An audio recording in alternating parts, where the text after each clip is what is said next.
spoon to be part of affection. Spoon, spoon, spoon television. Spoon, spoon, spoon. I'm gonna tell you what is happening in Liberia. I'm gonna tell you what is happening in Morovia. I'm gonna tell you what is happening in Africa. Just to just spoon, you and no. Affection just to.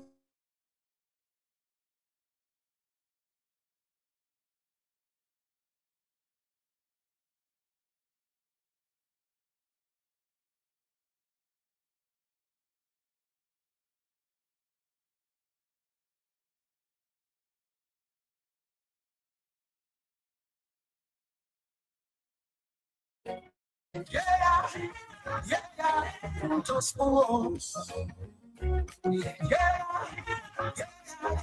just spoon. You from Panjama, Maryland to Tospo.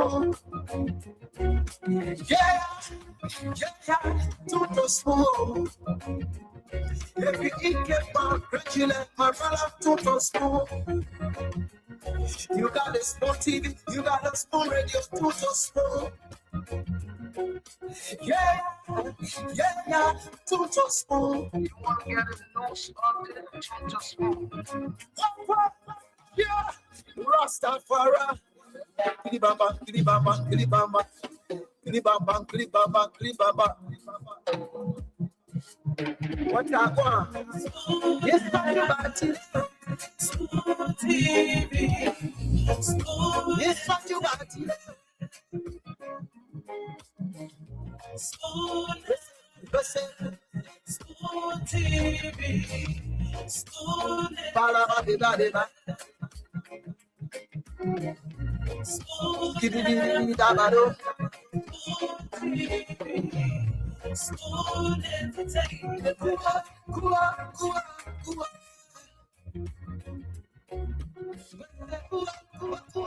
Come to them. Kua, come to them. To the spoon to be a transformation. To the spoon to be better.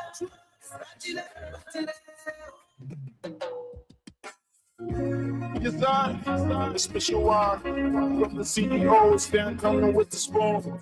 And your boy, tried it the South Bend. Charges on the beat. To the spoon to get your information. To the spoon to be part of affection. Spoon, spoon, spoon television. Spoon, spoon, spoon.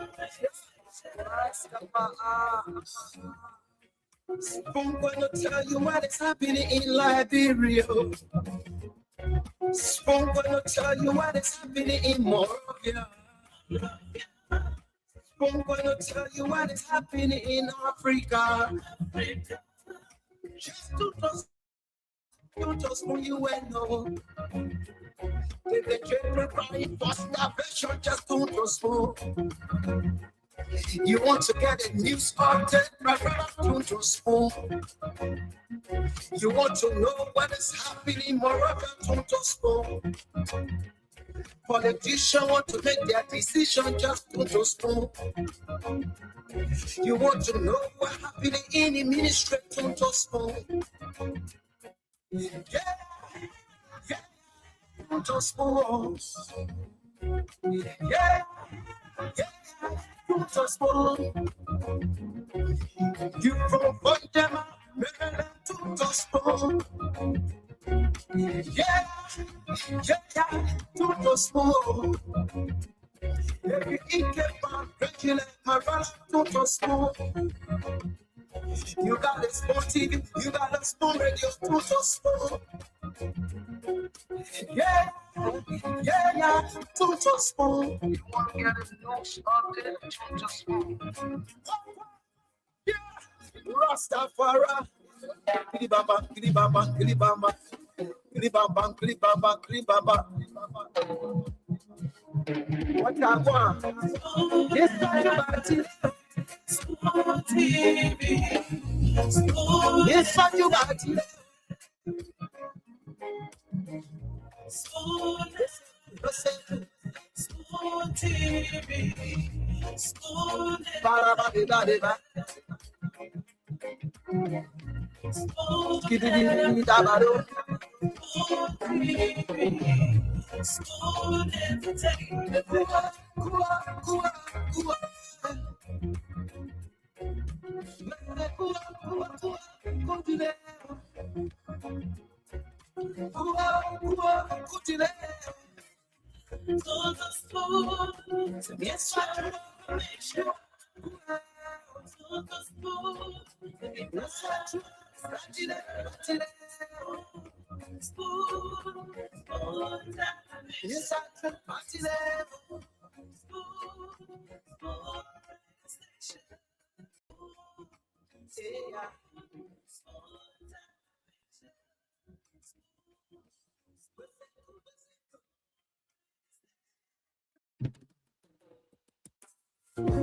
Yes, I, a special one from the CEO, stand coming with the spoon. And your boy, hit the South. To the spoon to get your information. To the spoon to be part of the session. Spoon, spoon, spoon television. Spoon, spoon, spoon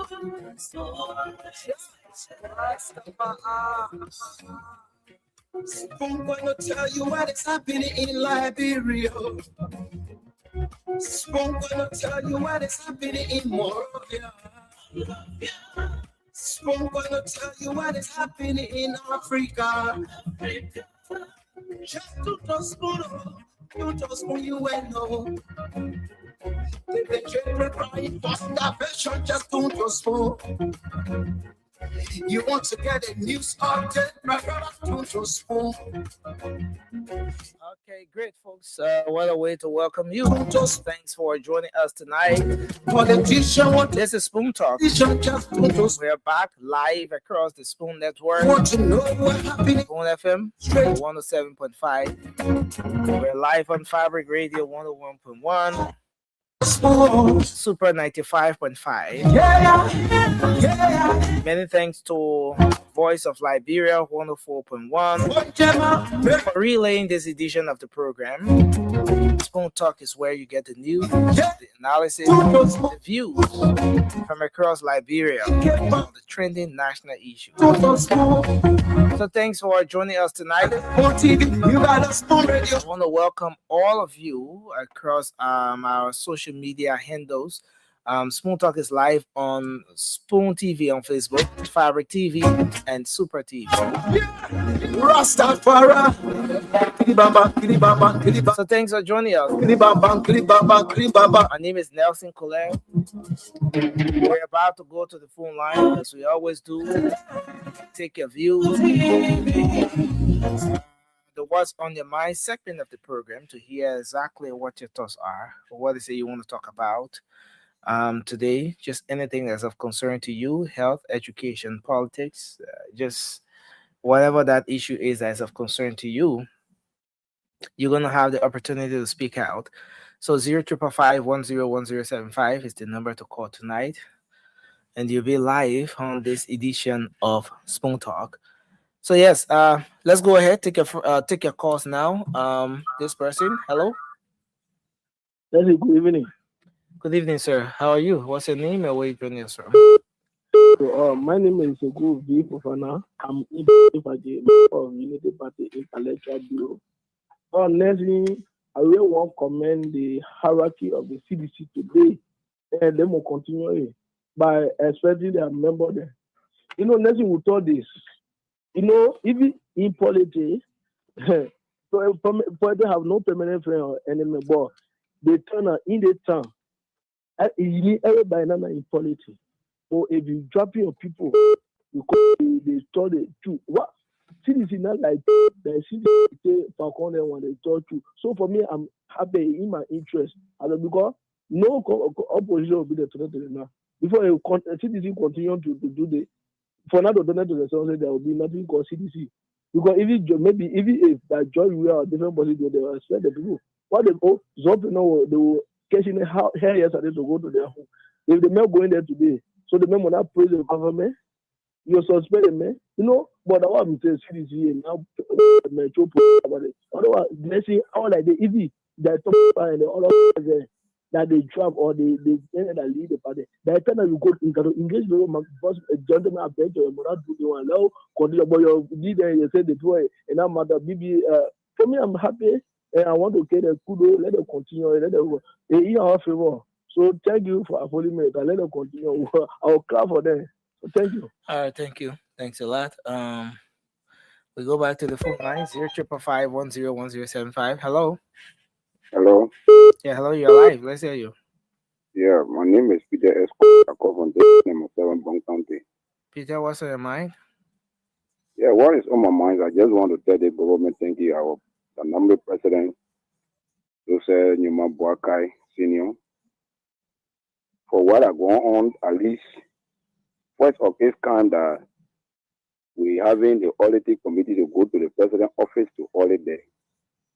So since Liberia was founded, this is the first story we have been getting for the president office. So we want to thank you to him. Thank you for your input. This person, hello, your name and where you joining us from? Let's hear you. Hello. Yeah, your background is very loud. There's a noise in the background. You want to walk away? Okay, I'm sorry. You can change your location and call back. Hello. Hello. Good evening to Spoon FM family and good evening to my people. Good evening to you, Alfonso Camara. Please go ahead. Just say your name and where you come from. Alfonso E.F. Camara.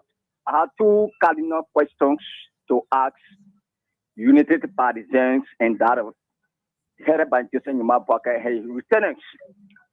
They are going around jumping for here and there saying the paper is working massively. The paper is working. Let us point out the infrastructure building, the skyscraper building that they have built almost 3 years. Let us tell us the new school they have built almost 3 years. Let us tell us the harmonization revive policy. What? No, Unity Party. They know they are ruling establishment. They are not campaigning here. There's nothing tangible the government has done within 3 years. So, and let me tell you, they are supposed or they are the defenders, the small rescue puppets.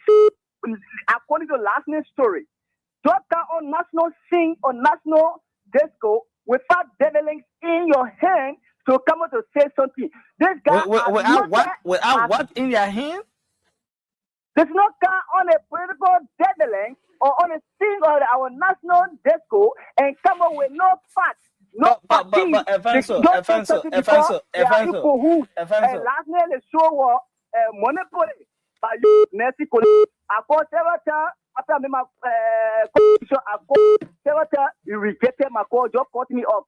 So when people come up with propaganda, you should be able to stay in a jar and rebuke that propaganda. These guys over the years they are noted as propagandists, and they are now good propagandists. Their wretched, their propagandists will not be workable at this time to Liberian people. Even Madelu Papromo, who does not educate, they know their government, they know the party is one of the bad governments they ever country of our Liberia. So, last night, it was manipulated, it was monopoly last by Unity Party, so-called rescue puppets. And the Sukan National Disco were fat. I'm not a sedition. I'm now neither or Unity Party or UP. But I remain an ANC supporter and I believe in the ideology of Mr. Alexander Bene Cummings is the best alternative this country deserves better. Thank you. Sometimes when they come out, thank you for your input tonight. Let's hold you there. So, hello. Hello. Hello, how are you?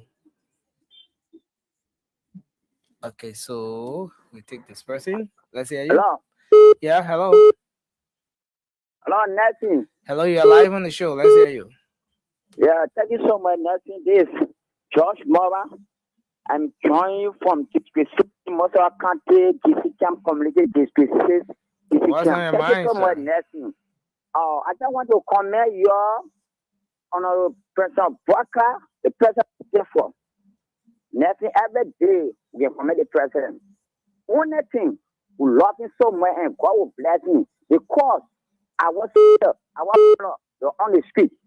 They tell us so we're taking we tell God thank you for them. Some of them they're on the screen now. You see so on a fool. Now they all government they get time for people they party and run because they say that they get time because when more they spend money on a mobile money they say that they are government doing well. But President Brocker doing well for the country here because they love the country. If you love the country, if you love your child, you're not a your child. That is President Brocker to tell all the government officials that if you love the country, it means that he sack you. Before you want to job we are all everybody to talk job we are tell job we are do what in the country they said our come. Now the election came, it came from there. Now he said he cried, he said he will know, you're coming listen to a lot of people, but it's too late and they will not have his power because I can't create mobile model, the food name. Then they said what now because they want come back because they depend on job we are and I thought to step for we he should not cover his power. Let me see let me see it will come back. Who knows that's only to now. Because it will not come back. Only person Baka and the bad person Jamakum when person Baka tire and Jamaku be the next person of your life because they all get the country. But Baka Jamaku try to face it. We can get back again. We can now get the country to John. Thank you. CDC Pro. Thank you. So many blessings. God bless you. 05551011075 is the number to call. Hello. Hello. Hello, you're live. Let's hear you. Is Lopu. Yeah. From Mosul. I mean, how they call it, Mike. Go ahead, man. What's on your mind? I commend the party for the heavy work he doing like the rest. Yes. Because look at me, I'm a farmer. I hear that they bring machine to come a road in my village to come and go on my feet. So all I want is nobody so happy, but it's happening now. So we tell the party, thank you. That I found some men I was talking, he looked at some of the people who were there giving them money free, but then he's not getting it now. But the man said he's not a civilian. He supports Mr. Kumis. Well, thank you. We appreciate you. Keep your calls coming to 05551011075. That's the number to call, and you'll be live on the show this evening. All right, so we'll go back to the phone lines. Take this person here. Let's see if we can get this person coming through. Hello. Yeah, good evening. Yeah, hello, you're live. Let's hear you. Yeah, all right. So I did follow. I don't know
somebody to ask for help, then you go, the person will through and through up and down, really help the person and the person now for Unity Party.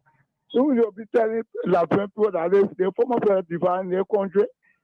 You'll be telling la people somebody to ask for help, then say, well, prove and prove. Then they will call the people, oh, then they want to take country again. And to the party not meant to. They want to compare them with the Unity Party. So people is a born child for the country. Canada is a born child. So people CDC democratic change Canada para there. Sancho said that tomorrow para there. But no one's for a party today. Merci, my own son. That I can't respond our party. That So how you know that I can't respond in the party? What made you say that I can't? That now create better with Pinto. Create no for so can you grow? That create for CDC. You can kind of Barbara competent. You're not incompetent. So pen of competent, not incompetent. They represented the way with the same competent. So I'm not to know contract when I'm mother of Pone, JFK or ERW hospital. If I want to be CDC, everything CDC, that the country want to take back on your brother. Tell the corridor and I can be going to be any people. They can't take it again, my people. Chopoka will pay Chopoka to care about it. Chopoka will go back. No, when they all have been finished, Public Minister, thank you. Just that I try to call, no, nothing really hear me. Yeah, the United Party mentor. I present my party, but the mentor, United Party get it. You get me among United Party over Kelly. They will destroy you quick. Thank you very much for your input, Paco. We appreciate you. We appreciate you. Thanks a lot. Thanks a lot. I think talking. Maybe it's more comment. Hello. Good evening, Nazir.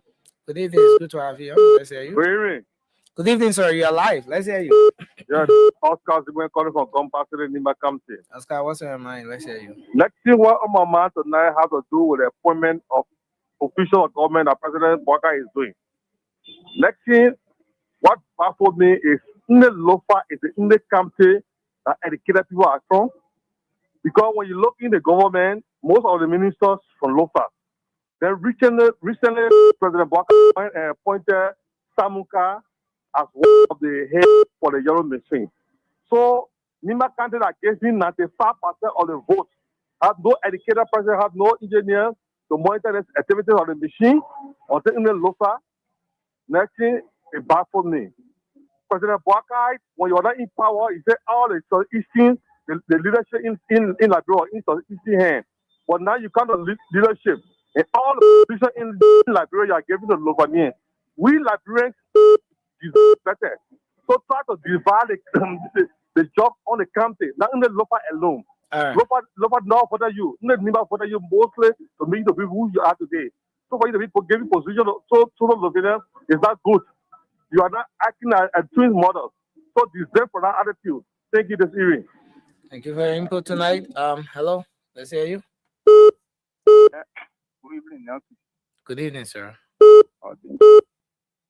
This is Ben Chato. I joined you from Unity Party Intellectual Bureau. Ben, what's in your mind? Yeah, Nelson to be frank. This is the one of the TNC, or I call it the TNC, one of the other call there. Play. So, I'm just saying something concerning about what the President Joseph Boakai has done into power. Let me tell you now, to be frank, the Southeast Road, one of the major things we are looking at now in the Southeast. Well, in fact, every time we do pass Arico to get to the even the people, everybody to pass Southeast, the deputy go, the private go, the high appointed or the protein other passing Arico. But now, during the whole preparing, everybody to pass straight from Kanto to go to start. You think it's not commendable? Today you can see before Paul Guido spot on that way, maybe 2 weeks, 3 weeks in a month. You think how many votes the men get from that? Because all that point that there was complete deception or how they call it, the policy that was running on our side. They say, oh, Joseph Bokana from the side, when you not do nothing. And to the person who stood to yourself or how they call it, the side is not what the time we are in power, all the side is not all the job they get. What they do on our side? Samuel Tuwe, the Samuel Tuwe man, all that came on our side. The man you who is coming from. Got to be so much power home to the home. Say because 1 hour from the road to go to a bon time. When they put all cement, the cement was there and say me every rock the on the ground now up to now. Say that you need to be but what the benefit full benefit. Even they get all the job in the whole country. In the side you not do nothing. We know about yours. You get me nothing. Even the Kume man, the man talking about saying what Kume Makan. Kume not even know where you coming from. You see from Maryland, from Toronto plane, you know you coming from different. All the people here, you can see Baga and go home and go to a point and go for the and get constituent. But in the other the Kume now asking how many Maryland to stand with people. I think we stupid to come or other. Thank you very much for your input tonight. Hello. Good evening, Nelson. Good evening. It's good to have you on. P. Whatever guess my name, calling from my Johnsonville resident, District 2. Let's hear you. What's on your mind? What is on my mind is that we all are Liberians. When you are talking about Liberia, you talk about leadership. Always say, oh, this person, that person. Past or present, who do they serve? They serve Liberians. And they serve the country. So anything that has to do with Liberia, I think in every one of our interests, we should always hear our leaders. Because our leaders, they are the ones that next to God. You cannot bring God himself to rule. So whether past or present, we have to really be happy for us to even have a past leader and have a present one that is doing well for every one of us in this country. But when you hear the other side, the other person from this other party, the other person from this other party, we cannot always listen to opposition or whosoever that is in power. Because politicians, they use their mouth to see. And always, we should not always listen to them. Let we as a commander, we should always have our mindset that this country, we are the one that can build our country. Politicians, they do all of that noise, but at the end of the day, they will meet, they shake one another hands.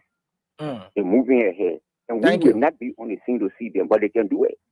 Thank you. Thank you.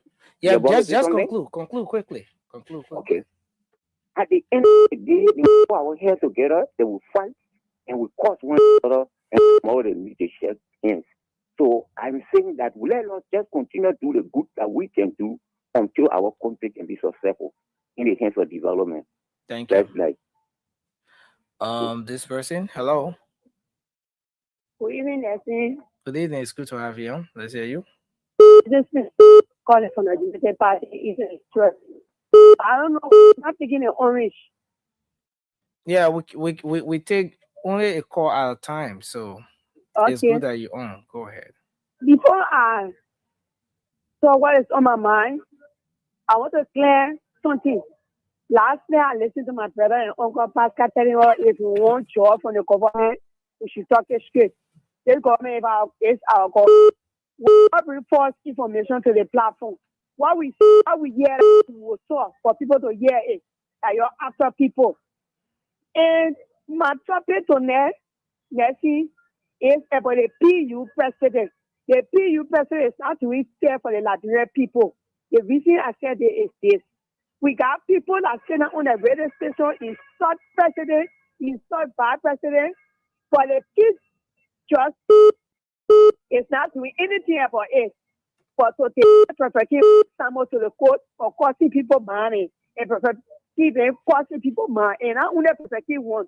They got other people on around sitting on the platform and insult president and say how the president looking. But for example, I got serious story with the PUF president. He's not putting the people in order. or he somebody, he ever somebody. I want like why on my mind on that. Thank you. Thank you very much for your input. We took another person here. Hello. Hello? Hello? Yeah, hello. Can you hear me? Yeah. Yeah, it's good to have you. Yeah, Let's hear you. this is Dean Amakwe calling from Bristol Island. All right.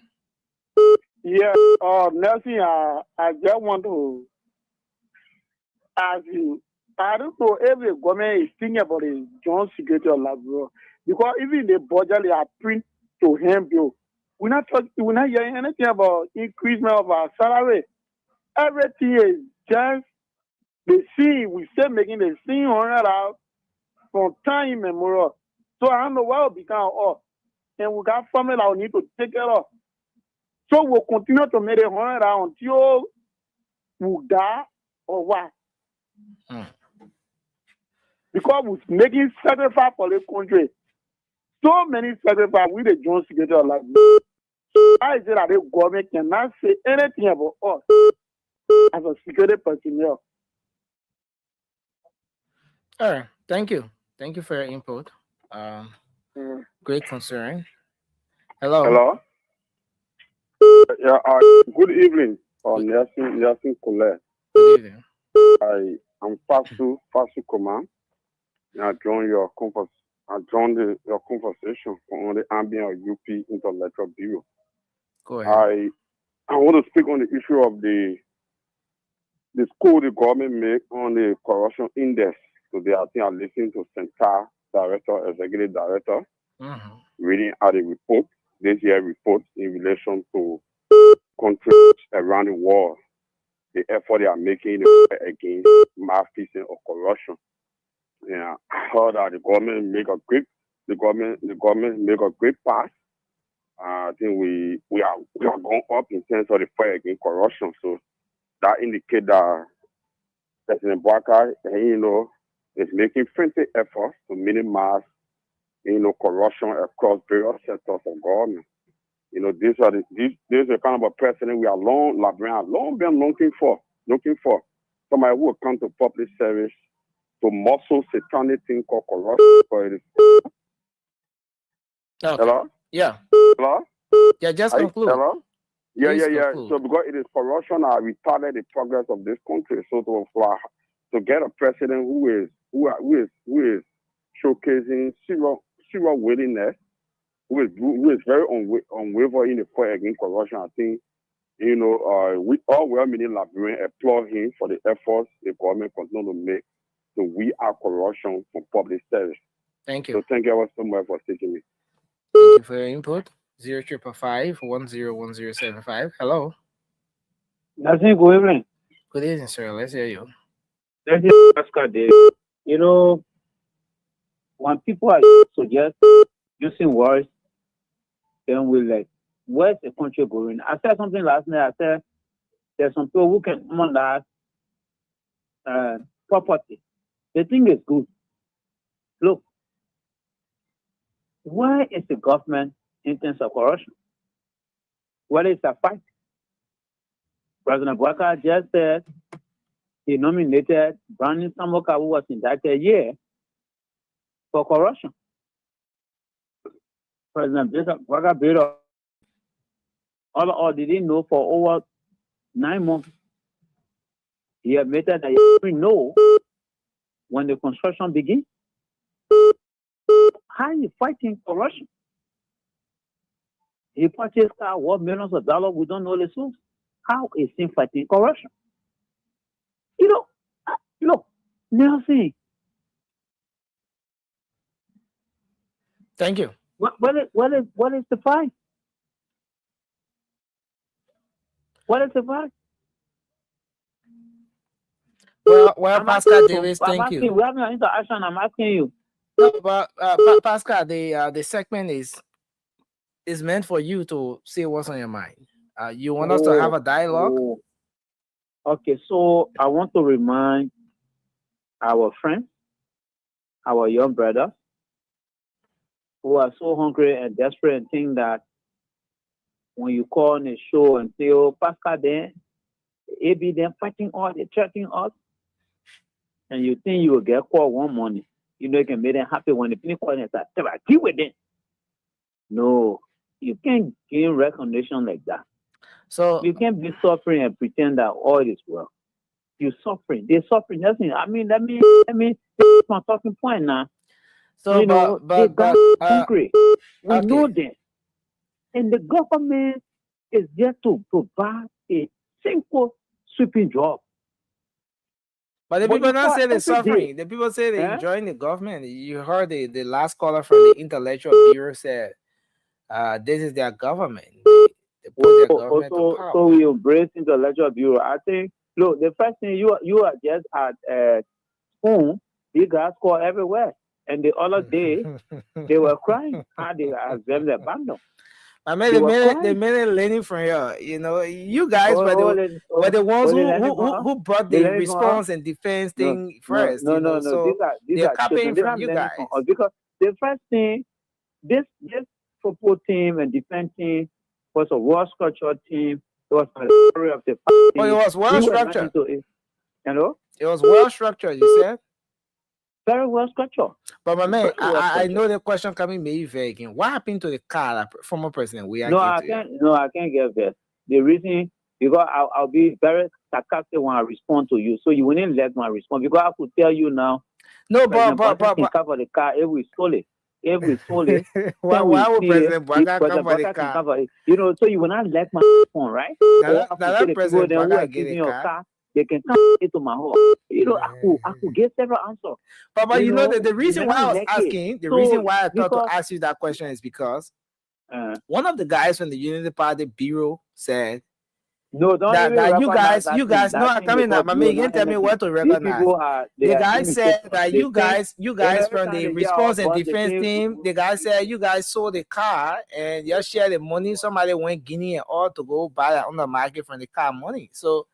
When you come on the show and you are from that organization, it's just important we ask those questions as well, which will provide you the perfect opportunity to speak to that, to some of those issues that have been raised. So you want me to answer the question now? Maybe you want to ask about the car. You want me to answer?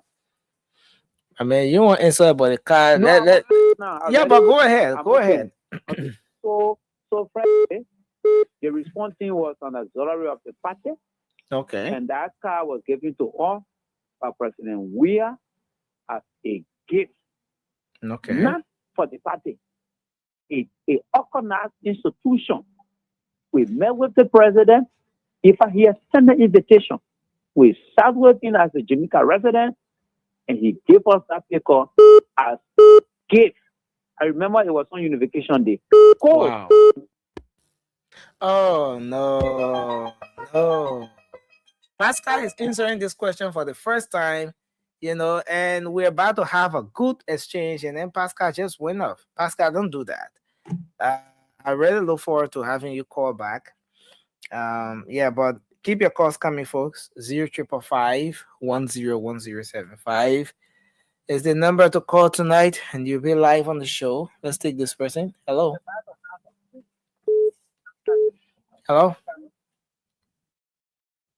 Hello, can you hear me? Hello? I guess like we lost that person. Hello, can you hear me? Yeah, Nelson. Yeah, hello. Thank you. Nelson, you getting me? I can hear you, sir. What's your name and where are you calling from? Yeah, thank you. This is Ben Jackson. I want to make some clarity concerning the car issue. No, Ben, we can take you on the line twice, my man. Yeah, different. What kind of clarity you want me? Yeah, because the man said just with the car, I didn't want to lie and say that man they put in to the car. Then just for Unity Party Intellectual Bureau. You get me? For example, that guy in to the car, and when they were selling car, from all of them, so my last you say they had all of them. So they sold the car, and so other people in the organization were angry about the car issue. It was that they sold that car. I won't lie to you. Nobody, even some of the friends, they never informed me. No, but again, Ben Jasso, Pascal David did not deny nor respond to that. Not agree to that. But he was responding, and then he went Yes. off. You But know, my so point is, I said that they stole that car because you were the friend and half or how they call it that it was responding, right? Then people when they stole the car, it's not stealing there. You're not benefiting. It's not no, for no, you. no, Now no. all My man, I got again, to be stealing. No, right? no. That one part I disagree with you. Oh, I said But 5 persons can own a particular vehicle. Let's Yeah. assume they respond in defense team. The guys were Yeah. about 5. Yeah. Former President George Weah gave the car to 5 persons, and then maybe Yeah. they decided, let's sell the car and share the money.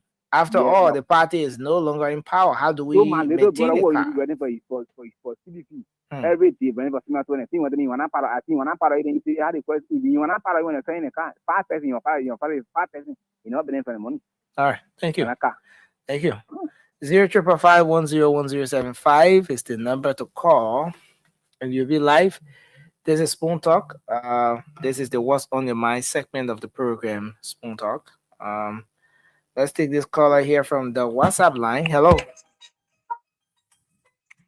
Hello, Nelson. Good evening. And good evening Yeah, hello, you're live. Let's hear you. to the people.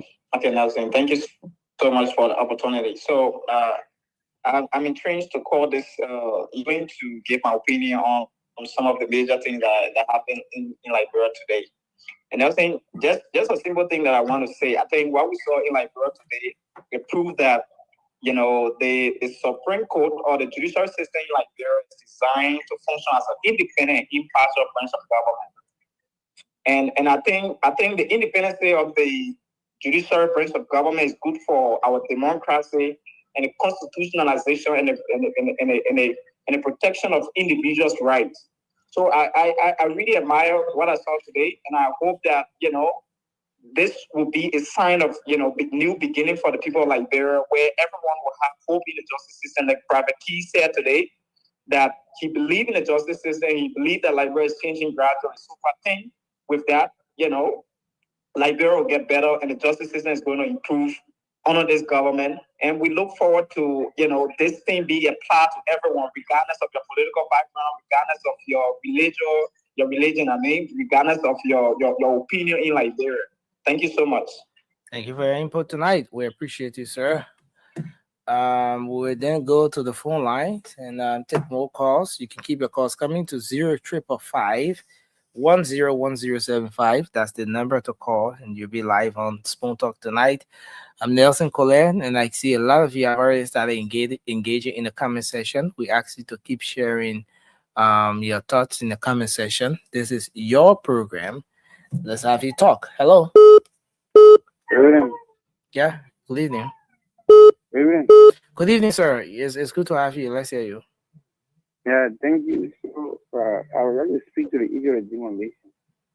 The demolition, okay. Like many callers have said, I think the government is not in the right path. The United Party government came to power with on the rescue mindset, but I don't think they are rescuing, because there are so many things that were said during the campaign. Our people, the government speak to the fire on that.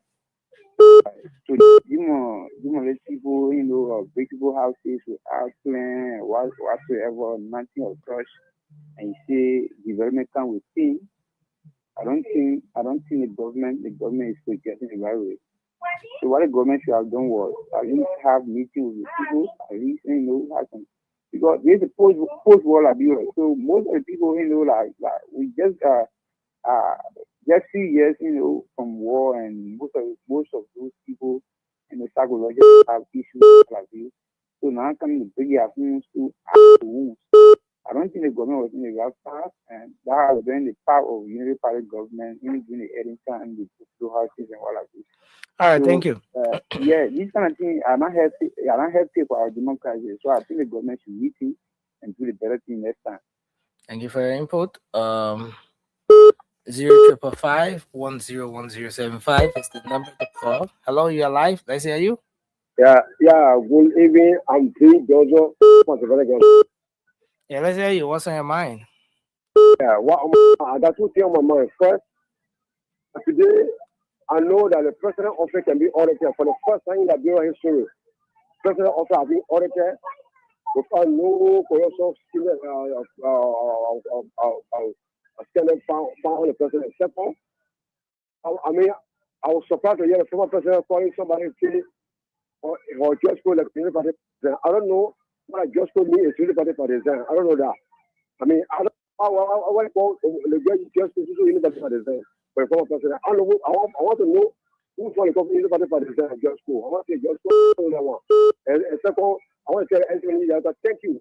Doing excellent. So we're saying that really making it here, but now we see that just no coming now. The NC is functioning very well. So I want to thank you. So we talk about thank you to be no development that bro. I'm voting without for nothing. I voted right. I want to vote for good and I voted right. Thank you very much. Thank you. Hello. Hello. Yeah, hello. Let's hear you. Yeah, good evening, Nelson Korea. Good evening, sir. Hello? Good evening, sir. You're live. Let's hear you. Yeah, good evening, Nelson Korea. Good evening. Yeah, my name is Peter. The community radio man calling from PNC. Really, man, what's on your mind? Yeah, Nelson.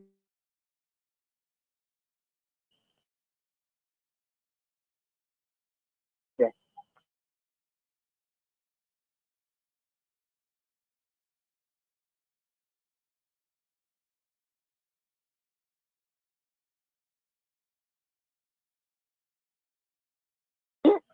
The government, they took one, no, you say support again. You say, you don't contribute to our budget.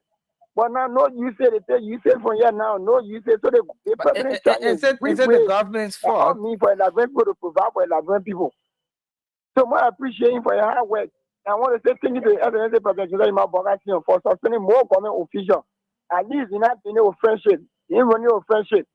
At least I had to run government.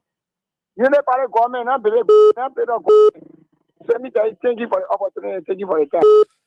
Thank you for your input. Hello. Good evening, Brother Nelson. Good evening. It's good to have you on. Let's hear you. Thank you very much. This is Brother Lahassin, where they call him from PNC AB Toboro. What's on your mind? Brother Nelson, what's on my mind? You know, before election, campaign, there was a whole lot of propaganda that His Excellency now Joseph Mabaka was sick. He could not be president. He was this and that. He has become president. We don't care yet anything about that again. Secondly, when he became president, there were people who refused to accept him as president.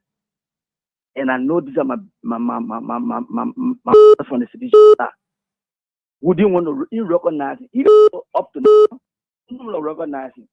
I mean, just a few percentage. Now the next thing we're hearing now, 2029 we're moving from there. 2029 we're moving from there. So I feel so happy that we have from now up to 20, and that we need no situation. There will be, God forbid, no told the men need to leave. You need to leave from there. Now we all now going to plan 2029. So I hope all Liberians will have in mind that Excellency Joseph Boakai has to rule up to 2029. Those who have some grudge in mind and feel that he should have become president, not what he's doing now, we all happy now. We all go for 2029.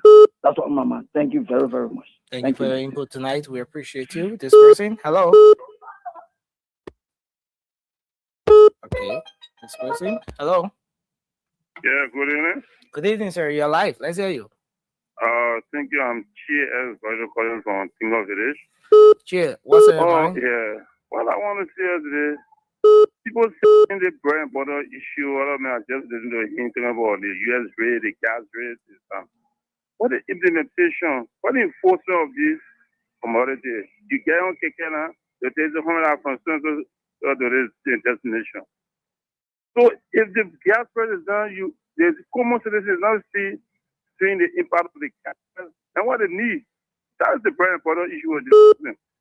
Secondly, the reason the government is not eating anything is because there's no by-election. If there are by-election, they're going to know their weight in the country. So for now, they just see everything is okay.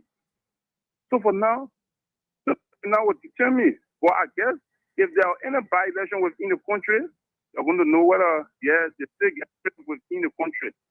So, but 2029 would be a state. Thank you All for right. the Thank you. Hello. Yeah, good nice and amazing man. I stand to travel district to Japan. If you you see Hong Kong, you cannot import Hong Kong.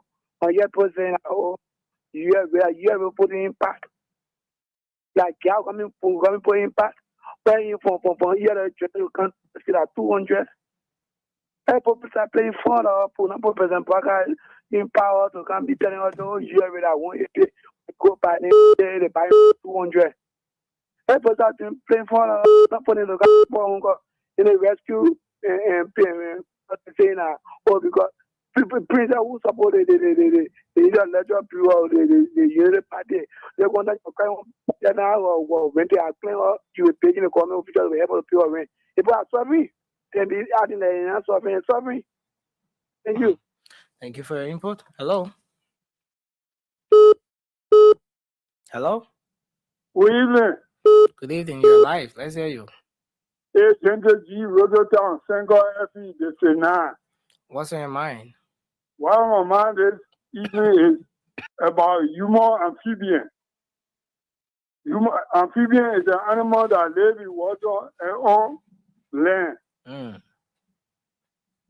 Can you buy who calls himself a counselor? No, Human hello. amphibian Hello. living a mile. Hello. Hello. Yeah. The man is a counselor, not call himself. He earned it. He married it. So you can disagree with him, but address him as a counselor. I withdraw the statement. Yeah, my man to go to school to become counselor, that I'm something you can get pick up in Waterside.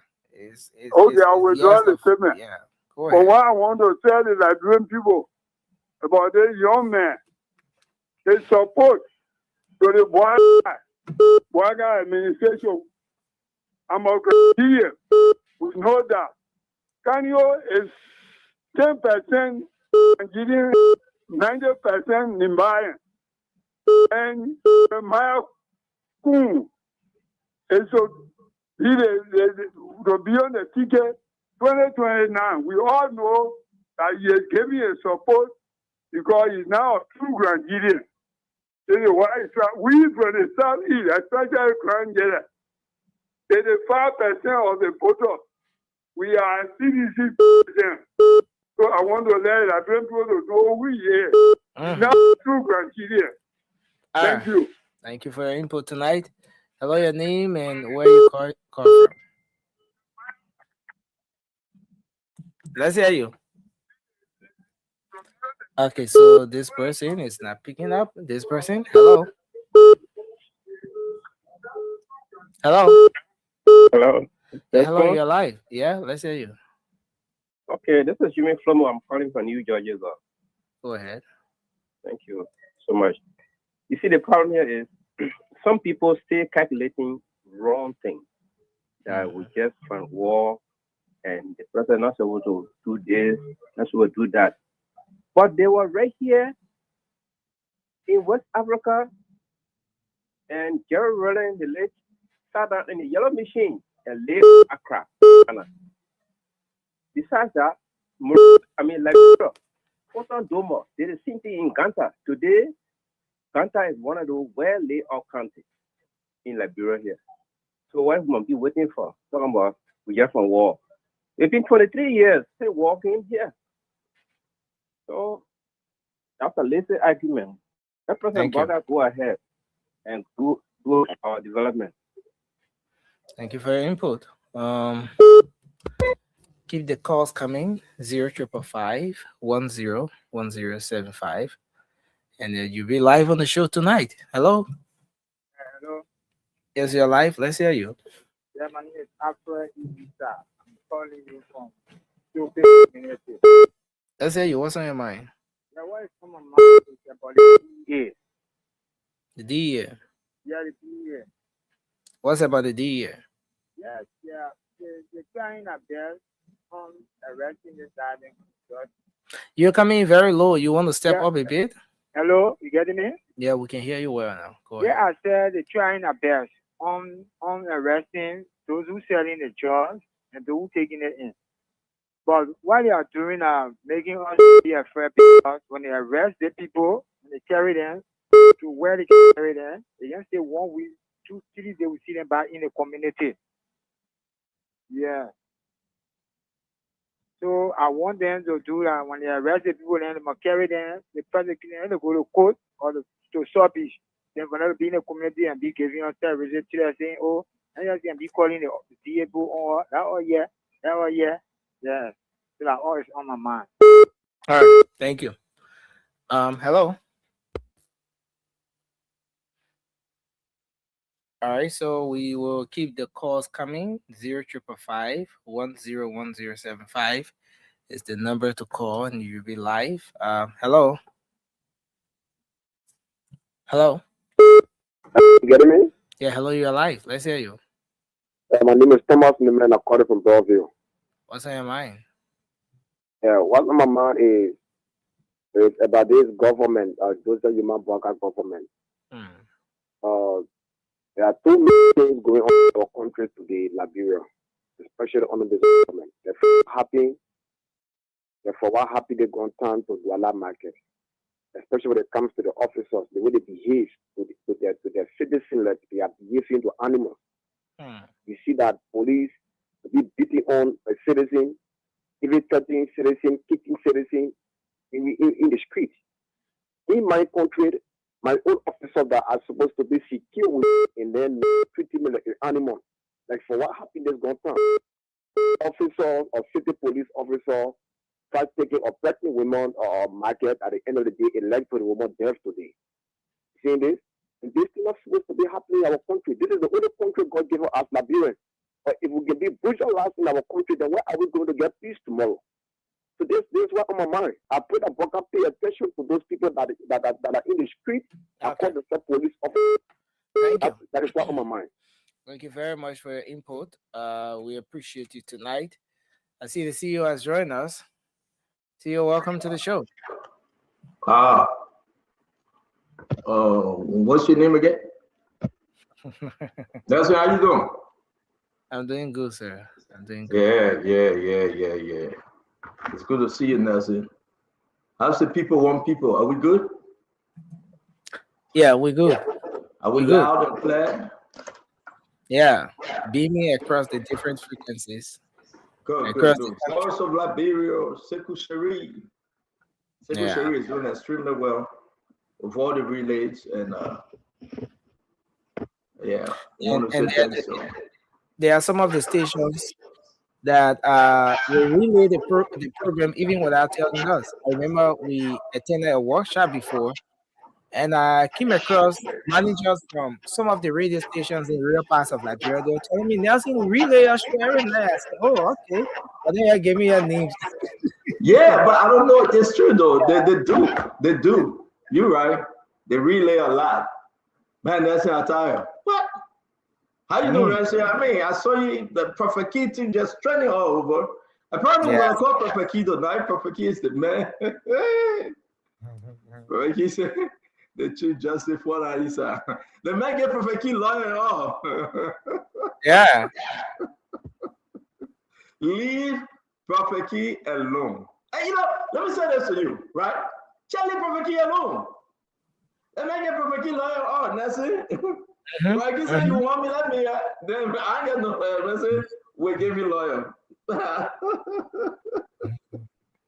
Oh, Lord. Listen, this is so interesting. I don't know. Maybe some of you guys just leaving work. Tipo Pinkett Dempster, it's good to see you. Brother Moore, it's good to see you. Says B. Dennis. As always, Roland Tia is here. Markula son. You think Prophet Key is a lawyer? Fair better. A person will give you one public defender, pro bono lawyer. But is it true that the lawyer they get Prophet Key from the Chief Justice, that the Chief Justice relative? That true? No, see. I ask him question. Don't let the puppet hold me in contempt. I ask him question. I will call Prophet Key. Is it true that the lawyer that the puppet gave say that his son or that the Chief Justice relative? Is it true? No. I mean, that's how it look like. They say friend of the court. All the puppet friend there, they're the one representing the court. And so Was he, he brought Prophet Key into family reunion and said, please beg the man to start crossing me. Rocking a bad man. That's what a bad boy. That's what a bad man. He said, yeah, bring the man to court. Leave Prophet Key alone, Papa. Worry about all the plenty things that you got to do over there. Leave Prophet Key alone. You know, but again, listen. Chief Justice Bese, I know, right? I think Bese. Yeah. You know, Chief Justice Bese would do his thing. You know, let him do it. Well, Prophet Key, you know who actually was there? Oh, you were there. I'm surprised I saw Mariah Kula. Give me Mariah picture. Give me that picture. Mariah was standing there. I saw Safua May Gray. She was there. I said, man, but Prophet Key no people. But then why? But then see, why they putting a step forward to represent the prophet? No, they can't do that now. The prophet need to tell the court that he's a prophet. They can do that now. Yeah, nobody will do it. The man I call Prophet Key, he will provide love for Prophet Key. So, you know what else I saw up there? Take a look. Where's my woman? People should not speak, including your go and through your research. It's sub-judiciary. And the cases of authority, y'all go read over y'all. When you finish with the case, y'all can know the question to answer. So let's go. Will you be able to fine for Prophet Key if you have been caught?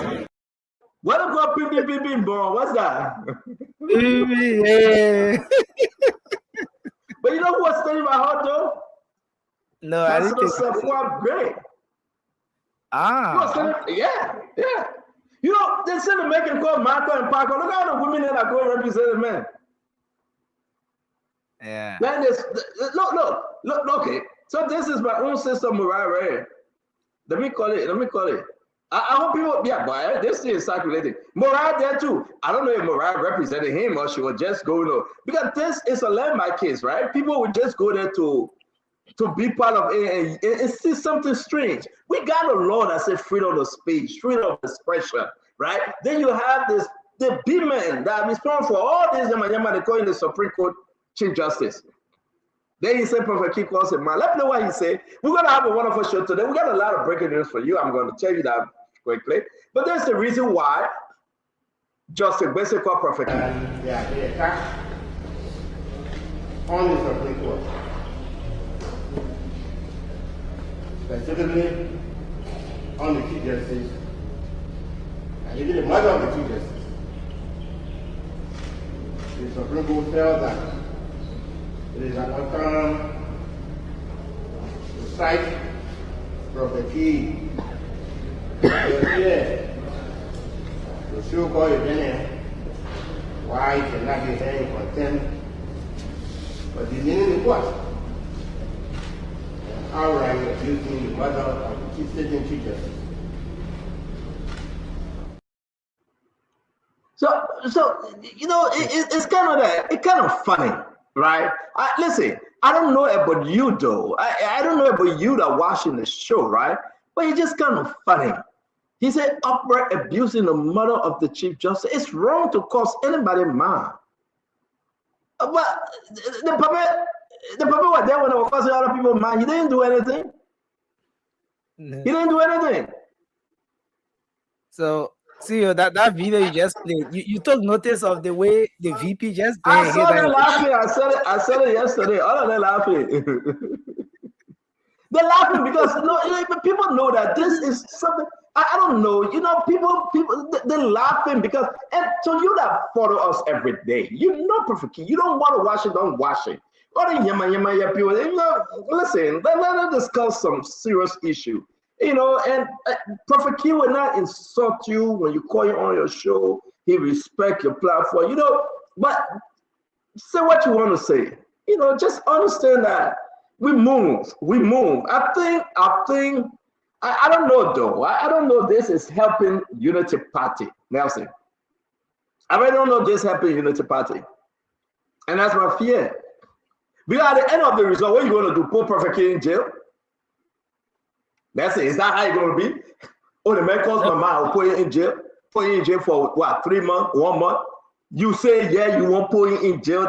Is that the end goal? Is that what you're trying to do? Change the law that there should be no freedom of speech again? But yeah, let me play it one more time. I want you guys to listen, right? The reason why, and I'm concerned about Unity Party, because now you're saying that, well, Unity Party will change this good thing to call freedom of expression and freedom of speech, right? Because the Chief Justice is President Bouakai Chief Justice. It's the President Chief Justice. But what was the Chief Justice when Buju came down with this one? Let's play this one. The city solicitor in the Monrovia City Court filed a case on behalf of the government of Liberia against Prophet Key and charged him criminally because he made certain statement on a podcast that Lee Andy felt were insulting to her. So yeah, Judy Andy said the man caused her. They went to the court. At the time, the Chief Justice today was Associate Justice. What did he do? They said, oh, my man was injured. So now the man injured, so he got to call Prophet Key. What's that? But again, you know, Prophet Key causing not a good thing. Nobody like it. But seeing that the amount of people that are there, no, in the far corner there, look at Miranda, way over there. Look at Serena Cephas. All of them, they go watch it. Can you imagine? But listen now, we don't know whether they went to support Prophet Key, though. We don't know. But historical, maybe they went as observer of the court, right? Maybe.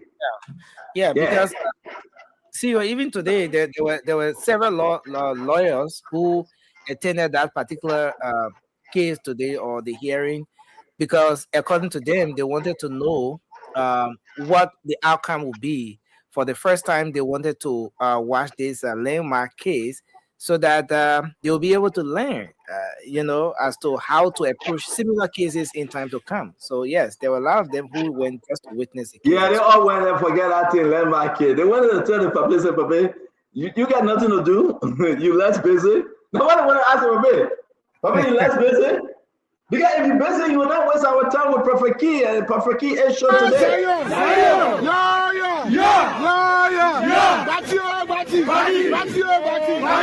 Well, ladies and gentlemen, pause again.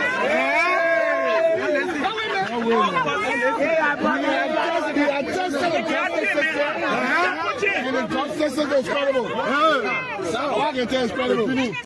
Yeah, imagine the justice system is credible.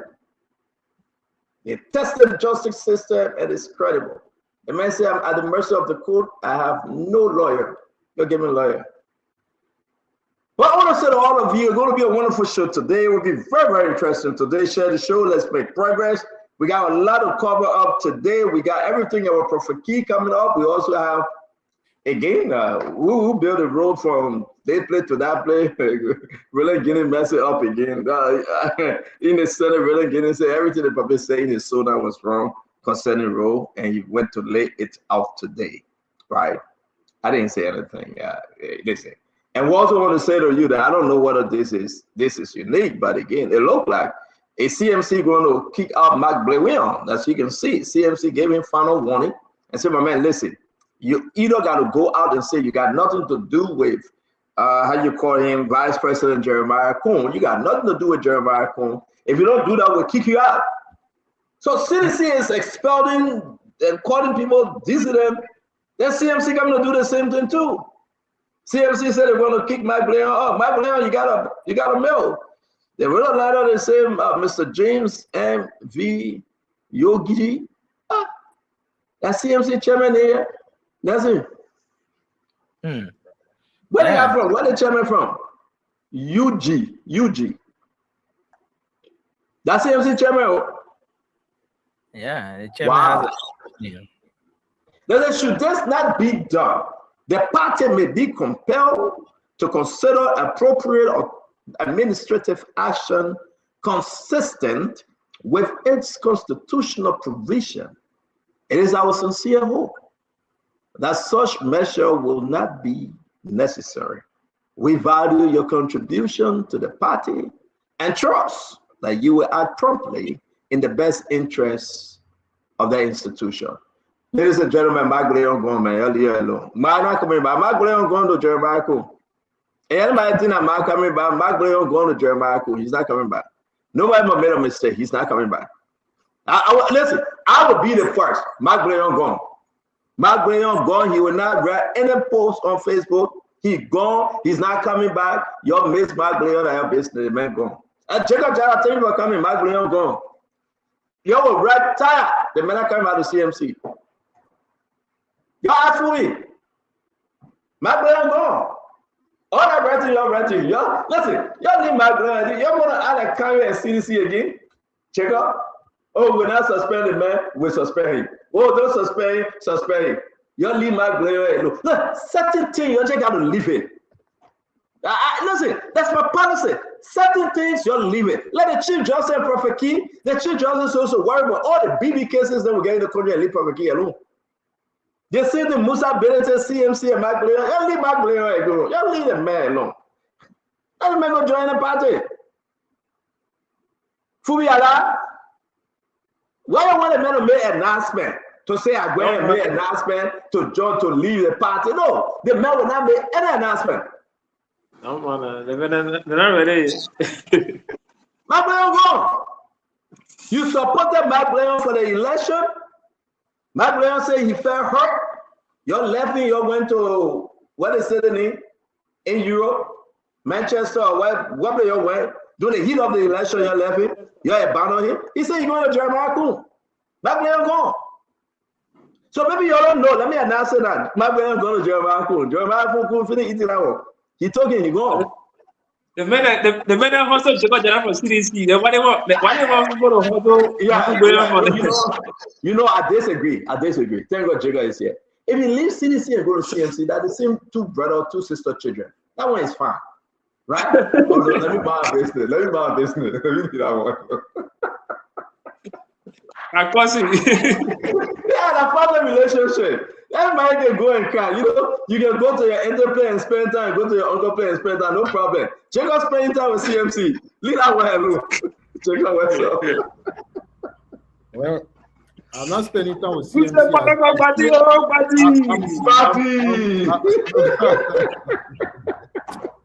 Yeah. Well, I'm CMC proper inside OSA. So yeah, hey. Yeah, TWT, tell me, we know. We know TWT. But to be frank, right? Leave my player alone. Leave my game alone. You think as a person force him to write a letter and post and say, yeah, I'm for the party or I'm not for the party? You think necessary, Jacob? Oh no, but let's be clear. You know, we are a political party, and we are definitely engaged in a political process, and therefore organization, including a political party, will always require the best and fullest commitment and contribution of all of its members. I mean, even in the corporate world, if you have a company, you have a business, if you have people who work for that business and contribute their services to that business, you want their 100%, you know, in the exercise of their respective duties. You know, even in a corporate setting, in political party, everywhere in life. So we definitely look forward to the contribution of all of our members, and we require 100% of all of our efforts in terms of moving our organization for our political party forward. So whenever there is a lack of clarity, you know, in the news, all over the place about the full commitment of a very important member of a political party like we have in the CMC, I think it is a good thing. It is an appropriate thing for the organization, for the institution to require clarification on the full commitment of an important member of the party. Mind you, this man is an executive committee member of the party. He's one of the vice chairs of the party. So this is a very, very important position in the party.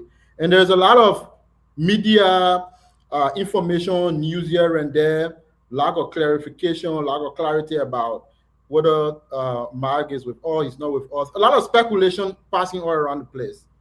And so as an institution, we look forward to clarification about the role and the commitment of our vice chair. So I don't think this is a problem.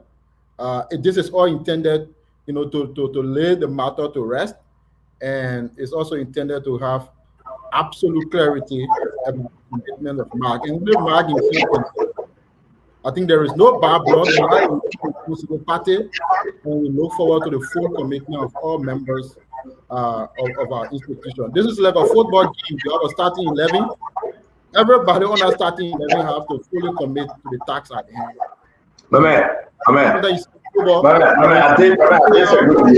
I disagree with you, Jacob. Jacob, I disagree with you, man. Seriously. That's my disagreement. I disagree with you.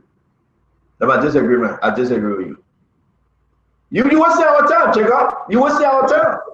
You are wasting our time. Yeah, the man is a vice chair for something. So what? Let the man be. The man never came out and say, I'm not for the party. The man said, you're throwing the car from him. You see, he's not wanting to be in the car. You told Pempe and Keke to leave him where Grand General to go out in my country. Just say Chelsea and say he must confess. Confess what? No, but still talking about the car, the full story around the issue of the car. We discussed that here over and over. No car was taken. Yeah, but the issue is that Jacob, the man saying that you're wasting his time. Why you behind the man to confess? Confession is of the heart. You got to be willing. You hear something bad about the man. You're insinuating. For me, you know what I'm saying? It's like you're just bringing a bad news on the man. You can come up openly to accuse him.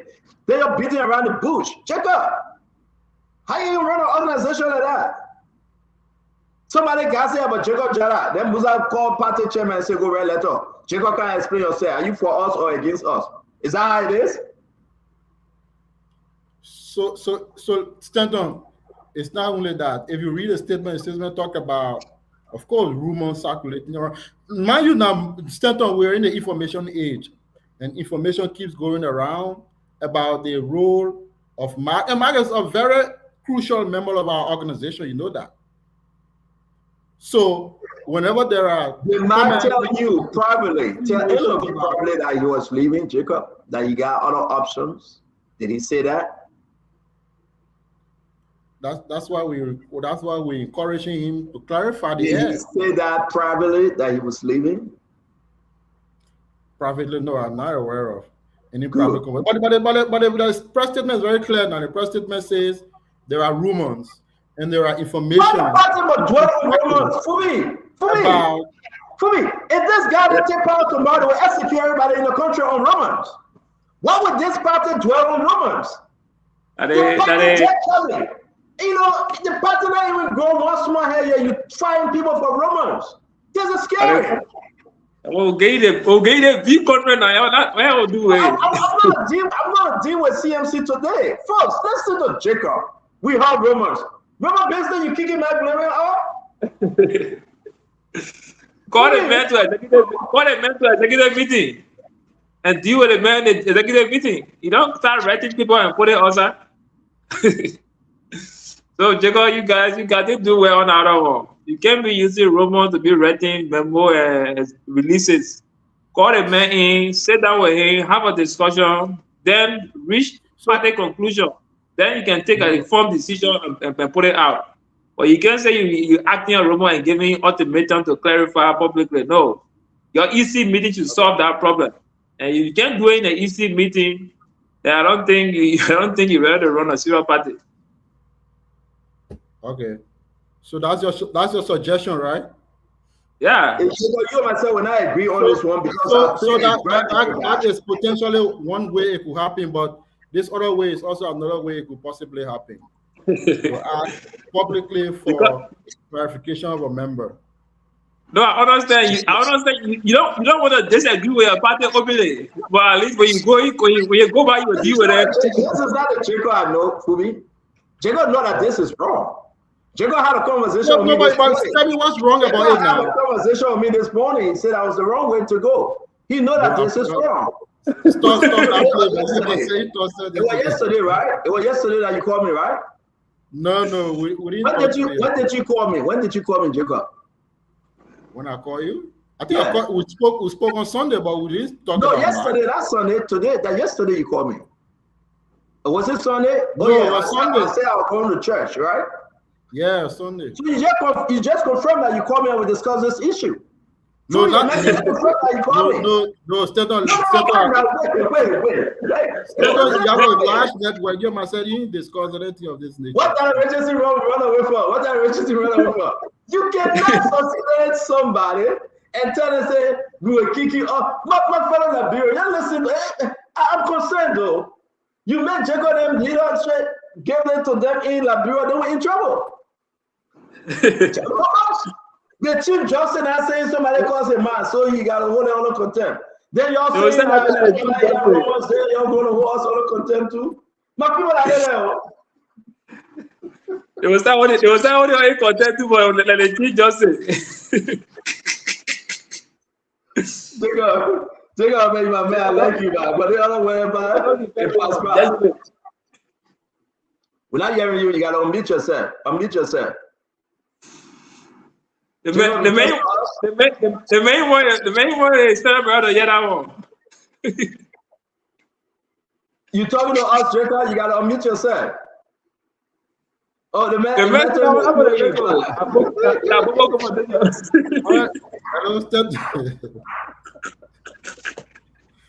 But why you just keep laughing? What's the issue? No, you come to Musa Benete, you want to talk to us. So we say you got to come back home. They two comedians on the show here today. They fool you. That's it. Open the line. Let's ask the people how CMC treating Magdalene. We'll get to our story. Let it take 10 calls. That's how big you open the line. Let's just take 10 calls. Let's see how many people disagree with this decision of CMC. From 1 to 10. Let's get the score. Right now, we'll make progress. I mean, maybe you get people out there that will agree, but I'm saying I disagree, Fubi. You cannot do this. You just can't. Nelson, can you please go to the phone line, sir? Yeah, 101075 is the number to call. So we take our first caller here. So before you take the call, I have a quick question. Because you've been talking about it. So further, it's important to know how did you get this this letter that you're reading right now? What do you mean how I get it? No, I just want to know because as far as it's in our chat room. You're in the chat room, is there? But listen now, so it has to be made very clear that as far as we are concerned as a party, we did not publish any document of such nature. Yeah. For me. So how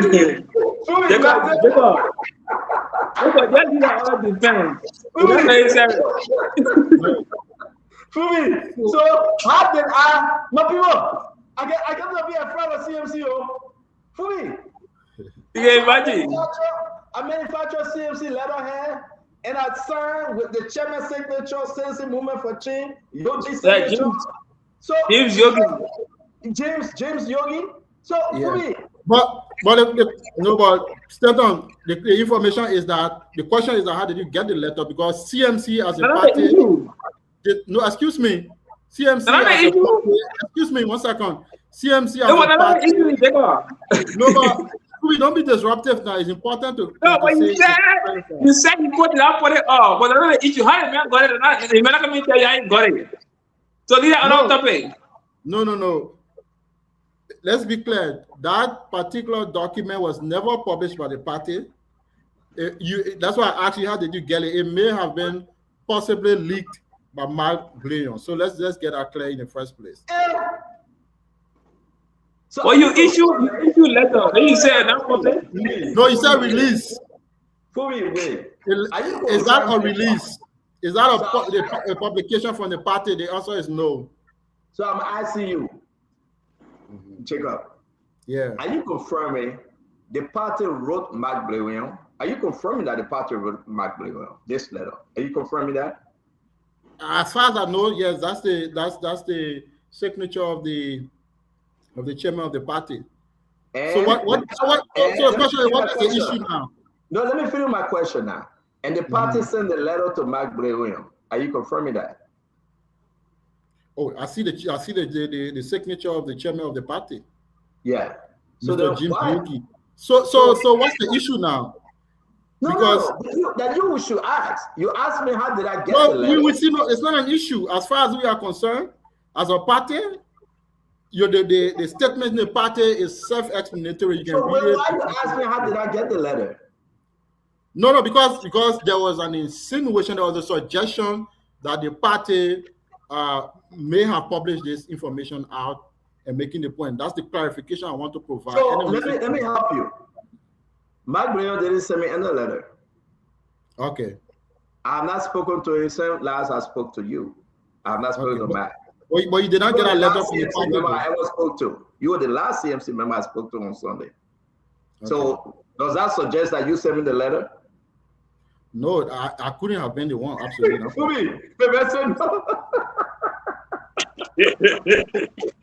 But I couldn't have been the one who sent the letter, because when was the letter rating and when would they speak?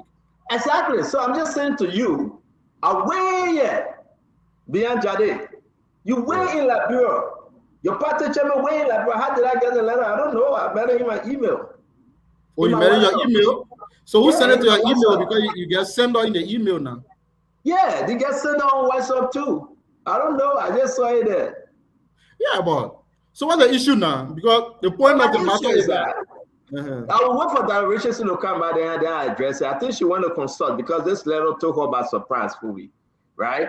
Yeah. This letter took Dr. Richardson by surprise. I will wait for her. We're just doing Yama, which we're going to get into our conversation for today. I must tell you something though. I think this is terrible, right? You leave my burial alone.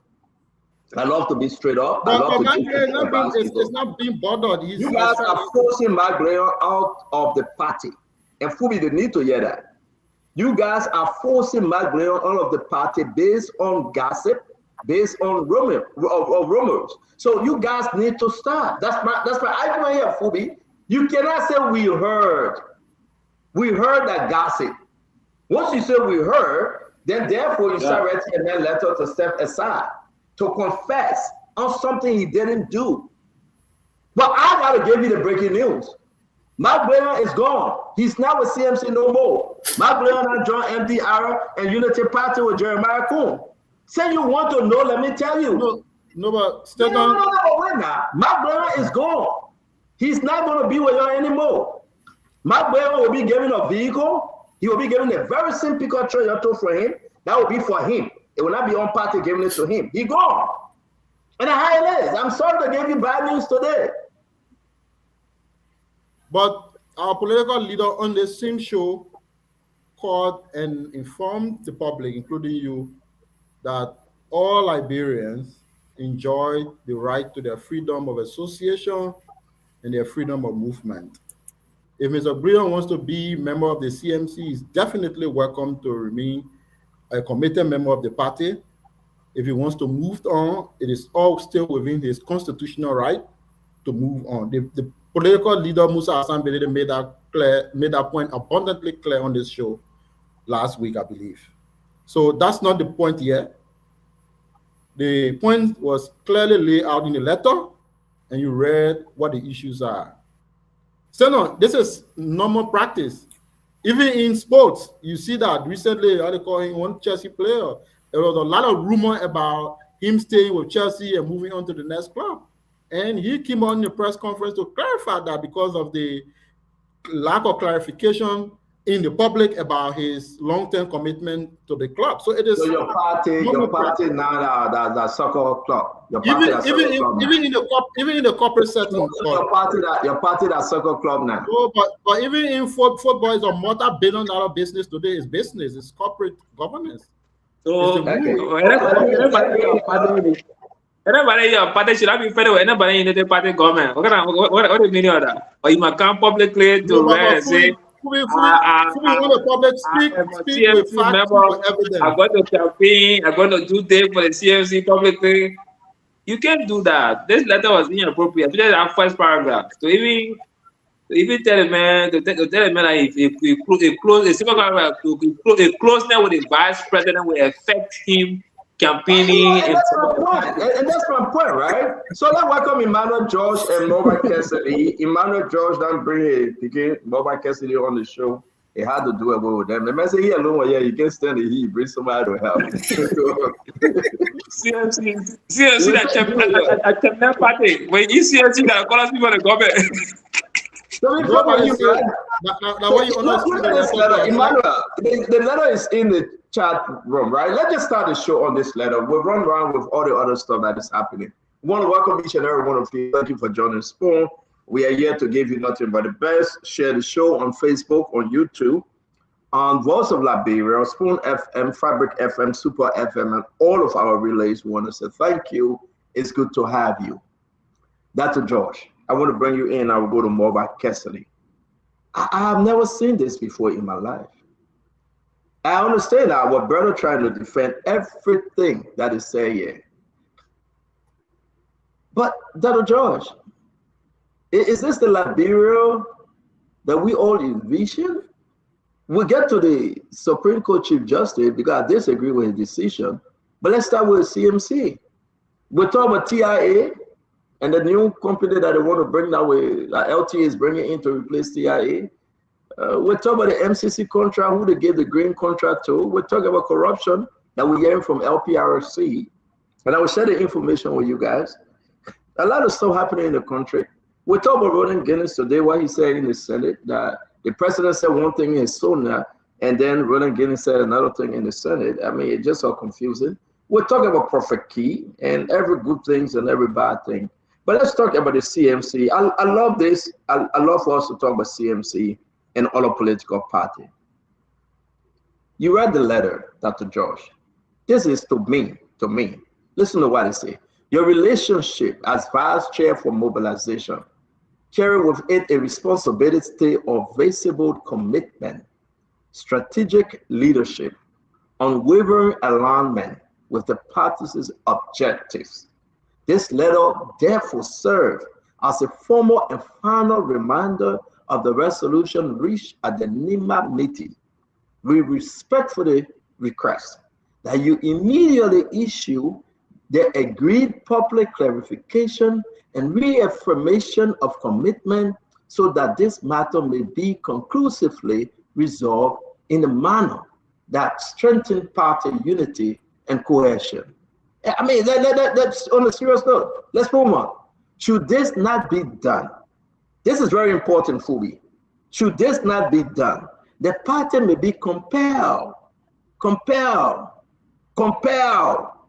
to consider appropriate administrative action consistent with its constitutional provisions. It is our sincere hope that such measure will not be necessary. We value your contribution to the party and trust that you will act promptly in the best interest of the institution. Signed, sincerely, Mr. James N. V. KYWTU, Chairman, Citizen Movement for Change. Emmanuel George, they are accusing, like they said, we heard rumors, right, that you have affiliation with the vice president. But as a committee, that CDC team, but we don't do party promotion on the show. I say, I beg you, Chief, you know that. So, but my thing is that though, let's be fair. Dr. George, what's troubling in this, Dr. George? What's troubling? Let's have this conversation. Well, Stanton, I'm not privileged because the first paragraph and the second paragraph say they agree at a meeting in Saclay-Pierre. So I'm not privileged to what Mr. Blamion, if I'm pronouncing his name correctly, agreed to while they were in that meeting in Saclay-Pierre. But the optics, as I will say on the show most of the time, the optics is where the challenge, where the CMC will be challenged at. Because what is in the public glare and what they have placed in the public glare is this. One, Mr. Blamion alleged or said that the vehicles that he had was taken away from him without anyone reaching to him as vice president for mobilization. And it was in that he had an interview or spoke to the press about that. So that is what is out there. That is what we all saw. That is what we all heard when Mr. Blamion came on Spoon Network to even have the conversation. But even when his presence on Spoon Network, he also committed himself to his political party. He committed himself to as a vice chair mobilization, but he shared his grievance. So given those facts that we have in the public, and given the fact that we are not privileged to be to have been in a Saclay-PA meeting to know what they all agree upon, it seems that the facts we have in the public seems to be different from what the party is asking for right now. The party is asking him to commit himself to them, but we all heard him here on Spoon Network committing himself to the CMC. So the question is, what happened in Saclay-PA? What questions Mr. Blamion answer in that meeting? What did he agree upon in that meeting in Saclay-PA that the party is now calling him to publicly reaffirm that he's a member of the party and he's pledging his loyalty to the party? But as far as the information we have in the public, Mr. Blamion did on this Spoon Network reaffirmed that he was a strong member of the party. I believe the global chair for CMC asked Mr. Blamion that question, and she reiterated his commitment to the party here on Spoon Network.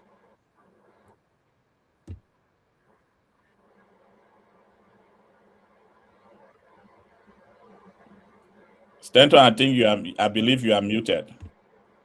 Thank you very much. Well, welcome Dr. Francine Chenoweth Richardson. Well, welcome Chifubi Herons, Isaac Doe, T. Winokai, CMC Jacob Jala. I don't know what's going on with T. He come on, he go up. The same thing with Boba Cassidy, who left us because of internet. So let's have the show. Isaac, I'm going to come to you because we heard from Fubi already, but officially we'll go back to him, and then we'll make Dr. Richardson last. She's the global chair for CMC. After the letter out there, though, the issue remains. Why are they picking on Mike Blamion? What do you think happened here? It's in the chat room. Well, usually I like to speak on things if I get inside information as to what led to such a communication or a future decision that they are hoping to take if certain things were not to happen. But unfortunately, I've not spoken with anyone rooted deep in the CMC. So I wouldn't have more information besides what we have seen so far in the chat room. But over the time, we judge people by their character and their actions and things that we see. There may be things unseen. Those are not things we can measure, since for the fact that we don't have any evidence of those things that we cannot see. Mark, from everything I've seen, Tim has been a very loyal guy. I think he's been a dedicated kind of a guy, and I'm not seeing something that would cause me to have a second opinion about him, that the CMC may want to go after him for whatever reason. But again, the CMC is a political party on their own.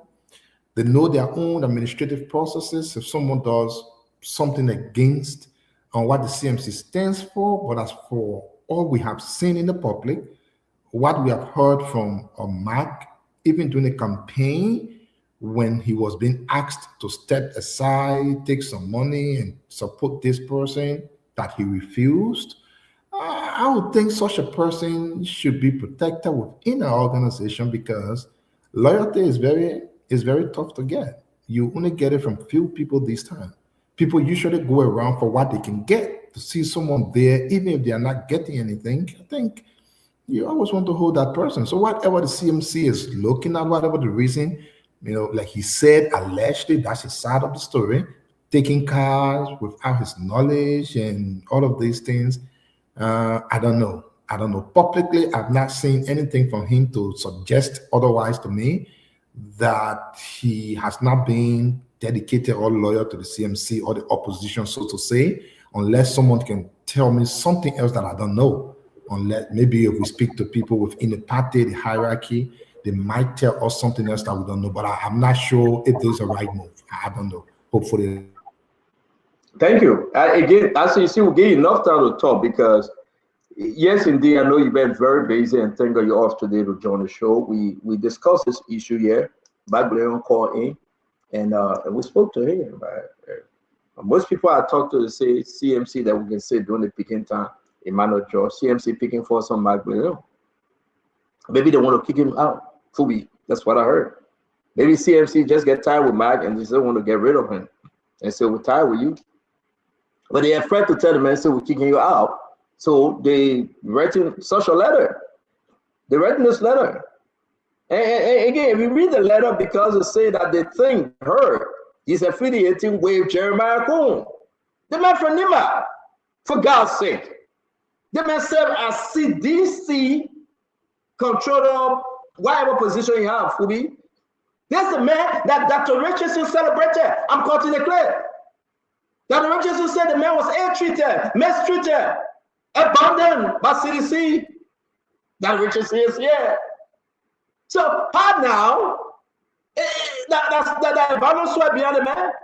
CDC abandoned the man, the CMC come to abandon him too? What kind of witchcraft is that? That abandoned sweat behind my brother, everybody will abandon him? How can Musa do this to man? How can CMC, just by hearing rumors, Fubi, kick me out of the party? So this is what I heard.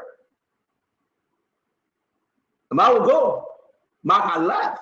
Because Liberians, you need to know that we cannot speculate to keep our partisan or reject our partisan. You cause my man, so I'll hold you in contempt. Come to the courthouse.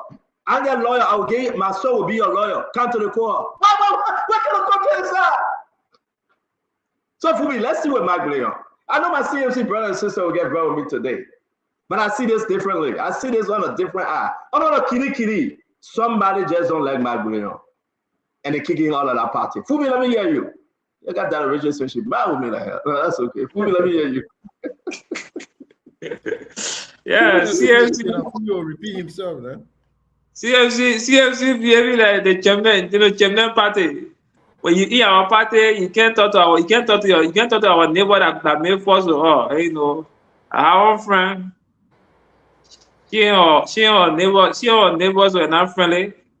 And she said, actually, myself, I should call people now and say, I beg you, your enemies and I'm my enemies. So don't draw me into your Chemnen business. You must speak to your neighbor, one can't speak to them. But don't put me inside. Now what CMC doing? The last time the chairman was very, very with the vice president in the Senate Bureau. You saw how he blasted in Nima that Jeremiah Coon is doing there to me, hurting my business. Then now say my blame when I'm being friendly with Jeremiah Coon. You can't do that. The man that all of you that Nima people, you got personal issues you can deal with it, but you can't say your mobilization chair cannot be friendly with the vice president or very close to the vice president.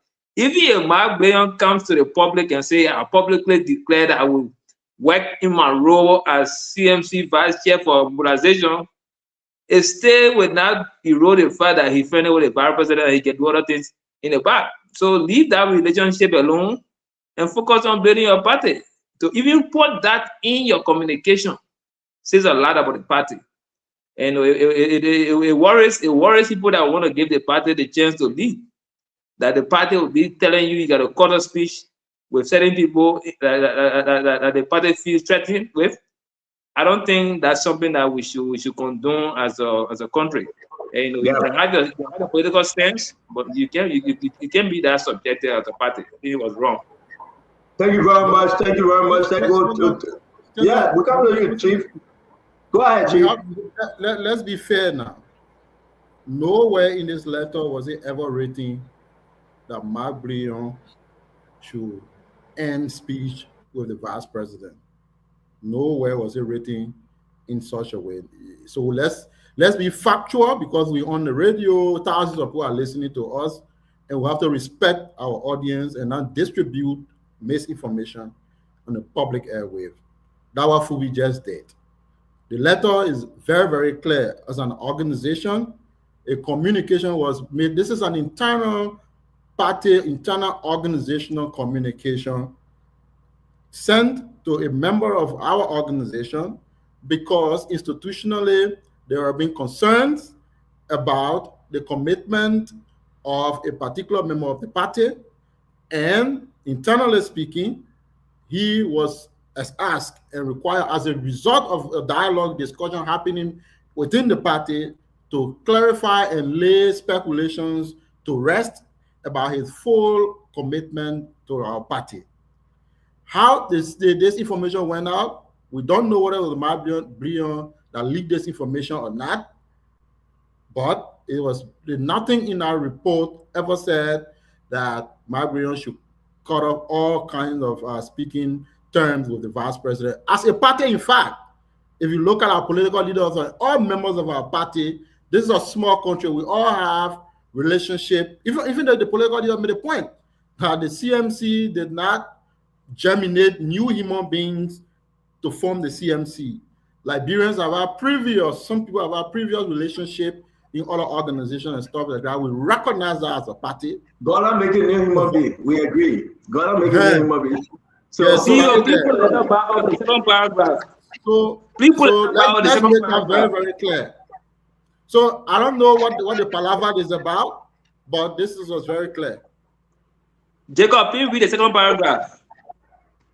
Let me zoom in it. Let me zoom in there. I'll pull it up. It's too far from us.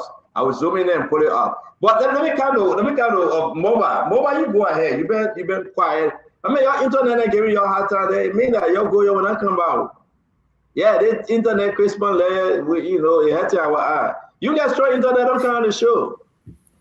If you get Huawei internet don't come. Seriously. No, I'm not telling you mobile. I'm just telling everybody. Your party got to give you internet. Your party give you internet don't come. You won't be up plan.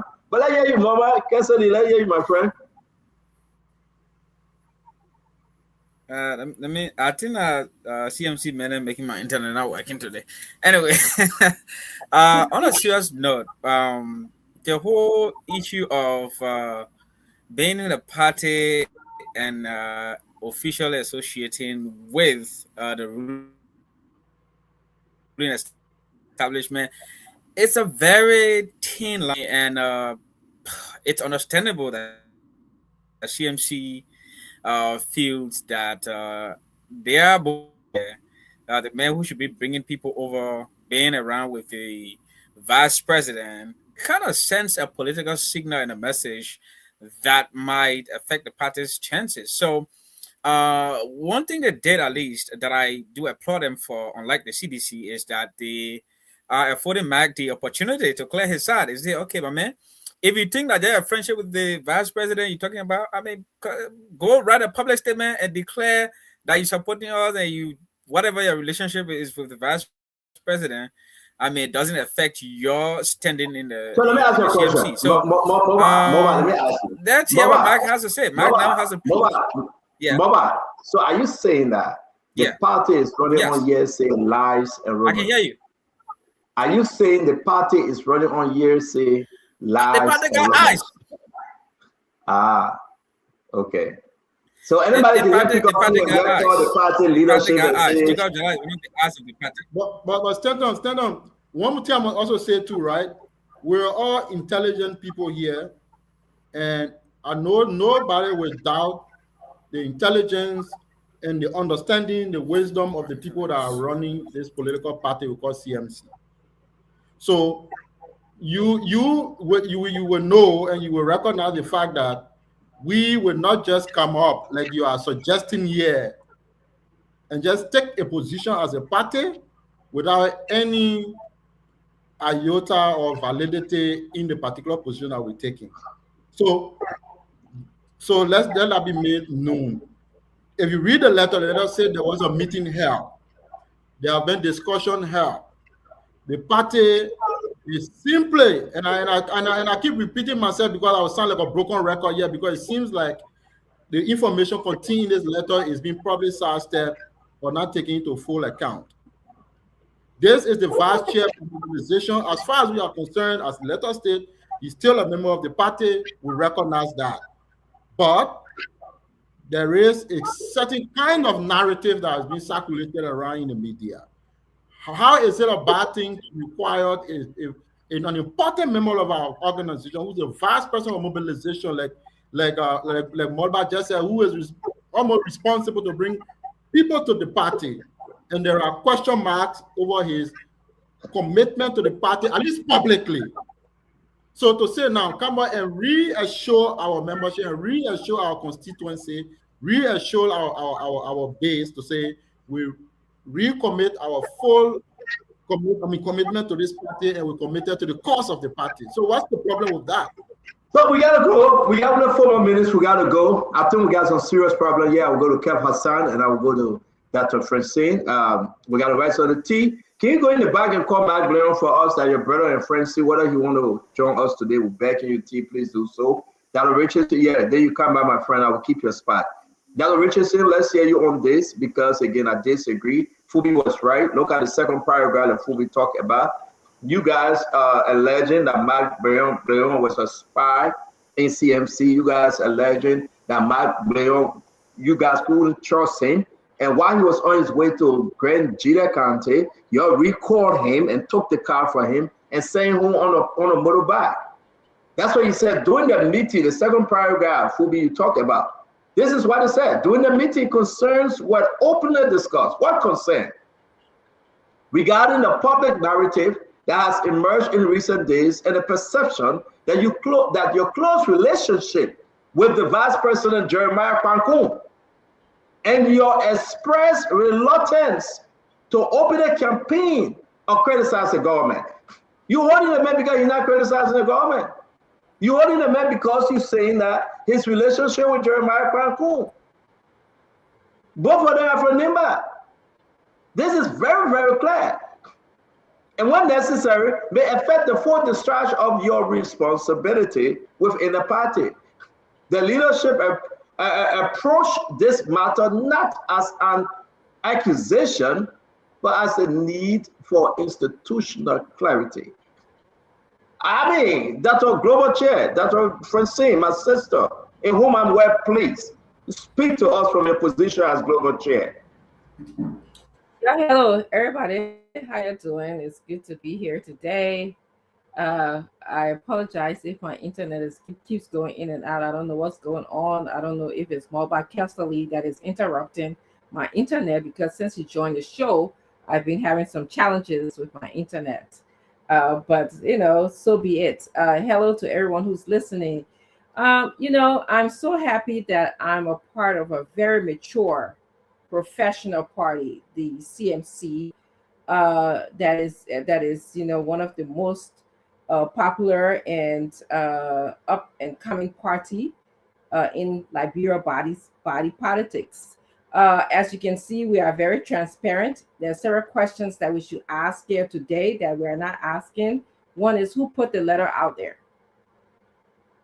Do you guys know? It's been assumed that CMC put the letter out there, but as a mature party that had an internal conversation with someone, and the letter is in the public. So here we are discussing this matter.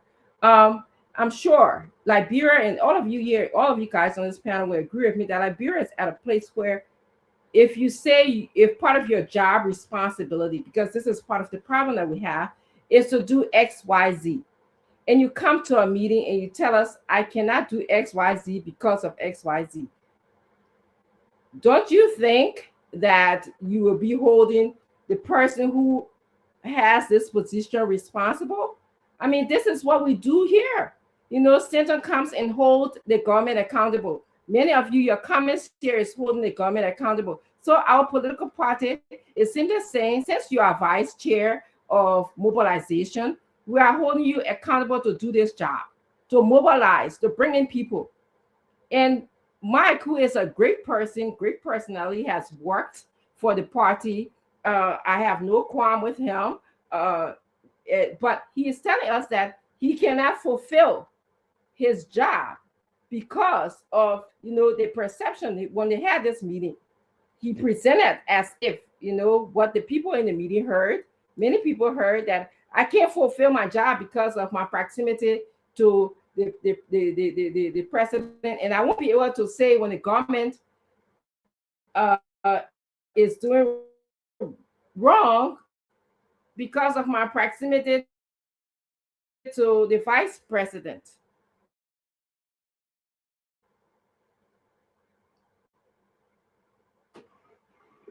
Okay. Sorry, So I'm having internet problem.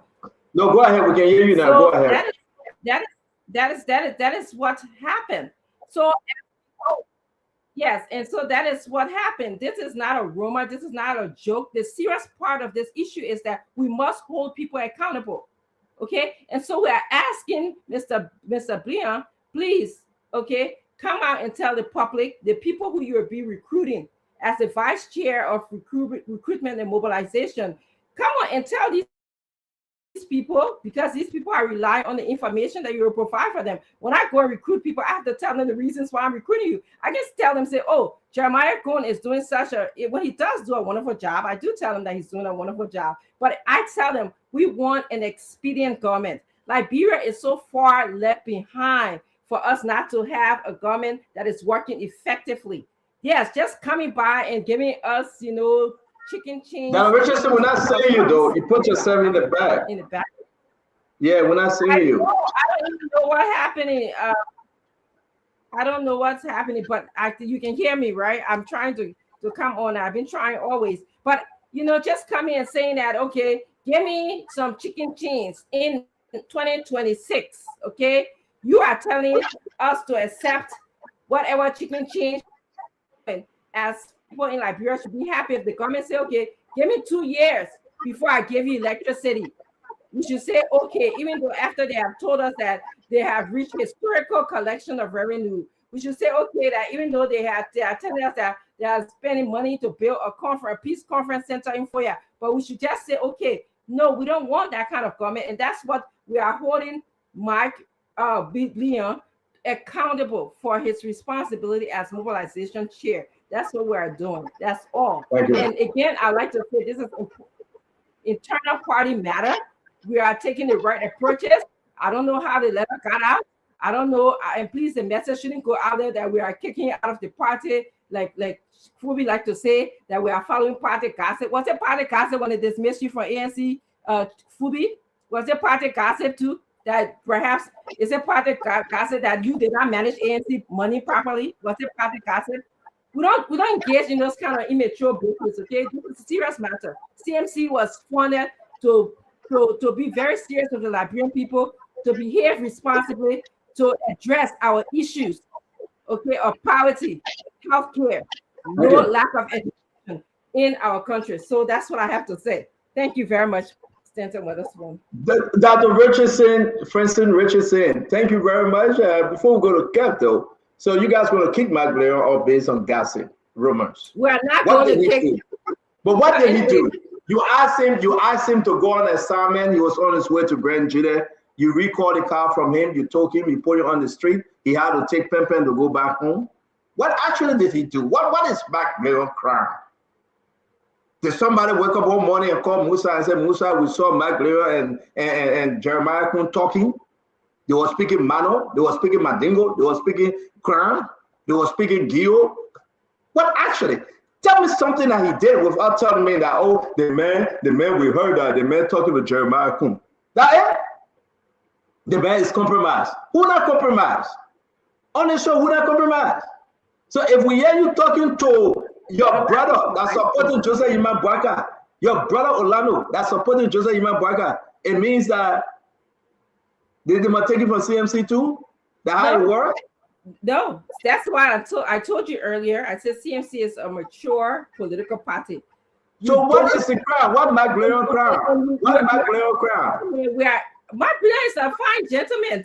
He does not even. So why are you kicking him out? Why are you kicking him out of the party? That's what Mike Blian told you. Please call him. We want to know. Or we ask him to confirm that he can fulfill his responsibility of doing the job as mobilization. Based on what? Based on the fact that you suspected, you heard of gossip that he was having a relationship with Jeremiah Cohn. You see, no, it wasn't. You see, you want to tell the story that we kicked Mike Blian on. All right, let me go to Kev. That's fine. That's what you want to let the public know. But that's not what we want the public to know. That's not what is out there in the public. The letter is clear. I didn't write a letter. I saw way here in America and they sent it to me. I didn't write it. But then you shouldn't be talking about the story that's I'm talking about it because I just sent it to me. That the party chairman sent it to me. The party, anyone know who sent it to me? That the party chairman, that James sent it to me. That James, your party chairman, that he sent it to me. James, your party chairman. Accent. James, you don't know who sent it to me. That's not true. Let me say this to you. Let me say this to you guys. I want to say hi to everybody. Let me say this to you guys. Dr. Francine, Jacob, you guys should not run away from this. This is Vice Chair for Mobilization. You should not run away from this. Is his alliance with Jeremiah Coon is unholy. It's an unholy alliance. He should not be discussing in depth with Jeremiah Coon. Jeremiah Coon recruited him. So you guys, right, you don't run away from that. You come out clear. You say, no, you don't want that. You don't want that. Jeremiah Coon is becoming weaker in Nimba. He know Musa is strong in Nimba. He going after Musa because Musa is chipping off his strength. Why are you guys running away for coming out and saying, no, we don't want it. We don't want it. Jeremiah Coon is not going close to Mike because he wants them to drink tea.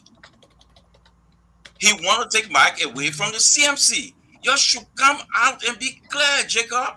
You don't beat around the bush and be quick and say, oh no, we this, we that. Come out clear. No, you don't want it. The man wake up in the morning, see brand new car parking in his compound. What do you think that for? You think for them to go drink tea or go eat kobo? Man, you should be strong. You don't want it. This man is mobilizing for you guys in Nimba. He chipping up Jeremiah Coon. He know that. So Jeremiah Coon trying to be strategic here. He's chipping up the guy who going around. What are you talking about, Kev? Because the man left CDC that was hurting you. I said, left CDC that was hurting you. We in the opposition together. We in the opposition together. It doesn't matter. I mean, you're wrong. So we in the opposition. You know that. You know because the CMC getting stronger in Nimba. You know Mike is strong in Nimba. You know that. That's why he going, because you know Jeremiah Coon is getting weaker in Nimba. You know that. He getting weaker. Who said that the other day? He's a weakest vice president. So we will get there, though. You see the kind of argument here? Kev, thank you. You see the kind of wishy-washy argument? There ain't no wishy-washy argument. But Kev, don't interrupt now. Just say thank you, my brother, please. This is one of the limp arguments Kev can ever give because he want to get on Dr. Richardson good side. It will never happen. You will never get on Dr. Richardson good side. You can talk tired. What kind of argument is this? Jeremiah Coon won 2 elections all by himself. Anybody here pull it? No, Kev, wait. You say all by himself? All by himself? Okay, you must say that I can hear back. By the way, Kev, how much sympathy your uncle died? How much sympathy? So let me weaken your story. Let me put your mind in sympathy most more. There will be no way you can tell them Tabata. I won't say nonsense. The man brought who to power? Sam Koga. He won. He went back again, brought another representative to power. He won. For me, how can you say the man is weak in Nimba when only he alone winning in Nimba? Musa Belete ran away from your own Kennedy. He went to Manchester to play football and come back when they were flocking in Kennedy. What are you talking about? You want us to go there? Tell us to go there. Musa Belete played his mother on the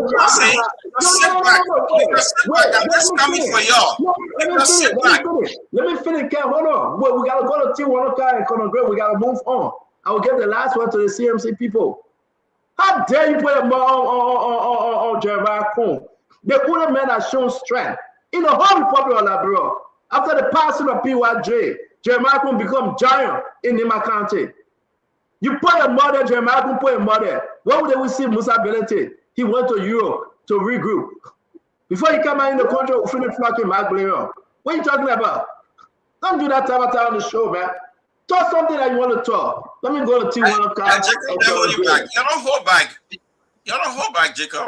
Yeah, bring it. The general will talk time because we have evidence. We have evidence. This is not a mistake. Listen, CMC will let Mark Leon be Mark Leon. Let him out be. Who cares if he leave? If he stay, nobody cares. But I get a message for CMC tonight. Mark Leon gone. Musa met Mark Leon. Mark Leon gone. Mark Leon gone. Mark Leon gone. Jeremiah Kunate, Mark Leon. Mark Leon not coming back. He gone. Let me announce it now. Jeremiah Kun finish taking Mark Leon. You call Mark Leon right now. Mark Leon. Dan. So that Dan, let me stand on. If the man's so loyal to CMC, why he can just put that aside? Stan, let me comment on this, right? Here's the problem. The problem with CMC is this. They don't even know Mike Bloom. And then they want to manipulate him. I have known Mike for more than 25 years. You cannot manipulate the man. So the issue here is that they want to tell Mike what to do, what not to do, who to be friends with, who not to be friends with, in violation of his constitutional right to associate with his friends. So Mike is pissed at them. Right now, there is a 1% possibility that they can fix this. They will struggle, tired. Say, hey, broke the news, Mike going, and I mean, say, oh, But here's the thing. I know Mike very well. I know we can talk. I know we've been friends forever. Mike cannot tolerate the idea that you want to manipulate him and humiliate him. But Mike is a very important commodity in the political space in Nimba County. And if it is true, the news that Stan is breaking here, if it is true that he's coming over, he got friends over here. We'll work on him. We appreciate, we'll work together. We'll give him respect that he did not receive at CMC. That is the problem. So last week they had an opportunity to fix it. Then they went, this letter that you show here today, they've been preparing a letter. They prepared a previous version of it. And somebody told them that it was too harsh. Mike would not tolerate it. And that the calm one day, the friendly one, that way you see that, they fixed that letter about 3 days ago. So Mike would not tolerate that. It's just the disrespect. It's been going on. When we were campaigning for the Senate, when Mike and I went to Jackie, where we had the ECOWAS thing for the Farmington Road Declaration thing. And then when we met again, cynically, we talked. The issue I have, Mike has been complaining, and Musa Belete knows that Mike has been complaining about disrespect. He wanted to work with them. He wants to work with them. They are the ones that are pushing my friend and brother away. And if Mike come over, we'll receive him. We'll give him respect that he never got. Thank you. Thank you. We gotta move on. Let me get a minute to Colonel Gray. Colonel Gray, real quick. Colonel Gray, I get mad when people pull Jeremiah Kuni, all that like that. Seriously, I get all of my share. Seriously. Well, let me repeat myself that the closest and strongest thing that happened to Nimba County in a long time is the election of VP Kun as VP. I will not trade that for anything. And so all the other ones are speculation. But this guy is living the political dream. It's the second man in command. If you have the blackjack and this and that, you trade something else, then you'll be trading the key gentleman that could be the next president of the Republic of Liberia. I will not trade that for anything. But here's where they left Mark Bleon in the cold, and they left him vulnerable. When he was running, I'm pretty sure there were trade-offs between him and the VP. I think we continue to underrate the VP's ability to win people over. And sometimes when you overlook your enemy in that capacity, they'll triumph in ways that you'll be late to even understand where they're gone. You'll be way behind them now because they were way ahead of the race. I agree with the CMC. When you hold that kind of position, I will not hold you as a loyal individual if you're that close to the other party. Yesterday I talked about Mr. Kanyo Bagbala because he does not hold the position Mark Blair is holding. So he needs to come out and say, look, send his resignation, move on, because that guy has been captured. Thank you. He's loyal now to the VP. Thank you. Thank you very much. Phoebe, real quick, and we'll finish up with Jacob Jala. Yeah, so quickly, like that Reggie was saying, look, our ANC disrespected me as ex-party official, and I resigned because of that. So it got nothing to do with integrity issue of me. I'm one person that Mr. Cummings and gave money and go to bed, know that I'll be safe. So don't go that road with me next time, please. About allegation about not managing ANC money well.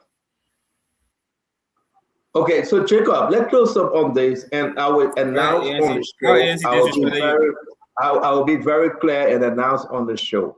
Mike Blair is not going by the CMC. Mike Blair, that train it left the station 100 miles going all the way to Ohio. Probably right now say it's entering Chicago. 100 miles, very, very on a high speed. That train gone. So Jacob, I'm sorry. If that bad breaking news I'm giving, I'm sorry. The brother gone. He left. And I think you guys push him out. With this letter, there was the ice right there. Well, you're also a newsman in some way, so maybe you performing that function to provide us breaking news on that level. But that is not the concern of the party as we speak. An internal organizational memo or letter to a member of the executive committee was written to ask for clarity and to, lay people concerned to rest. There are many members of the party who have had concerns about the clarity and the commitment, both privately but also more publicly, of our vice chair for mobilization. That is a very, very, very, very, very important position of the party. And the vice chair for mobilization is no joke. So if there are question marks over the commitment of this person, it is important, particularly for the membership and the base of the party, to be extremely clear about that commitment. And of course, putting a question around, like, stating we have had policy disagreement with the government. Let's be clear. And the vice chair for mobilization is, as far as we're concerned, if he's full-fledged member of the party and he's towing party policy line, have to be able to also expand and to represent such a policy disagreement with the government publicly. So I don't see how come that is a problem if Mr. Brion is still a full-fledged member of the party, which we believe at this particular moment on the record that he still is. So whatever the future brings, we have no idea yet, but the position of the party chairman was very clear, asking for clarity and commitment, especially to become reassuring to the general base of the party about a full-fledged commitment again to this party and the direction we headed into. Thank you. Are you saying that everybody that part of CMC now will have to write a letter of reaffirming recommitment? But let's go. We got to move on. We spent over an hour on this one. We got to move on. I beg you, all of you, please. I want to say I beg you. Sorry, my internet was giving trouble. I didn't understand or hear what Phoebe said, but it's okay. Apparently, whatever he said wasn't as important for me to know. But thank you so much for speaking about spending more than an hour on CMC. That tells me the power and the strength of CMC. So we can continue. Yeah. CMC is in the test. That's something Emmanuel George, actually, he doesn't want to hear. CMC have taken over from ANC, so we got to talk about CMC. And that's the beauty of politics. Again, but I disagree with your decision today to kick Mike Leon out. Be man enough. Tell Mike Leon we don't need you in the party. But I can confirm on the show. I spoke to everyone. Mike Leon gone. He's not coming back. Mike Leon gone. He's not coming back. As a matter of fact, let me add something to it. Mike Leon will be given a brand new pickup truck. A brand new pickup truck. Yo, Mike, what I'm saying, Emmanuel. He will be given a brand new pickup truck. Something better than what ANC gave him and put mobilization on it. CMC gave him and put mobilization on it. He'll be given a brand new pickup truck. This is political zigzag. If you don't want a buffet ground, hold it. Somebody will take your partisan. The same way CMC took Dr. Richardson away from ANC, somebody will take Mike Blair away Oh, you laugh again? But let's move up. Let's move up. You So what's the empirical documentation you have that the CMC is a third party in Liberia? You don't want us to go there. I'm trying to be at peace here. You don't want us Is to the go road there. already around with you anything? You don't want us to go there. I will just leave this. It's a beautiful road to ride. It's a beautiful I'm going to road leave to the ride. opposition unity alone. That your base there, your opposition. You know, I'm not going to go there. I don't think you. But let me make one point here. What my Koisi, just 30 seconds. What my Koisi and Jacob is saying. Look, we have many evidence over the years documented that even governments leak information to the news because they wanted to be in the news. So your internal memo, we don't know who. It's possible that the chairman, he said, leak the memo out because you all wanted for us to discuss it this evening. So to come and say that, oh, we don't know why it leaked out. No, there's a lot of evidence that show where a government wanted information to be critiqued by the public, they can leak that information to the news media at any time. So thank you. But Oh, man. CMC is not the government, though. My man, away here, Emmanuel. I mind my business. Let me see what time they send me the news. It wasn't even part of our news feed, right? Away here, minding my business, and they send me the news. Yeah. 2:26 p.m. They send me the news. American time, 2:26 p.m. You know who sent me the news? The party chairman. His name is James Y. Yogo. That man that sent me the news. I asked him what you want me to do. He said we're going to publish it. I said thank you. I'm not lying. I don't have to lie. If the man want to send me any news again, I business, man, I said it. That the party chairman sent me the news. You want me to screenshot it and pull it up? Yeah, the CMC people, you tell me I'll pull it up. Is it a bad thing for you to send it to me? At this point, we doubt it, so I don't believe. So I'm gonna put it up. I'm gonna put here my send text message up. I'm gonna screenshot and put it up. Yes or no? I don't think you should doubt Stento or Stento saying. No, I'm not even mad. Jacob, don't go that route. Wait. I'm gonna put it up, Jacob. Dr. Richard said I'm gonna put it up. You don't go that route. The issue is, thank you for informing me. I'll put the anything up. No, listen, Thank you for informing me. That's it. I asked the question and you just answered the question. I know Stento always try to rabble rouse and do all that kind of thing. No chairman say you don't. Yeah, because okay, you know what I'll do? For the respect of you, I will screenshot and send it to you. When you see it, then you'll be convinced. Yeah? I'm not going to pull it up. It's very important. I shouldn't share the man myself text messages. But I will send it to you, Jacob.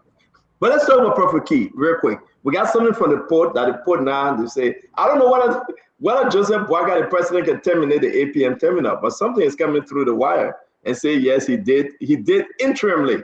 Can you terminate interimly? I thought that APM terminal was a concession. Am I right, don't Jacob? They flip the thing now.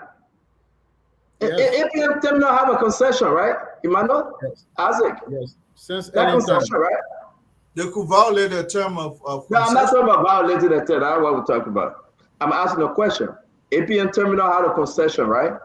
Yes. Since Madam Salif's time, since President Salif. Okay. Even if they violate the term, you go back to the lawmakers, right? No, they could suspend operation until great Leon alone, man, we are cool. You talk about something that happened and you said they cool. Who's cool? But we get to it. We get to it. So you see some of the pieces. You see some of the pieces of advice on which President Boakai is leading the country. The lawmakers pass a law. Then you say President Boakai as anybody, we can't say, we suspend the law. This is exactly you see what the country is going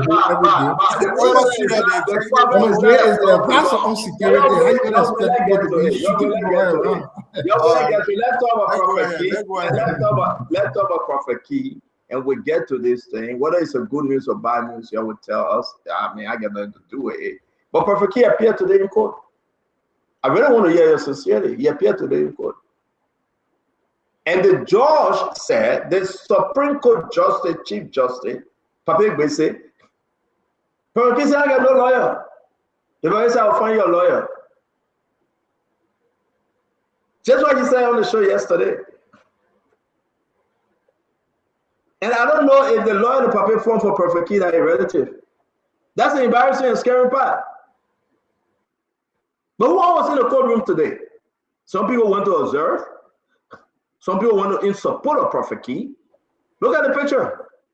Mariah Yakula, ANC, Serena Seaforth, and all the other people there. They were in court today. Safwa May Gray from CDC. They went to support Prophet Key. I didn't know this guy was famous.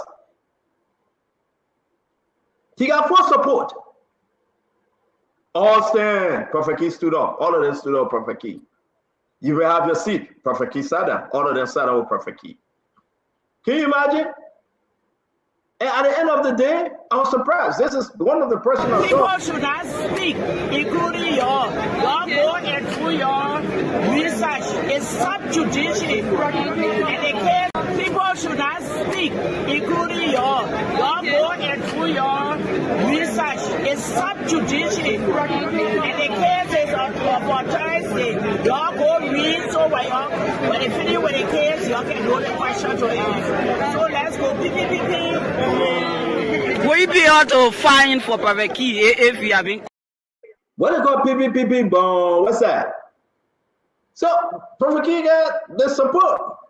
The Oman said PPP. But look at Safwa though. Safwa Gray. Look at the lawyer that going. Women that supporting Prophet Key. But guess what happened? Prophet Key said they tested the system. And the system is credible. Zion!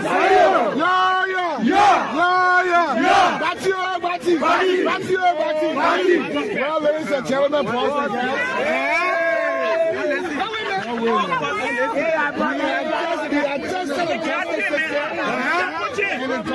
is credible. I can tell it's credible. Thank you. Let me hear you. Let me start with my brother Asido. Asido, what happened? They postponed it for Thursday. They gave Prophet Key a lawyer. He would come back. Asido, what's going on here, my brother? Prophet Key went to the Supreme Court to the court on Braka. The court said, Prophet Key, bring lawyer. Prophet Key said, no, I'm not bringing lawyer. You'll bring my lawyer. They said, okay, the case suspended. What? That's Supreme Court that when we hear Supreme Court name, we scare. At the place we see people acting, bring lawyer. No, don't bring lawyer. I will bring lawyer. If I say I'm not coming, okay, it's suspended. What kind of a joke of a place is this? Where have we come? Like, how has Liberia reached this level? See the thing we see over there now. Prophet Key go, he curse, and then the chief judge say, "Come and tell us why you curse." Prophet Key said, "No, I'm bringing lawyer." So someone said, Prophet Key now has established a new judicial precedent. Whenever the Supreme Court calls you, don't carry a lawyer. So all the people that are doing lawyer thing and they can make money because we just go there with our lawyer and the Supreme Court will find lawyer for us. Then they will suspend the case, will go home. I mean, what kind of thing is this? This thing for me, I just take it to be like NAFO. You know, when we were small, the trains will be paying NAFO, play thing. It's funny. This should be a serious country with a lot of things going on. That the country you see, there you go, yeah, you ready for Supreme Court. Are the country you see there like that? Supreme Court, you see people doing, there you go, yeah, you go, yeah, oh yeah. When have we come at this level? I think our people need to take a little backseat, reassess the entire situation, and get to know that the people of Liberia are watching. The only other time the people of Liberia can speak will be in 2029. And I'm so certain from the belly of my conscience that the people cannot see this confusion of the government and re-elect them. Not at all. And you are doing everything to tell the people that, listen, we don't want to be in government. We don't know how to lead a country. We're able to do it. Come and we will move on. But keep on. Keep on. 2029 is very. See the thing we see what we saw today. Zayo. I'm bringing lawyer. This is a joke, Stanton. I think people should stop joking with our serious country, man. Our country should be serious. This is a joke. Thank you. Check up. Let's hear you, check up. Yeah. Yeah, so today, we all followed. I also followed online. I wasn't there in person at all. And of course, we talked a lot about it yesterday. And then, of course, yeah, Prophet Key appeared true to his word last night, and admitted that maybe he does not have the funding. He was indigent, maybe not. He does not have the financing to get a lawyer and all of that. And I think the court gave him a public asked the public defender or something like that. There's a structure in the court to provide him legal representation. So, yeah, and of course, he said he believed in the fairness and the integrity and the credibility of the court. That is his own words on the matter. Of course, then Thursday will come around pretty soon, and we'll see how the case progresses. So, other than that, I don't think I have any more point to make besides what I said yesterday. So, yeah, that's my opinion on it for now. Thank you. Let's go to Emmanuel Josh. Emmanuel, was this a serious day today? Tomorrow is a holiday in the country. Tomorrow is Armed Forces Day. You think it was just a theater? Well, was this something you just burned? Emmanuel, what went on today? Yeah, let me make the public. I'm not a lawyer. I don't pretend to be one, even though I come from a family of very strong lawyers. Somewhat what was popular in the country, and many of you knew him. So I'm not a lawyer. But using logic and this little sense I have, I agree with you. It was a waste of our time today.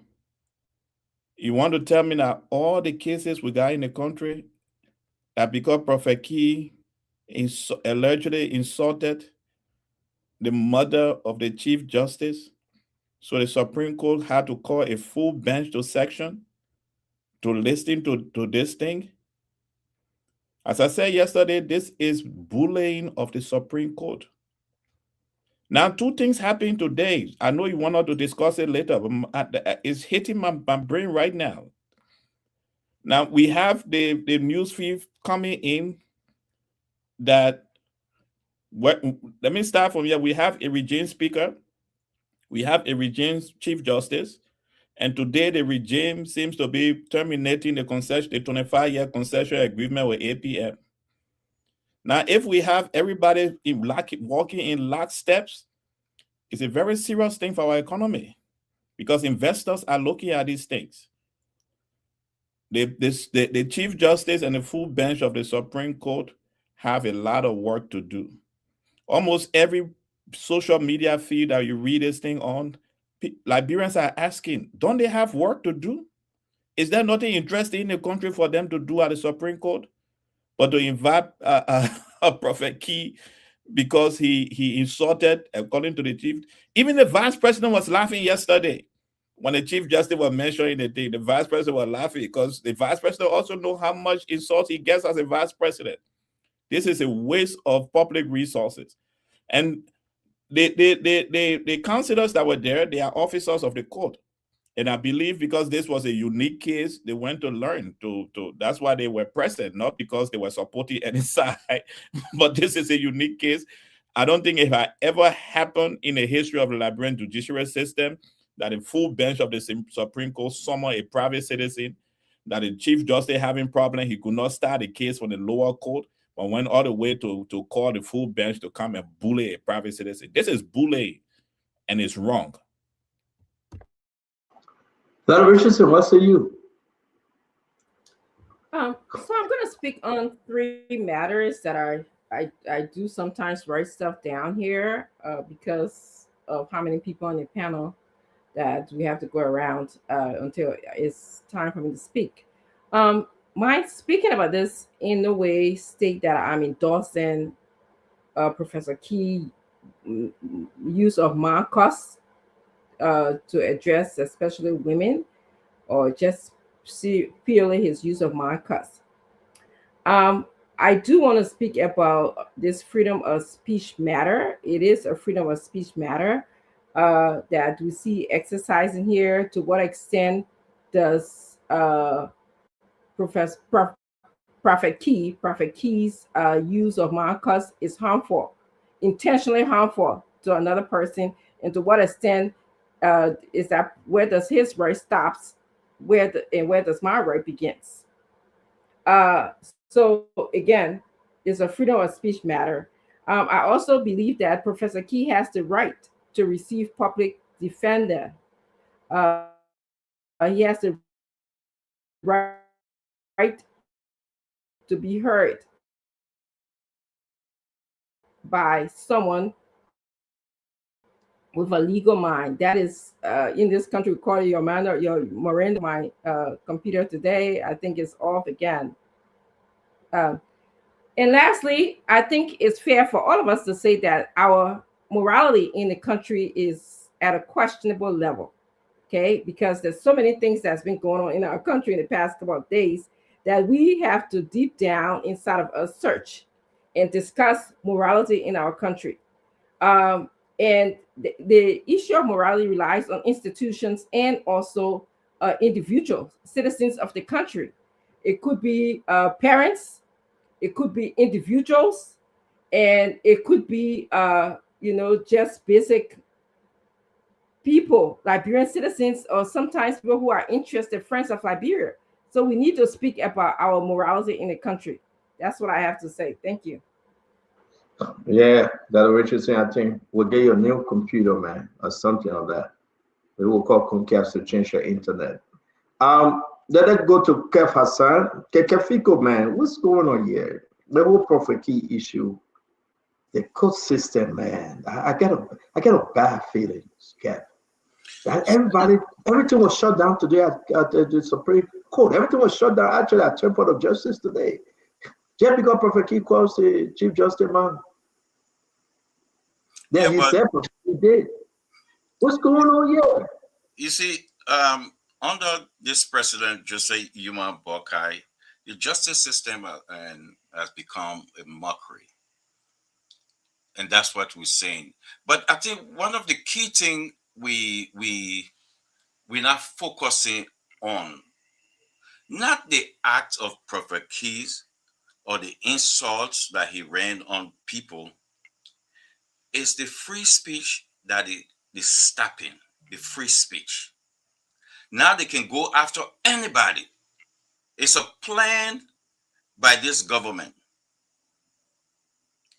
So they're using Prophet Key as an example. They're not going to do anything to Prophet Key. They will just use it as an example to go after. They know who they want. Let's focus on the free speech. That's exactly what the government is going after. So you will see, they will tell you, okay, Prophet Key said this, he appeared before the Supreme Court. So what they're trying to do is they're trying to water down the Abdullah Kamara and law. That's the plan, is to water down.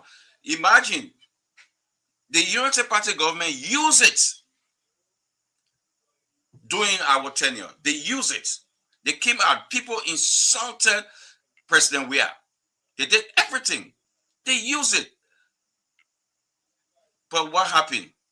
They used the Abdullah Kamara law, or they used that law because they say it's a free speech. We saw people calling President Weah dragging Lemaki XXX.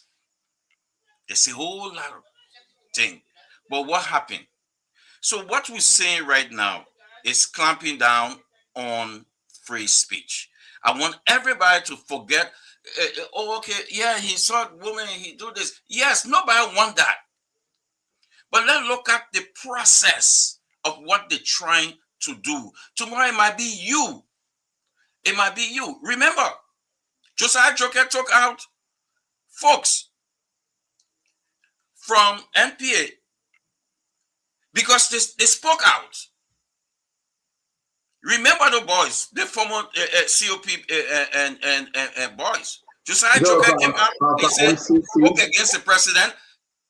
They were out of their job. So what this government is doing is ruling by decree. They're turning the court into a military court, and rule by decree. And this Chief Justice will act as a military judge. The there's something happening. There's darkness, dark days coming. We are returning into the dark days if we don't stop. This is what we fought for. Well, Chief Fubi, let's hear you on this Prophet Key matter, though. It's something scary here. Things are, is that, listen, you know, what actually is Supreme Court Chief Justice want to achieve here? Fubi, what do you think? Well, I know you don't talk to him, but what actually you think you want to achieve? Yeah, firstly, you say Prophet Key cause your power. Don't let your man go sue, because your man he cause and you. So your man should go sue for damages on the issue. So the Chief Justice, like everybody said, the guys are less busy. You got 10,000 plus cases on your docket. Some of them been there for years. You have not reviewed them to make sure that they are speedily tried. Well, the most important thing to you that somebody calls your man. You can't be using that. Nobody will tell you that causing somebody's man is good, but you can't bring your personal issue to control the state. You got right to charge to hold Prophet Key in contempt for the corruption allegation that was levied against you. So that should be the most important discussion you should be having. That you have demeaned the court, you have said the court is corrupt, you said that we take bribe to render judgment. Come and tell us why we shouldn't hold you in contempt for that statement. And if you have proof, like Prophet Key said he has proof, let him display proof, because that's the only remedy or defense for defamation of character. It must be factual. So he can use that and also take it to the legislature for impeachment, because the Chief Justice is not supposed to be a corrupt person sitting at that level. So use it at the Supreme at the legislature to impeach the Chief Justice. But the Chief Justice and the full bench cannot put the country at standstill because somebody insulted the Chief Justice's mother. That is wrong. If you feel personally funny, go and sue Prophet Key at the civil law court. Or let your man, if the man stay alive, let her go and sue Prophet Key because she's the one he caused, and not you. So let her go and sue because the injury is on her. If you feel hurt that Prophet Key insulted me, let her go and sue. But you cannot be the one putting the country at a standstill. You insulted my mother, come and explain why we didn't hold you in contempt. And that's the point I've been making. A lot of people, misconstrue that. And besides, the legislature have not prescribed punishment for contempt charges, contempt of court. So the Supreme Court does not have the right to even punish anybody for contempt of court. So they also violated Article 3 and Article 74 of the Constitution, and they have done it in the past. They violated that very article. So the Supreme Court is in error of the law. But most of the lawyers have failed to tell them. So we that are not lawyers, that we don't intend to be lawyers, we have to put it in their faces, let them know that they are in gross violation of the Constitution that they're supposed to be protecting. Because you cannot be protecting the law and be violating the very law that you are under obligation to protect. So the Supreme Court is in error. So hold Prophet Key on your contempt charges for the corruption allegation, but not for the man cause. If he heard about the man cause, go and sue him to the civil law court for disorderly conduct and whatever issue. Your man fee, your man stay alive, let your man go and sue. But you can't waste the country time and bring them to the full bench to talk about man cause. Yeah, let's try to close on this, because the thing is that I want to go to the phone line quickly after everybody speak to ask the Liberian people, was this necessary? When Prophet Key calls Joseph Yuma Bwaka and his wife to those unity partisans, when Prophet Key calls Joe Weah and Clark Weah to those sedition, calls Musa Berite and Arizona Cummings, ANC and CMC, Bernard Ure, who Prophet Key now calls. Where was this Chief Justice? He was sitting there as Associate Justice. He never had the strength, the right, the authority to bring Prophet Key in. Even as a lady that called and said she's going to sue Prophet Key, Judy Andy. He didn't listen to Bushman Keita. It's this, listen, they are removing people from their homes, breaking down homes, and people are crying. Corruption cases is there plenty. What have this Chief Justice done to say we'll open this court and hear these cases, speedy trial? People are dying in South Beach prison Because of what? They get $50 to pay to get born and get home. They are dying on a pre-trial. What have this Chief Justice done? But to say to the Liberian people, Prophet Key calls my ma and my pa. So we will stop everything, lock everything down. Bring him, let him tell us what he calls him us. Isn't this waste of time, waste of your energy, waste of the 20,000 they pay him every year or every month? If that's how much you're giving him, whatever the amount is. Can you imagine? We are not endorsing Prophet Key insult on anyone, but you should have acted when you had a chance to do so from the beginning, and you didn't. Is this the way that the Chief Justice is creeping to step down on freedom of speech and expression? Let me go to my brother T and go to my brother Ever. Let me grab more, but then we'll move on. The Liberian people decide. Whole day came and gone free. Lock everything down. Police reassign them because Prophet Key calls Chief Justice man. Whole day. Where everybody basically thinking about moving our country forward. Illegal breaking of concessions. The last thing that came from that place the other day was ultra virus. They wonder what kind of virus now? Like coronavirus proper. I mean, what's this? Yeah, but go ahead, T. Talk about our Papa, we say.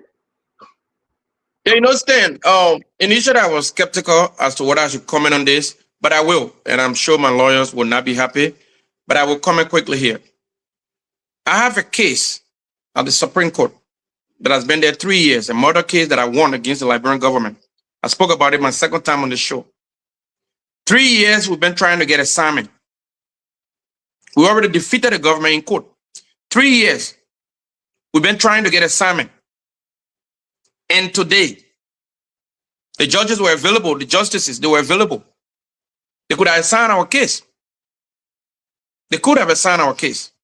Really, really frustrating.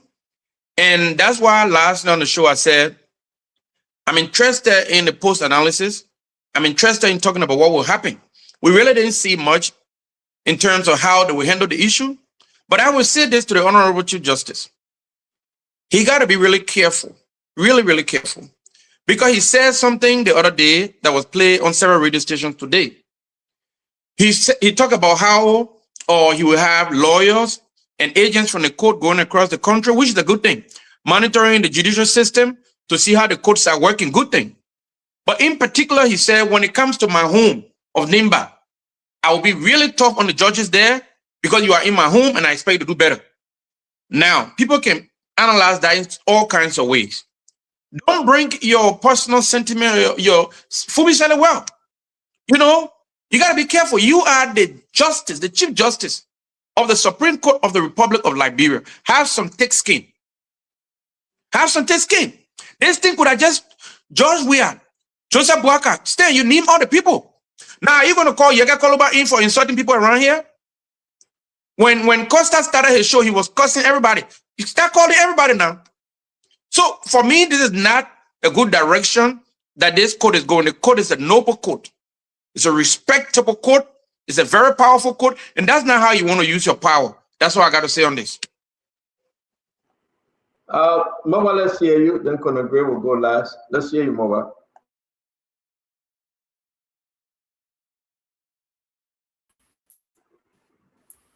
Okay.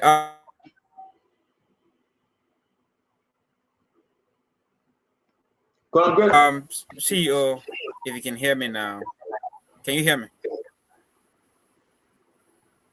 We're trying hard to hear you, my friend. Yeah, I mean, the issue of Prophet Key today.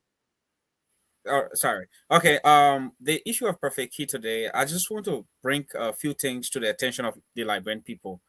I want you to know that it costs the government of Liberia anywhere between 10 to 15,000 United States dollars every time the Supreme Court convenes.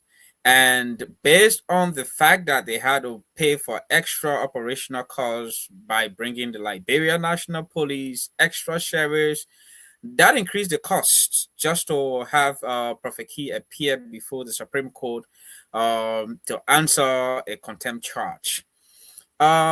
And unfortunately, we find ourselves in a period where the Chief Justice is not focused on increasing the impartiality of the courts and providing more avenue to make Liberians heard and protect their rights. At this time, we assume the Chief Justice would have done things to make the judiciary better than he took it when he became Chief Justice. Unfortunately, he is taking us back into history. We are not making progress.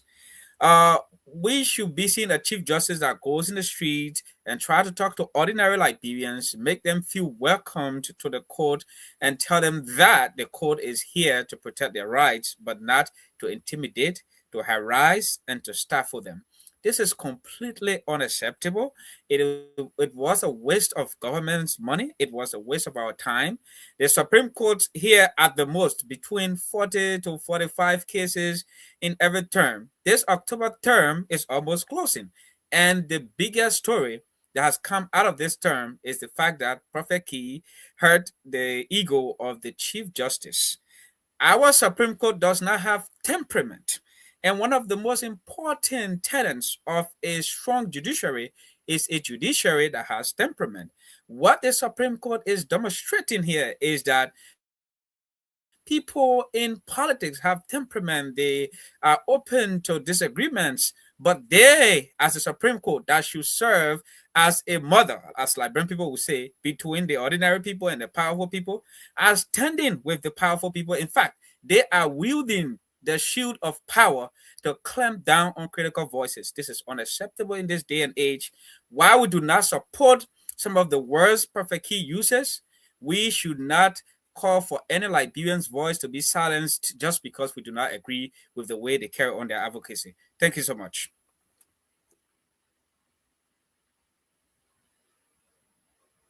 Yeah, thank you very much, Mobile. Let's hear from Conor Gray. Conor Gray, let's hear you, my friend. Stanton, when I left yesterday, I went to do my own due diligence, do some research. The definition of contempt, especially contempt power, has to do with anything that impugn on the High Court, for instance, in this case. If you impugn the judge, you impugn the entire court. Because each judicial officer of the court, especially the judges, they belong in one accord. In other words, if you go after the judge, the reason the judge, for instance, the justice could not go after the abuse of President Baka and all of that and so on and so forth is because directly he was not affected. By extension, it's an embodiment of the court. So, and he's of all people, he's the chief of the court. So if somebody abuses this, for me, let me cut it short. This for me is a booby trap. Right now, all of those lawyers you see now, one of them want to be on record for going against the Supreme Court. So I hate to say this, but this might plant Mr. Prophet Key in there for a little bit, because he has to, when they define the meaning of contempt, he actually contempted against the Chief Justice, who is an embodiment of the court. So bad news, but at the end of the day, they'll use legal term and there'll be nobody there that will defend him, because all the attorneys, counselor you see standing out there, nobody going to stand against the Supreme Court. It's going to be hard. That's why maybe this is intended, as Mr. Keith said, that they want to put a stop to what this gentleman is doing. By extension, stifling dissent. But at the end of the day, it will boil down on legal matter. If they define contempt, Prophet Key is guilty. Thank you very much. To me, and I will say this to all, I think this is just a waste of the people's time. I believe everybody has spoken on this. This is just a waste. I like the Chief Justice. I like them all. I think it means well for our country, and I wish them good luck. When last this Chief Justice ever heard the rape charges cases that was brought to the court? Did he call when the 14-year-old was raped? Oh no, he wasn't injured, right, Fubi? He couldn't have called for it, right? When the boy was sodomized, oh no, it's still to the lower court. He will not call for it because he wasn't injured. Corruption cases flying left and right in the country. But because you say the man caused you, you're injured, so therefore you will speak to what the man said, the man caused you. Nelson, can you come on? Let's just take maybe 15 calls to hear what the people say. What are the Supreme Court Chief Justice? Less busy. What are his less busy? And now it will be like, is he trying to scare the press that if you say he's less busy, Emmanuel George, then he will hold you in contempt? So we got to be careful with our words now. If you say Pape Bese, you say your honor, then he will hold you in contempt. Are we now going to try to do this, rule by decree thing now? Is that what we're looking at, folks? But Jacob, you got to be careful. You're in Liberia, People got to talk freedom now. They got to be careful. Is that what we are? Is that what we are looking at here now? Before we move to the other cases, conversation we had. We say Uncle Chief Justice. Yeah, you got to say, may it please your highness, the highness Chief Justice now. You're militarizing the militarizing the courts. But yeah, go ahead. So should I say no, Jacob winner? Should I say, may it please your highness, your holy honor, or should I just say Pape Bese? If I say Pape Bese, they'll say you don't call him the honor. Are we in the court setting? I'm calling the honor. The Pape gets to 2029, he will be out of there. The year will catch up with him. So what are you trying to prove? Well, what actually are you trying to prove? I mean, listen, my fellow Liberians, you got to listen to this. The Cosman and Salif, worst of the worst. How long the Pape Chief Justice or Justice of the Peace? How long? Is that Justice of the Peace? How long? But today we say because they didn't say, may it please your honor. Let's go to the full line. Nelson, can you come on, please? Let's go to the full line. Let's go to the full line, folks. Let's take a few calls. Your name and where you joining us from? Hello? Yes, your name and where are you joining us from? I'm Kinga Royal David. Yeah, well, man, I know that you. Go ahead, tell your own. I want to say thanks to the Chief Justice for the decision he took by inviting ally Prophet Key. I think it will serve as deterrent that no one will take the airway and start to insult people's parents, more especially women, because we have the women organization in this country. They are not saying nothing about people just coming on and abusing. We have children that are growing up in this country, listen to insult. Every day people come on the radio, go to talk shows and start to insult. Those are not good things for our society. So I think it was let me ask you a question, right? Because the line is very basic. Let me ask you a question. Did this Chief Justice just realize that Prophet Key can cause pancreas? I think he just took over and he have the all power to call whosoever. So he never had the power. He never had the power as Associate Justice. He's the Chief Justice. No, I'm asking you. He never had the power as Associate Justice. You were insulted. He never had the power as Associate Justice when Judy Andy went to the court. When they caused Joseph Baga Ma and his son and wife, when they caused John Manawia, he never had the power. So he wasn't Associate Justice at the time. I mean, leave me alone, man. Let me respectfully move on. Yeah, your name and where you joining us from? Your name and where are you joining us from? Hey, see you. Yeah. All is well. Thank you. This is Sheldon Dua, join you from Norfolk, Virginia. Brother Dua, thank you. Thank you, Brother Dua. Go ahead.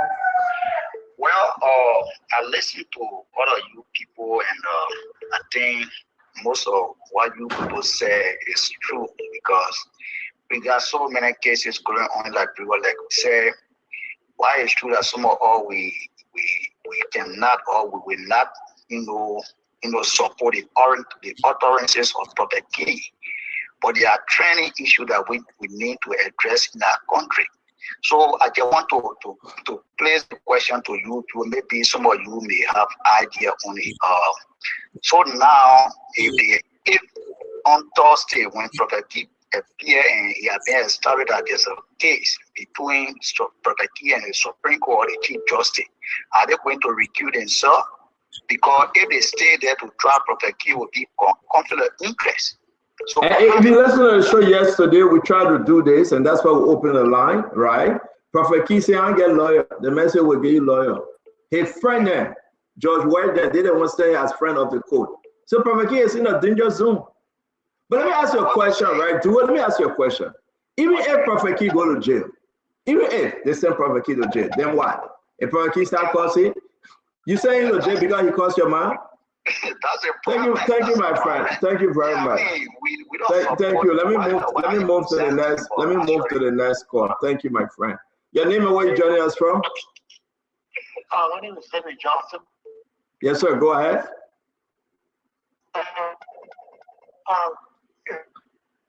Man, your phone line is very bad. I'm sorry, I can't continue with you. Your name and where you joining us from? This is Uncle Pete, the member of all the counties. Uncle Pete, talk to us, sir. Yeah, I listened to you all state on the show. I think there should be a deterrent for this insult of Prophet Key on the murders of people. If there is a deterrent, there must be a consequence. Not because he insulted George, we are President Boakai, people, ministers, all the murders or other murders that he be insulting. So he should go with impunity. And now, if the Chief Justice wants to take action, there's a need for him to take action in order to stop this attitude, man, of Prophet Key. It should be a deterrent. But that deterrent must be a consequence. I want to see Prophet Key go to jail for this insult on the borders of people. Women are the queens of the world. There is no need to have a single individual becoming a celebrity in Liberia for insulting the mothers of people. You all should speak. You all got mothers. This must stop. So let me ask a question, Uncle Pete. I agree with you. Everyone should speak, Uncle Pete. And you're a reasonable man. When Prophet Key calls your mind your power, what would it associate justice at the time? Yeah, when he calls our mind power, what did he say? That because he calls it mind power, so now we got to say, yeah, but Uncle Pete, that your own. Thank you very much, my friend. Thank you for calling, yeah? Okay, sir. Yes, sir. Yes, sir. Hello, your name and where you joining us from? Your name and where you joining us from? Your name and where are you joining us from, please? Yes, my name is Washington. I'm calling from Super South Dakota. Yes, sir. Talk to us, please. Stanton, I will agree with you and I agree with Kat. I agree with you. It's a waste of time and waste of the country money. And I also want to agree with Steph that they are trying to set a major precedent where they are trying to get rid of free speech, or they are trying to set a precedent that some people that you cannot cross, or some people you cannot speak against or actually, and that is bad. And I thank you so much. I take this full network for bringing this to like report. Everything you're doing is your symptom. Every day you're doing this is educating the librarian and are becoming the more better. Thank you. So thank you very much for the show and thank you for what you're doing. Thank you. Let me go to nursing because we have to talk about the APN terminal. They broke the contract. They say interimly. I don't know whether you can do contract interim, but people will tell us. Zoom Lion, not Zoom Lion now. The whole energy sector contract went to another company. We want to tell you guys, and LTA get a new company that they're fighting for because they are doing away with TIA. Every contract has been repelled, being condemned. They've been facing it. I don't know though. I don't know. And somebody got to help us here. And a major corruption hanging over LPRC. Again, major corruption as alleged is hanging over LPRC. Major corruption hanging over LPRC. I hope we can get to it today. But this is what we do on Spoon Talk, folks. You got to tell your own, I tell my own. I think what happened today, the Supreme Court was less busy. Seriously. So they caused the other people in my empire that were there, the other associate justice there, Emmanuel George, or they are there in support because of the colleague. But Nelson, let's take a question from Liberia, man. 05551011075 is the number to call. Hello. Hello. Yes, let's hear you. You're live. Yeah, I'm Hold Yes, we are live on the show. Let's hear you. All right, I want to ask some questions to the Chief Justice. So, what is the Supreme Court president when the capital building down in the country? What is the Supreme Court? What is the favor of the Liberian people? And we're sitting here and we get 2 cases on the bench that is not addressed. We saw rape cases a few days in that President John Brown therefore. When they see about around here, even the rescue government, the president for 20 people. When that is Supreme Court bench, I ever called them and say, look, we're going to rescue for the cases. They shouldn't waste our time here. Thank you very much for your input tonight. Thank you a lot. Hello, your name and where you joining us from? Let's hear you. Yeah, hello, you're live. Chief Justice, you're not ready yet. And March 27, going to March to the American Embassy. One of Boca saying, oh, you're not whitey. That particular man not whitey. He waiting about time a woman. For the web, the man called upon woman, I mean, a woman, what, the mother, everything. They action because I need. Then he tell us from people, man. Thank you very much for your input tonight. We need to march to him and trying to that abuse was. Thank you. Hello. Yeah. Hello. Yeah, please go ahead. Let's hear you. Yeah, yeah, go ahead. So when they say freedom of speech in this country is to cause Marco, them meaning that freedom of speech. Even if honorable or crossing honorable man, he doesn't have for them. They went to court or they tell any something to the court. That is our Chief Justice. Don't get big crossing when the man to act, then you're putting the studio there defending it. Freedom of speech. You want to black freedom of speech. This is freedom of speech to cause my cause. No, let's stop in this country. Thank you. Thank you for your input tonight. They can't do that. Thank you. Hello, your name and where you joining us from? Let's hear you. Yeah, hello. This is Sam. We are following down red. Go ahead quickly, Sam. Let's see when other people say, I think it's a waste of time, waste of the laboratory resources for a Chief Justice. He said that they are speaking the issue of moral. Let us go to the Chief Justice process. Yeah, moral. But the Chief Justice who came up and told the laboratory that the Supreme Court is 720 offer. At the end of the day, to do voting, voted. Is that moral? This is the Chief Justice who influenced a son to be appointed to a conflict of interest. Is that moral? Thank you. Brought a process into private dispute. Thank you very much. What you call them, man, Nancy? Remember, Thank you. All right, thank you. Thank you very much. Special dispensation. CEO, you want us to trust that the man is making some good points. You know, we just don't take this conversation because we feel like the Liberian people looking at this to just be a waste of time. 5 people in black gown, they go sit down because somebody playing football and call somebody man. Seriously? I mean, let's pause for a second. Let's see when you run away, go again. Why does you run away? Let me tell my woman. Your name and where you joining us from? Your name? Hello? Yeah, hello? Is this Paul TV? Yes, sir. You're live. Talk to us. Well, okay, I'm calling from Philadelphia. My name is William Stewart. I'm listening to people, the other backing the man who doing a lot of causes. But what I'm seeing is that it's not anything that's going to benefit our children. It's not anything that's going to be backing our children listening to the kind of thing. Why not they pass it on to the other people? So please, we can offer our tone of voices, but we need to also advise that this fellow calm down with the cussing because our children are listening to it every day. That's just what I want to say. Thank you, Mr. Scott. Thank you. Thank you. So there you have it. We want to say thanks to all of you. We'll be moving on. To me, listen, find perfect key for something else, right? They may be causing saying he was in my stomach. He been causing. Say the ball in my stomach, the ball causing. Conor Gray. So you didn't stop him. You didn't whip him. You didn't take it from him. Causing killed the man all over the country and burned by in the country. The message he caused that President Obama become president. He caused that Samuel Koga become senator. He caused that Jeremiah Kuhn become vice president. He caused that even make you to be chief justice. Because without President Obama being president, you wouldn't have been chief justice today. Then you got no reason to hold him to shut down the whole court temple of justice. You hold him because he caused. Just stop, man. Senator, 10 seconds, please. No, man, you can't eat it, Leah and Lomba. You can't eat my man, 10 seconds, please. My man, no. You can't eat it. Let move on, man. No, you can't leave no, my man, Uncle Pete, who on the show, who called? Bob, thank you, Bob. Leah and Lomba. You can't. Yeah, he was on a private show before.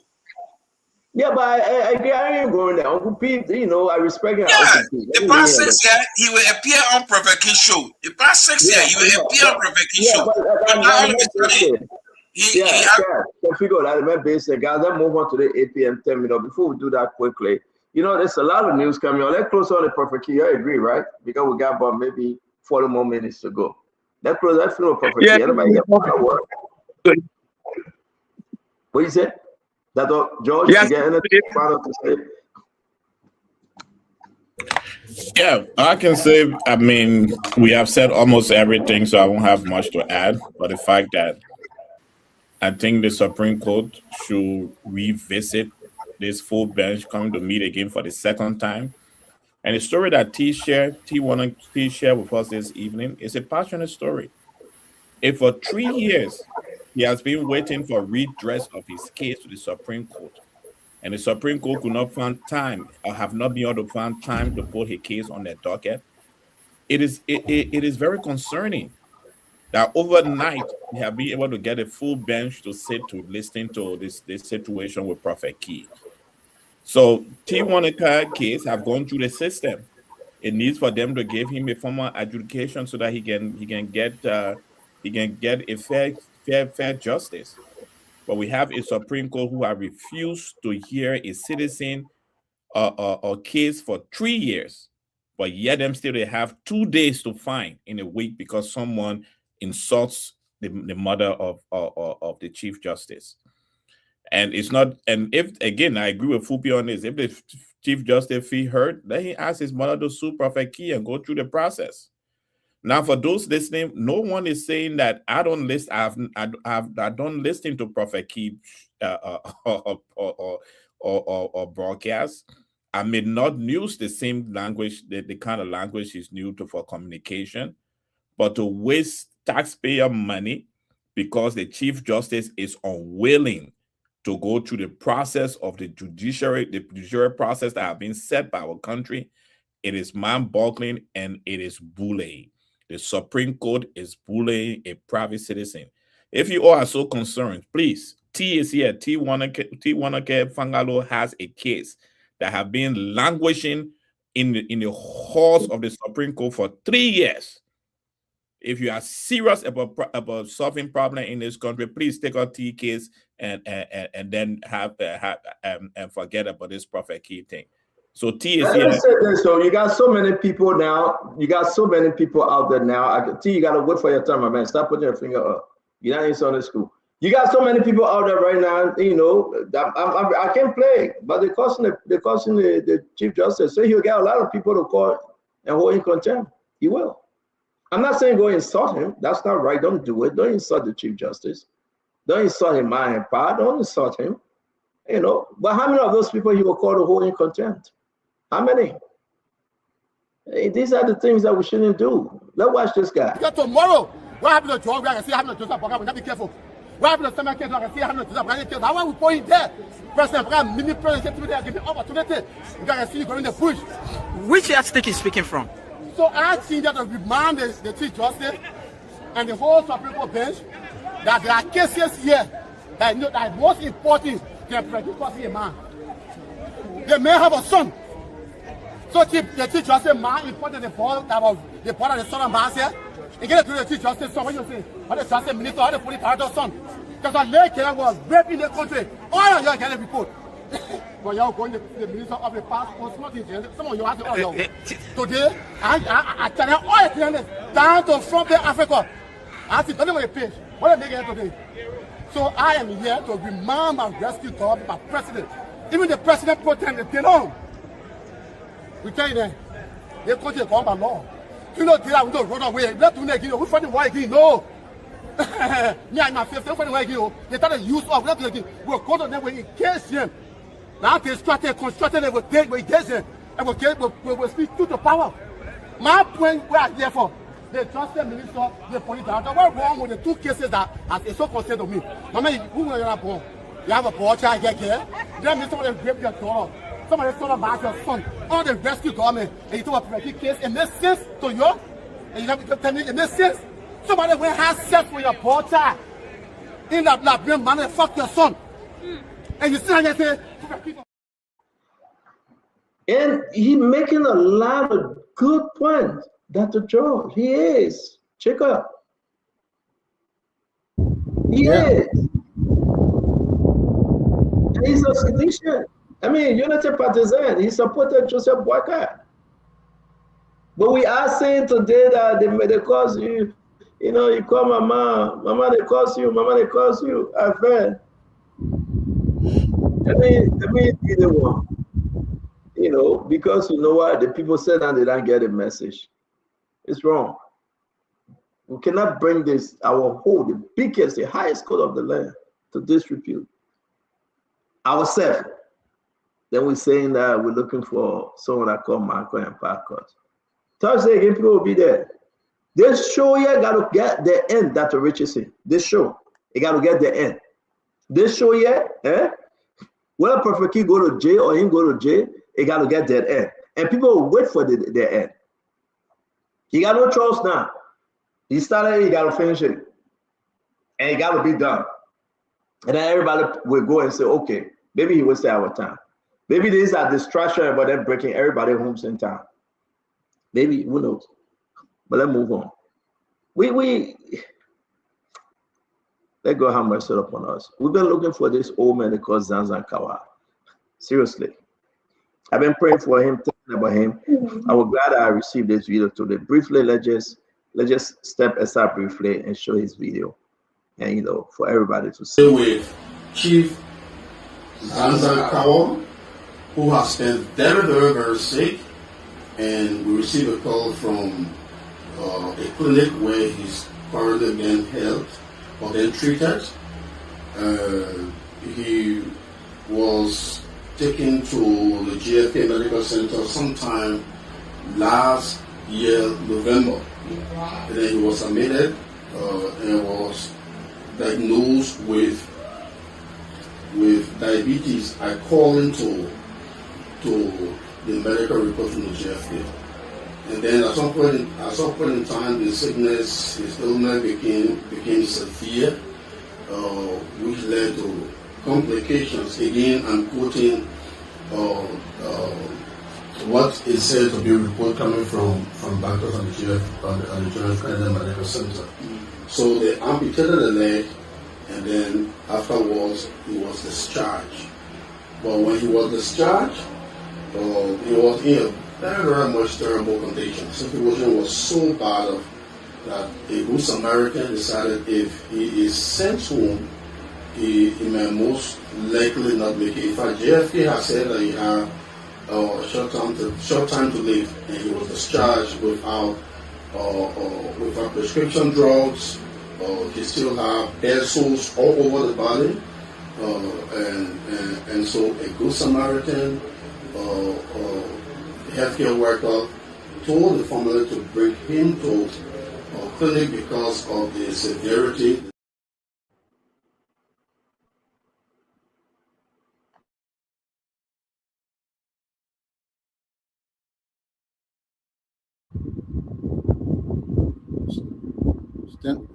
Stand on.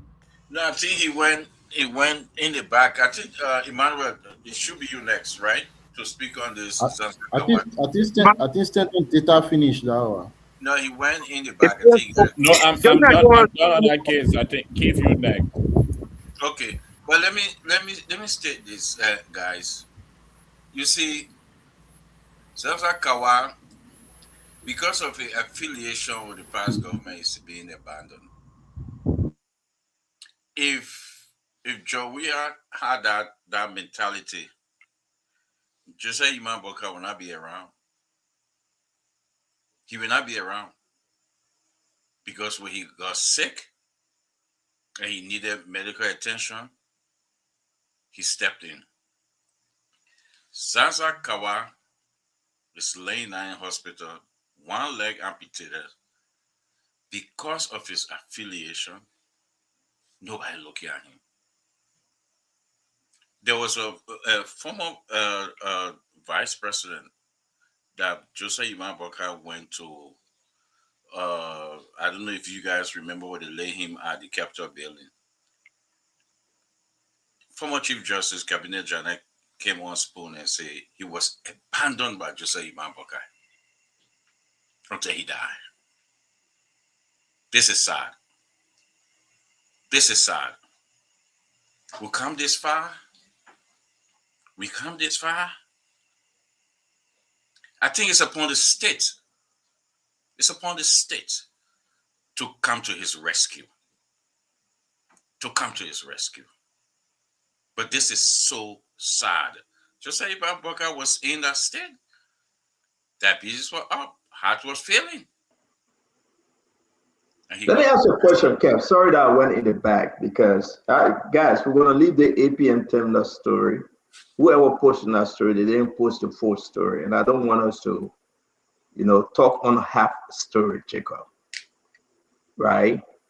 If you read what is in our chat room, it's not a full story. So I'm going to allow to leave it alone because Joseph Boakai didn't cancel the APM terminal concession as presented in the chat room. I'm looking at some document here and I will share with you guys. That's not how it worked. He didn't cancel it. The president must go through the lawmakers. Lawmakers say instantly it can't be so. What is in, who posted that? They posted what wasn't so clear. So we're going to leave that APM terminal story. And I'll bring to your attention on the Zanzibar Kawa. Zanzibar Kawa was sick when Joe Weah was leaving office. Within that time frame, the OMA got sick, right? You don't know what President Boakai did for the OMA.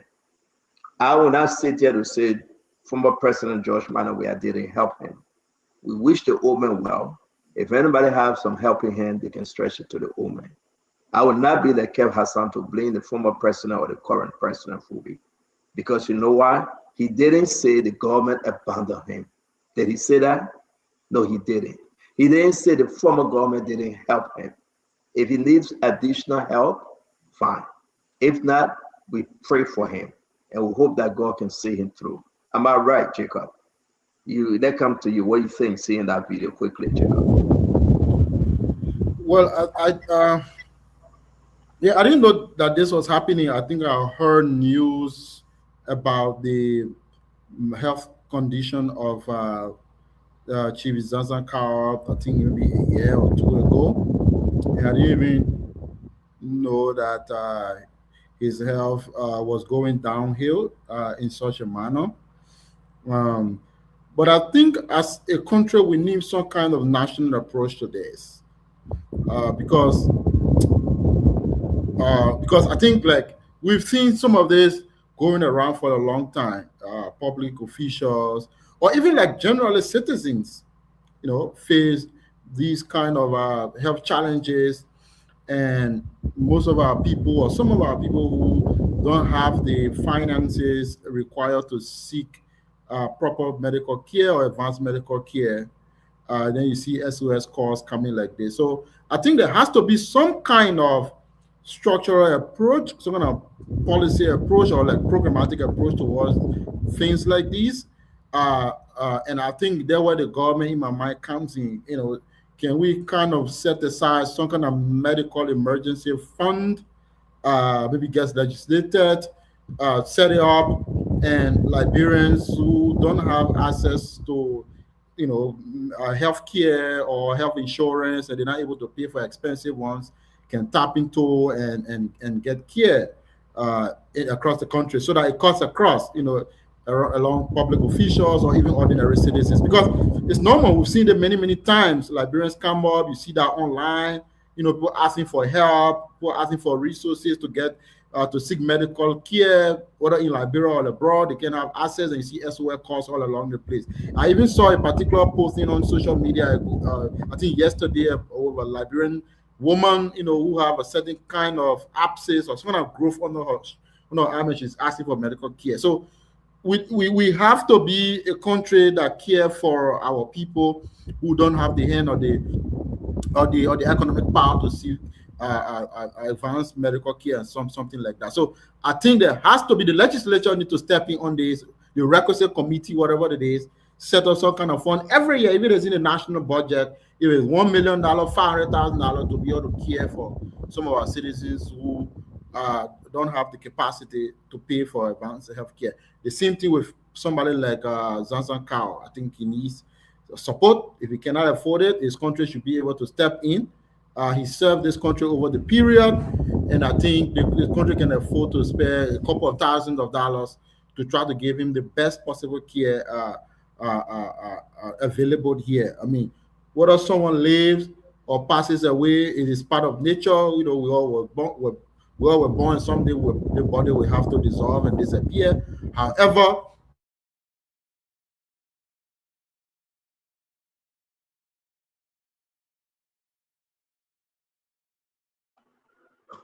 all right, is okay? We'll move on. Let's move on. Fubi, what do you make about this, Fubi? And I disagree with Kev on this one. I think Kev love to hurt our head, Fubi.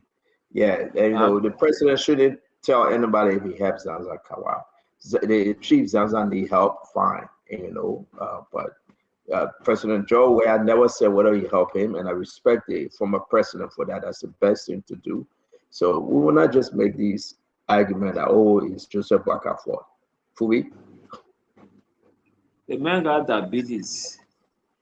Boakai getting diabetes before you want to blame Boakai for it. Sometimes can roll his stuff on. I know everything you want to spin it in a political way to make your CDC looks good, but the money that you claiming that we are spent on Boakai, now we have private money that Liberian put taxes in use. So to get some of these little things straight. So Liberian put taxes that he used for the former vice president to go and seek medical attention. There's nothing wrong with that. But to even come and say it publicly, it says a lot about the former president. And so the chief Zanzan Kawa is sick. He has diabetes. He went to the hospital, and the hospital gave up on him, and they amputated his leg so that it couldn't spread to other parts of his body. And that's not the only person that it happened to. It has happened to many persons in that direction. Those are some of the ways that the people use to at least manage to reduce the impact of the diabetes. And it's unfortunate that he has to go through that. We can all wish him well and wish him speedy recovery and wish God's blessings with him as he stays through, as he goes through what he's going through until his time comes. But we can't be spinning it and saying the current president is responsible and he's not taking care of him, that Joe Weah will not come to happen. No, there are a lot of people that during Joe Weah time, they died for medical stuff. The hospitals were not functioning. The babies and pregnant women were locked up in JFK the same way they are being locked up now. And we had to solve that problem. We had to improve the health sector. We had to improve the educational sector. So we can't be spinning one person's health situation and try to put it on the whole president. We will have sympathy and wish him well and wishing God's healing mercy. That's the least you can say. Well, it's not about CDC versus in the United Party. The CDC was there because CDC, so the United Party abandoned him. No, there are people that supported CDC that died in all kind of means. And CDC didn't do anything to revive them because CDC doesn't give life. So let's speak to the issue and wish people well. Thank you. Thank you very much. Thank you, folks. Let me bring in Conor Gray. Conor Gray, this thing, sorry, Conor Gray, Dr. Richardson is in. Let me bring her in quickly. Dr. Richardson says, Zaza Kawad, we laugh with him, with Joe. He very relaxed, But to say that, I mean, thank God I even know that today that he stay alive after he had passed. Thank God I know that he alive, though. Yeah, I apologize for coming in. I don't know what's going on with my internet. I do have one of the best internet. So stand up before you start fooling around. I know I have one of the best internets. I want to say that I'm sorry, and I will continue to pray that, Sansa Kawad does well in his health. I feel bad hearing, whoever was explaining the story about his illness, that he suffered diabetes and they had to cut his leg, and he has bed sores on his body. That saddens me. But I think this is an indictment on our health system in the country. And this is why when some of us speak speak for CMC and wanting a different political party, wanting different actors who can bring our country up to par to 2026. Where in the world do you go right now and you see somebody who suffers from diabetes, okay, and does not get the adequate health care? They are sent home with bed sores and everything on their body. The primary oath of a doctor is to help its patients. And that's what most developed countries, except if you don't want it, except you discharge yourself against medical advice. That's the only way that you will look according to the way that Sansa Kawad is looking. But this is an indictment on our medical health system. This is a call for all of us, okay, to continue to speak for improvements in the medical health system, but to continue to speak for doctors to treat the patient with respect and to follow the hypocritical oaths, okay? I'm sorry, that wasn't a hypocritical, but it was some kind of oath that the doctors followed. Instead of touching in the medical field, you can help me there. It's not hypocritical, I know that. And the nurses to treat their patients well. So that's all I wanted to say. Thank you. I don't like to correct my doctors. That's right. Thank you. So I don't do that on the show. Well, if you know, I reached to your level yet. 18 years in school, I would not make it. So I'm not going to go that far. Thank you. I'm happy that I can correct myself. That's a sign of a doctor when you can correct yourself. Thank you, Mama. And I respect you because you're one of the best out there. If you can make $600 for 30 minutes, you are the best. There you go. I remember great. $600 for 30 minutes. You would never get it. Whatever. Stanton, I live in a country with you and others that is so rich. The U.S. continues to be one of the richest nations on earth. I go to the hospital, I see veterans up to generals. They're wheelchair bound. Both legs are gone. Some, even their limbs, all four, including lower and upper limbs, they're gone from diabetes. It's not because of money. It's because it's a debilitating disease. No one should be wishing for anything like that to come their way. And imagine generals who probably have lifelong health benefits. They suffer too. So how much more our impoverished nation? But one thing I always say, it's difficult to be a president. Maybe that's why some of us are not looking in that way. Because anything that happens in our country, they just quietly place you on your head. Whether you know you're innocent, it's you. Somebody hit someone with a car, they say, oh, just a Burka country, poor just dying. Imagine. And that's the wrong use of the presidency, especially within the opposition bloc. Sansa Kawad is a Liberian, very, very known. It doesn't mean that he was neglected. He has a bed. Go to ELW, people are sitting in chairs waiting for a bed to open up. Johnson has a bed.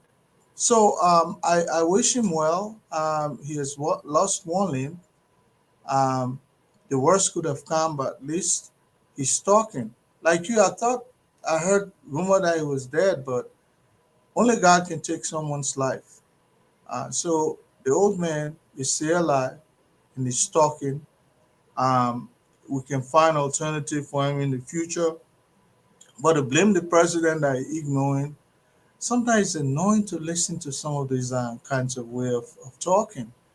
Because at the end of the day, people who should be getting help, they will not bother to reach out because they're afraid that they'll be neglected because of party differences. I don't think whether we should be going that route. I mean, you can call President Butler as much as you want. I think he's a humanitarian. If somebody, I know he has himself as Zanzibar Kawa in the past, and I know Thank you. Let me go ahead and bring T. T, let's hear you. Thank you, Stan. I agree with Conagry. The condition that the Ome is in, we all wish him better. But the idea that every time we get an opportunity, we put a spin on something to make somebody look bad in politics, and to even play that with somebody's health, I think that is not okay. Zanzibar Kawa is a well-known name in this country. It's an elder figure, and that commands a lot of respect. Those who want to help him, I encourage them to reach out to any contact that's necessary to be able to help the old man. But to begin to politicize everything, I don't remember if K. Hassan has ever said anything positive about Joseph Boakai or this government. Even, during the first administration of Ellen Johnson Sirleaf and Boakai, or this one. It's been more than, I don't know how many days or how many months. He will never find an opportunity. This is not okay. And when you do that, like Conor Gray said, people who may have the moral consciousness and who may try to take advantage of it to reach out. Some of them might just say, oh, this is politics I never knew. Oh, that CDC man. Oh, that Unity Party man. It's not okay. And you stand to gain nothing politically from doing something like that. It's actually outrageous. I think you should desist from that and let us continue to mention the old man in our prayer and stop that. And those who want to help the old man, I encourage that he's an elderly figure. He is a national figure, national icon. During the election, his name was a big name. Unity Party wanted to be associated with him. CDC wanted to be associated with him. And besides politics, let's just reach out. Anytime one of us is sick, let us reach out and show moral consciousness. Thank you. Thank you very much. I don't know what I did to you. You say I should stop. You want? Oh, you're laughing because you think you got the man. No, you decide. You want Kev to praise Unity Party? I wish you luck. Jacob, let me hear you. I wish you luck on that one. Okay, Mowa, let's hear you on this. Yeah. Jacob, you frozen? Have you spoken, Jacob? Yeah, I'm here. Yeah, Jacob, go ahead, sir. You spoke already? Yeah, he spoke and froze. But I quite didn't finish. But yeah, if you want to move on, fine. But the point I was making was that we need to try to handle matters like this in a holistic fashion. Again, this is not like the United States where you have a clear, beautifully laid out medical insurance program, and everyone can subscribe to such a program of that nature. There are a great, chunk of Liberians who cannot afford, to run a medical insurance program. So there has to be some kind of medical charity program, government taking some responsibility, so that citizens are able to subscribe, to funds of that nature if they need help, to take care of their health and to pay for health care and stuff like that. So I think there has to be some kind of holistic approach to that. But in the case of Zanzibar Kawa, is a statesman, he served this country, and I think if we can reach out and provide whatever support that is required to give him the best possible chance of restoring his health, I think that should be done. Yes, of course, politicizing it doesn't sound that humane to me, so we definitely have to deal with it with some level of compassion in terms of his health. I mean, again, we talk about life. Once we are born, we will have to die. That's part of the natural order of life. However, I think people also have the right to take the best shot have good health care and utilize all the science and technology that is promoted. So that's what I would say for now. Get a holistic approach to it. So that Thank you have some very kind of- much. Nobody go to you now. You last on this. I mean, we got only about 19 more minutes left. I'll try my best for us to leave the show early. Mobile, let's hear you, Chief. Stanton. Yes, can you hear me? Yeah, you good, Mobile. Yeah, I feel really sad seeing the former traditional leader in such a deplorable condition. I met him a couple of times when I was in Liberia, and I know he's a fine gentleman, and I am going to extend my prayers to him and the family while he go through this difficult time of poor health. But maybe Kev did not sum it up as he should have, and unfortunately I see T crying that Kev should come here and be praising President Boakai. I don't know for what. But the truth of the matter here is that when are we going to get a Boakai Care bill put before the legislature? Now that we've increased our national budget to over $1 billion, but we were able to pay our government out of 500 million money into the pockets of people instead of providing a cushion or an avenue where each and every Liberian citizen will have a medical card.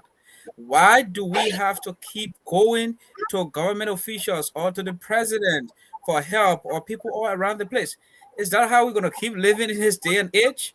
Why did we go to the polls to elect Mr. Boakai? Didn't he say he was going to address issues? And one of the fundamental things we expected Boakai and the United Party to address is healthcare delivery. And healthcare delivery does not only have to do with, we got Ministry of Health working. No, make sure there's health systems all over the place. Make sure it's available for the people. Make sure it is affordable for the people. How many Liberians, Stanton, are able to talk to the president directly, or who has a recognizable face for T and all the United Party people to say, let's help him? Or President we have to say, let's help him. Not a lot of Liberians. The majority of our people do not have the means to reach to people in power. But when you put in structures, when you provide insurance for our people, they don't need to call you to be able to get medical care. No. And that's why we have a government. Put in the structures. If you don't want people to beg you to take care of their health, make sure you provide the means for them to be able to seek good health care without having to come to you and beg you. Why do we want to reduce our citizens to come and beg us? This is alarming. We are talking about the former head of our most sacred traditional organization, and he's in a health crisis, and we have to go and beg the president? Are we just going to be begging around? This is very unacceptable. And this is a failure on the part of the United Party government because the government has not done anything to address an age-old situation. We are still living in the 1600s, essentially. Why do we have to go beg the president for healthcare, man? I'm feeling so bad. It didn't want to make me cry. This is not acceptable. This is not acceptable. Move from that, man. You can't point and say that you want to make me cry. Move from that, man. You guys say you're feeling so bad that you want to make you cry. Stanton, can I speak to this topic? Yes. Yeah, I would take 30 to 50 seconds on this. Look, Stanton, many of us are old enough to have witnessed, one, the power of Jenkins Scott, and two, the downfall of Jenkins Scott and the challenges he had in the latter stage of his life. One who I believe that example who have helped every Liberian who take leadership position in our country prepared our country in such a way that every one of us will benefit.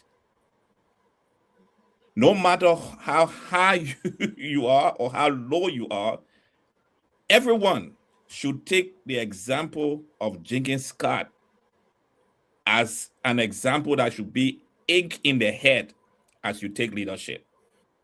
And that's what we are experiencing. I wish Chief Zansakawa well. I wish him good health. A couple of months ago, Chief Zanzakawa was one of the most powerful person in our country. He was close to power. Power respected him. But in his latter days, we cannot take care of him because we refuse to develop a healthcare system that is good for every Liberian. So those of you who are in leadership, don't think that we'll come on these programs every evening and criticizing it's only because of us. Because one day, you will be the one lying on that bed. And mobile model will be visiting you. And his pictures will be shown to thousands of people. And many may have forgotten that you are the Minister of Finance, that you were the Minister of Health, or you were whatsoever minister you were, but you did nothing to improve the life of the Liberian people. All you did was to improve your personal life. And history will catch up with you. Thank you. So this is no blame game, right, Emmanuel George? No, I'm not blaming anybody. I'm blaming those who are close to the coffers and who refuse. But your junior colleague blaming people, blaming Joseph Boakai. No, he did not. He did not. There'll be no way we come on the show and shake blame. This is a national issue. Yeah, but right now, President Boakai has the opportunity. I didn't shift blame. Right now, President Boakai can do what and I think was it John Kufuor or what his name did in Ghana. He was brave enough to have the public insurance introduced in Ghana when everybody else said there was not enough money for that. And now, even in Ghana, our next door neighbor, most of the citizens have insurance and they can get health care. Emmanuel, let me ask you, we the opposition on this platform, what's wrong to blame Josiah Boakai? He campaigned on this. When you see, Stanton can be so powerful in twisting some of you guys' head, where you say, "Are you blaming? Then you run away." We know him, Dr. Richardson know him. We know him. He's doing it. When he say you're blaming him, you run away. He know exactly. He just twists your head. Let me tell my own because this is our last conversation. Let me get my 30 seconds, please. Let me get my 30 seconds. Josiah Boakai campaigned on this. So when he come to power and not doing it, and see the former head of the chiefs laying down with bad soul, then and Remy Gray said he laying down bad with bad soul. Then you say we shouldn't blame the president. You know why? Yes, Fubi, that the country money, but when you use the country money, you have to let the country know that you use the country money. So President Weah was in the right to let the country know that our former president fell ill and vice president fell ill, and he used the country money to give it. He could have just abandoned him. But no. Cabinet Janet on the show said the former vice president, Senator, you interviewed Janet. You asked him that question. He said they reached out to Josiah Boakai. He refused to help the man until the man died. Zanzakawa was strong up to the election. You remember when he used that word Agu English? You remember? He was strong up to the election. Let me give you one good English, Kev. No, guys, we got to go out begging up. Let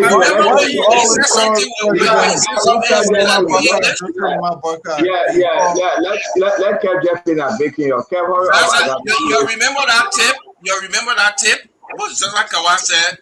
Maybe Remy Gray, you don't know. When he says something, don't he ask no, that I'm concerned why you call we are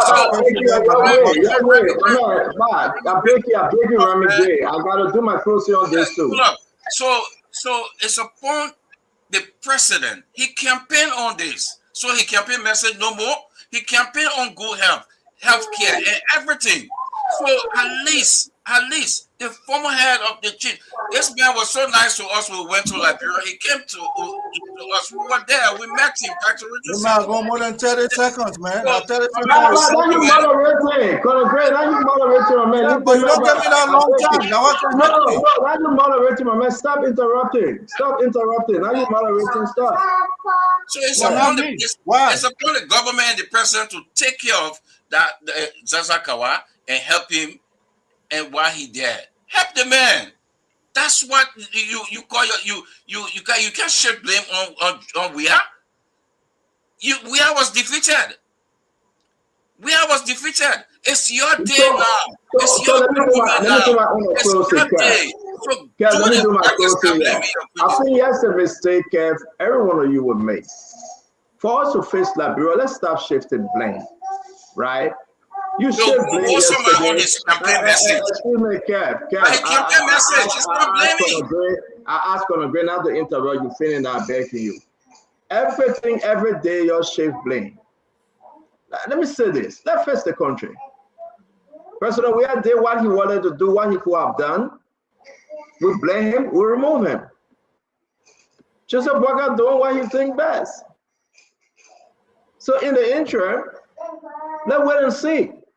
But I don't think any leader should come up and say, I have Zanzan Kawa or I have Senator Witherspoon. Yeah, my proof. No, it's immature, it's unprofessional. It's not godly, it's not religious. And I don't think President Weah would do that. Some of you guys that are around President Weah doing that, it's not right. I don't think he would do that. That's most recent people say, oh, you are overly, peaceful, President Weah. And I think sometimes it's okay like that for him to be overly peaceful. Don't kiss and tell. Zanzan Kawa, we all will pray for him. We have an issue in our country. The medical system in the country is bad. The healthcare system is worse. Can we have a leader that will face it? President Joseph Boakai have time to face it. And then we'll start counting how many hospital people build. It's not just the building, it's the maintenance. How we elevate the structure of the manpower, pay 7-7, pay nurses and doctors, bring it up to date, modern class equipment, labs. And these are the things we're talking about. Come on, DNA machine. Gregor Kuma saying they gotta go Rwanda, $60,000. The President Boakai have the chance to fix it. I believe President Boakai will, if he didn't, he will contribute to Zanzan Kawa. Zanzan Kawa, our papa, we laugh at him, he's very jovial, we wish him well. It's not President Boakai's fault. It's not George Manor we have fault. That's sickness. So I hope we just understand, let's stop shifting this little blame. I want to take this time as we close the show. Nelson, thank you very much. I think you can take off. Before you do that, Nelson, hold on. Let me send a special birthday treat tomorrow. Tomorrow is the birthday of Edwin Melvin Snow. We want to say happy birthday to Edwin Melvin Snow. Tomorrow is his birthday. We wish Edwin Snow all the best. We hope that God can bless him. Yes, indeed. Tomorrow, every one of you out there that Edwin Snow birthday, my people, the man said he will enjoy his birthday with his mom. Nobody taking him from there, his mom. He will stay there. He will go Weaja. I think Weaja is somewhere in Bombing. He's going to spend his birthday there. The man starts smoking cigar early. He starts drinking early. The man is celebrating his birthday. He gave me the Omaha time. And he gave me the Omaha time. But yeah, man want to play baby. That's what you get. That's what you do. That's my birthday now. You got to play baby. This is where he going. Groundbreaking ceremony. Yes, indeed. Tomorrow on his birthday, on Emphasis Day, tomorrow is a holiday. The man said construction of the clinic in Wajo town. Patia Klein, Wajo Wall, the one district, Bombay County. That's why Edwin Snow going to spend his birthday. Every one of you that around there, you'll go there and get your birthday gift.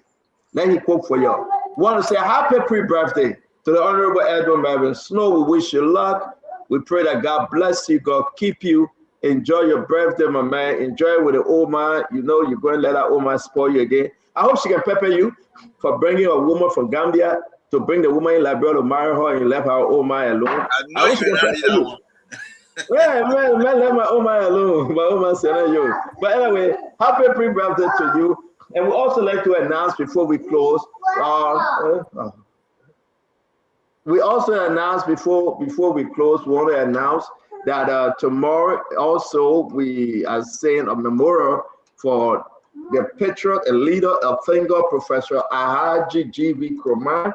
Tomorrow they're having a program for him, the date of prayer and tribute for him. Let me put the announcement up and I send it to you, Nelson, please. The event recognized Professor Nkrumah's significant contribution to Liberia's democracy, media development, and national identity.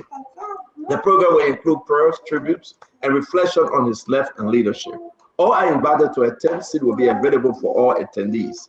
Contact Abdullah Ezeze, Director of Communication. The number is there. Please contact Abdullah Ezeze. Again, that's a tribute, and to the great man that they call him Professor, the leader of Thingo, Alhaji G.V. Kurma. We want to give this announcement. Grandpa, Dr. Richardson, please take over. Nelson, thank you. Okay, we can move to closing. Let's start with Jacob Jala, who's in Liberia, and then we'll go to T. Wanaki. I believe you're in Liberia as well, T. Wanaki. And then we'll go to Malva. I know you're not in Liberia, but your internet seems to be stable. And then we'll go to Fubi, and then we'll come back to people who seemingly tend to have stable internet. Jacob, let's hear you. Yes.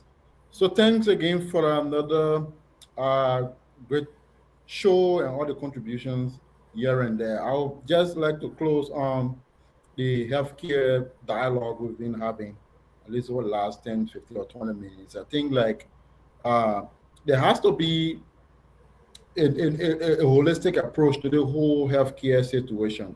We've been talking healthcare here, at least since the end of the war, and we've had 3 governments now, the tier 1 here, and the structural challenges around healthcare is still has still not been addressed. So I think this is one area my party, the CMC, we shine more light on. We pay real, targeted policy looked at, so that we're able to take the real, genuine step required to really begin to solve the challenges and the gaps that our healthcare system continues to face.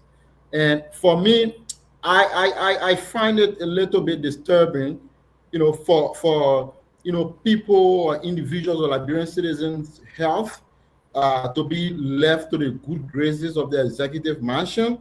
If somebody needs some kind of care, whether it's on the medical level or on financial or insurance level, I don't want it be a case where we all have to line up to the home of the president and begging the president to for his good heart or something to take care of someone else. No, it doesn't have to be that way. We need to have a system.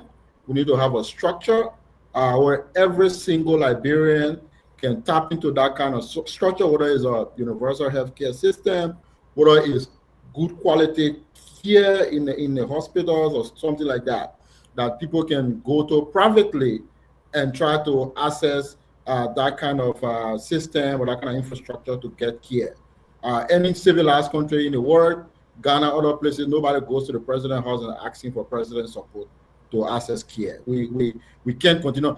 Any sign of that is a clear symptom of a big structural defect in any country that is doing that. I don't think anybody in the United States or Ghana or Africa goes to the president's house asking for help to get care. So for the fact that we're still having that here, it shows what a huge problem we have on our hands. So we want to deal with that, and I'm very much sure the CMC strategy, our plan for the country, will include trying to solve this problem once and for all.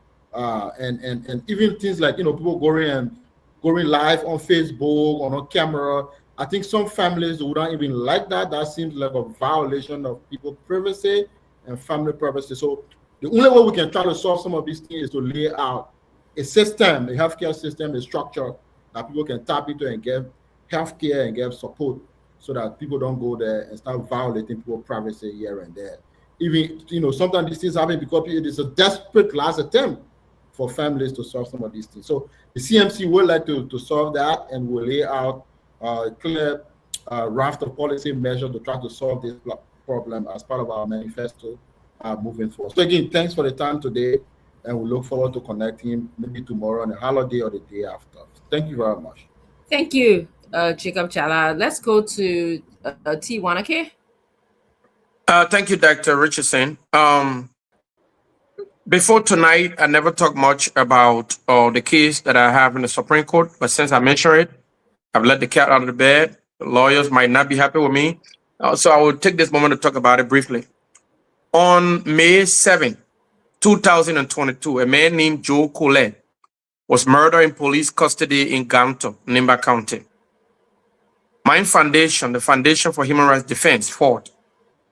I was doing a show with Chu Evan, and then, you know, she heard me, she listened to me on the show, and after that, she reached out to the journalist O'Neill Roberts and got my number and called me. She was crying on the show live. Oh, human rights man, please help me. They killed my husband. We looked into that case. We contacted the Liberian National Police and the Ministry of Justice. We sent human rights investigators to Guinea, where Joe Colette was born. We collected all the data. When we believed that the police murdered him, we confronted them and denied. We had the evidence. We went to court. We won that case. The Liberian government, the Ministry of Justice, and the Liberian National Police were ordered to pay some money so that we can take care of the man's children, 3 children that were left behind. That man's body, since May 7, 2022, you'll be surprised. Many of you will be shocked to know that Joe Colette's body is still lying in the funeral home in Ganto tonight. And this has been a very emotional issue for me. I spoke about it throughout my campaign in 2023 and 2025. This man's body is still laying down in the casket. Yet, the Liberian government appealed in that case. We've done everything we can. We have not been able to get assignment. That's why this thing is so personal for me. But the full bench can gather to hear about the Chief Justice man being insulted. What Prophet Key is doing in this country, I don't support it. It's not right. But this is not the way to go about. Y'all saw the man when Stan played that video. That man was speaking so passionately. There are people yearning for justice in this town. Pre-trial detainees are being killed. They are dying from hunger and from, preventable diseases in custody. Yet the full bench gathered today. I think that was not okay.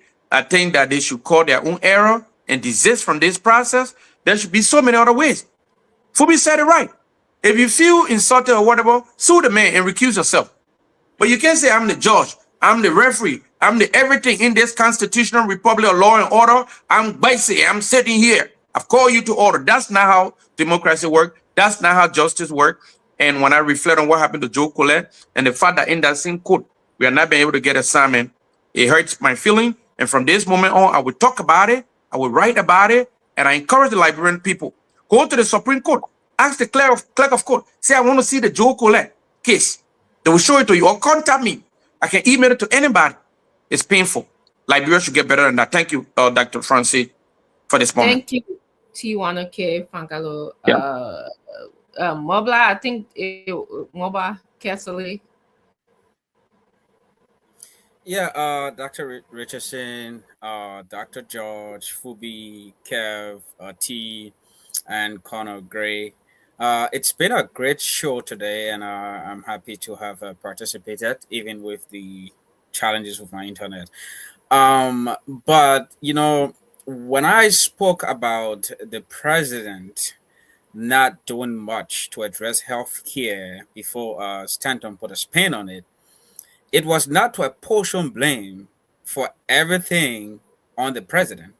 It was to hold the president accountable for not providing what he promised to the Liberian people. He said he would have made governance in Liberia better.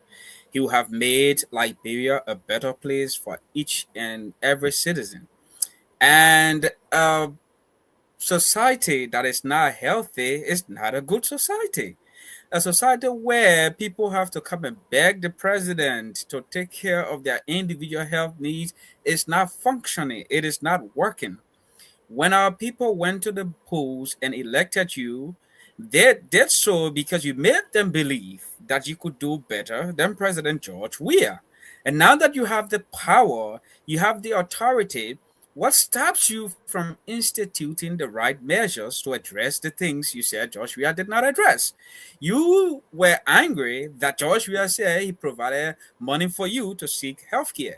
Now, if the government before George Weah had instituted the right measures, why would a former sitting vice president need the help of a private citizen or the president of the country to seek advanced medical care. So you are telling us that the government before George Weah failed to put in the right measures to make sure that our national leaders can even be provided health care when they are no longer in power. If that is happening, think about the ordinary man who has never been able to see 10,000 United States dollars throughout his or her life.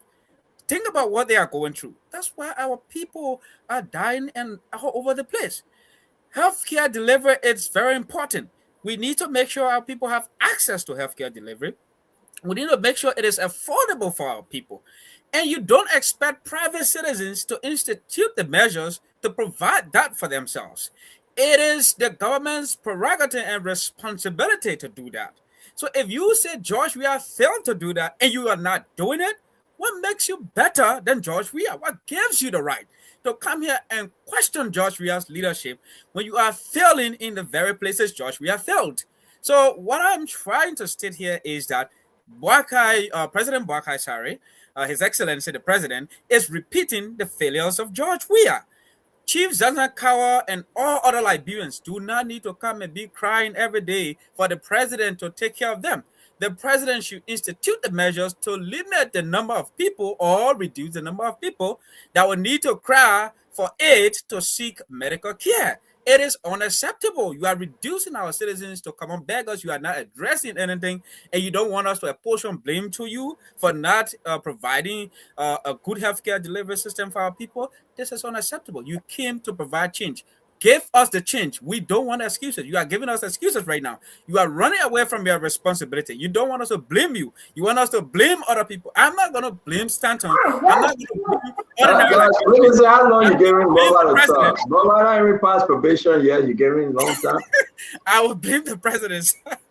I will blame the president for not instituting the right measures. Thank you for coming back. Our people have a healthcare delivery system. Thank you so much. It's been a great show tonight. I look forward to the next edition until I can pass probation. Okay, call who you want to go next now. Stanton, say you yeah. Oh, he went back. Okay, Fubi.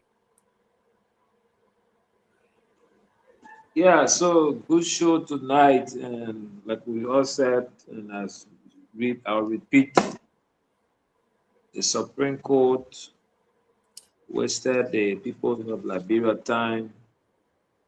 They got thousands of cases on the docket, and T. Wanake just narrated one of the many.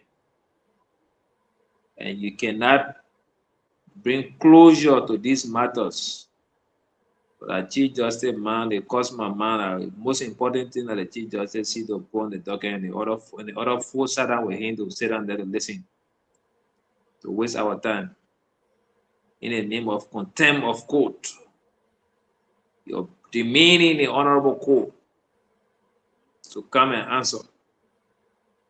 No, it's sad. And a lot of people out there don't comprehend. When you put something out, they will go and see and read it their own way. I always tell people, I'm responsible for whatever I say or write. I'm not responsible for how you understand it. Your comprehension of your business, what I posted or what I wrote, is my business. So if you decide to be one of those people that can't read with comprehension, it's your business. I don't owe you that explanation. And so the grounds for contempt would be the corruption allegation that was levied.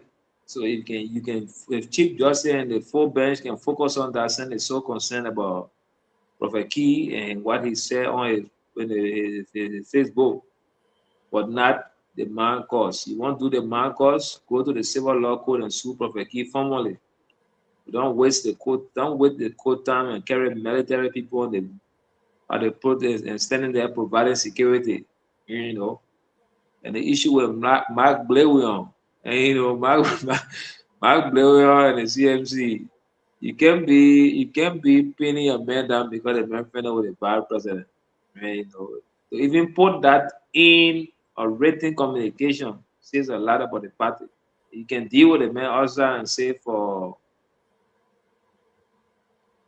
an administrative reason, but to say because of your closeness to the vice president. It says a lot. So it means that anybody member of CMC holding position has to be close to the vice president because you might compromise or whatever stuff. So it's sending a wrong message. On the issue of the healthcare, I agree with Mobile, I agree with myself. I've posted most of those things before. The issue about having a healthcare system, I did a whole stuff on the whole package with the same NASCAR Act, trying to amend it. How to have some healthcare benefit for people of certain ages and children below certain ages. But the government doesn't seem to pick up most of those stuff. I did it during the WIA administration. I hope that this government can look at it. I share with a few representatives to see whether they can put on the floor and get it passed. But we need to look at all our whole processes, healthcare, education, all these things. People don't need to be knocking on president door, sending president text messages. Like you saw former president WIA was saying, a girl sending message asking for help. And he say, bring your CDC cap and your CDC t-shirt that you wore before. So all of those stuff. People shouldn't be reaching to that point that you have to beg. You have to beg people in power, beg former president, beg current president to help you. Then they ask you for your. Is that true what the former president said? They will bring the party regular. They bring a CDC. Let me see. It took about 3 days. You couldn't provide them. So later on, he sent her picture to the girlfriend sent her in Unity Party store and sent it to the girl. And the girl said, "Oh, Papa Sarah, for God's sake, you like." President, we explained that. He explained it himself. Okay, you hear it? Yeah. And he said, "We'll always do it for God's sake. And whether you Unity Partisan or you Sedition, for God's sake." How they get friend getting number? Love the push up fire. I know you hear that.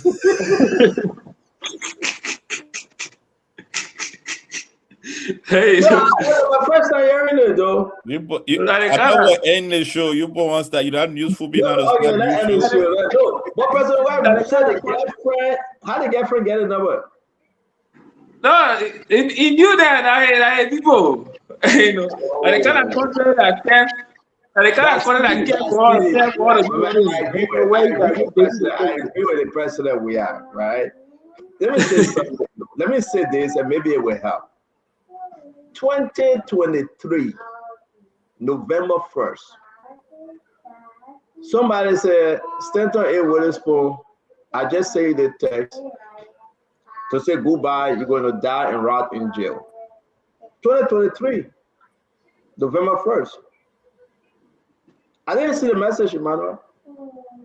Last week, the person texted me and said, can you help my family and myself? Children are in school, blah, blah, blah, blah, blah. Somebody just said, I'm going to go back. Because I don't know the number. You should have go back to see who texted. For me, I went back, I saw the person long text. Which means to rot in jail and die in jail. What will you do for me? Let's say one president we have, and on a serious note, people get feelings. I blame President we have for it though. I would have done the same thing. To tell you the truth, I screenshot the message, right, and I sent it back to the person. I never heard from them again. I didn't say anything. I just sent a message back. I get a message on my phone. I can call the person number. I send a message back to the person. People have to learn. Oh, yeah. If you wish evil on somebody, it didn't work, then you come back and say, please help me. Remind them. Yeah. And I think what the president, if that's true that one person we are there, I think it's good. You got to remind people. And next time you vote with your brain and not with your stomach. But go ahead. Say for God's sake, we'll do everything for God's sake. But the kind of content that kept them want to be that people got to be begging president. We shouldn't be that. That's not the content that we want. You have to be begging president or former president for help. We want a system to work. So regardless who president, what kind of party you from, you can still live a dignified life without knocking on the door, sending text messages. Like you said, you want horse rent, go back to your man horse. Our president, we had to the other way. He said, oh, they are selling me better for husband. Come back to your mouth. We're 4 fast sleeping in one room on the floor.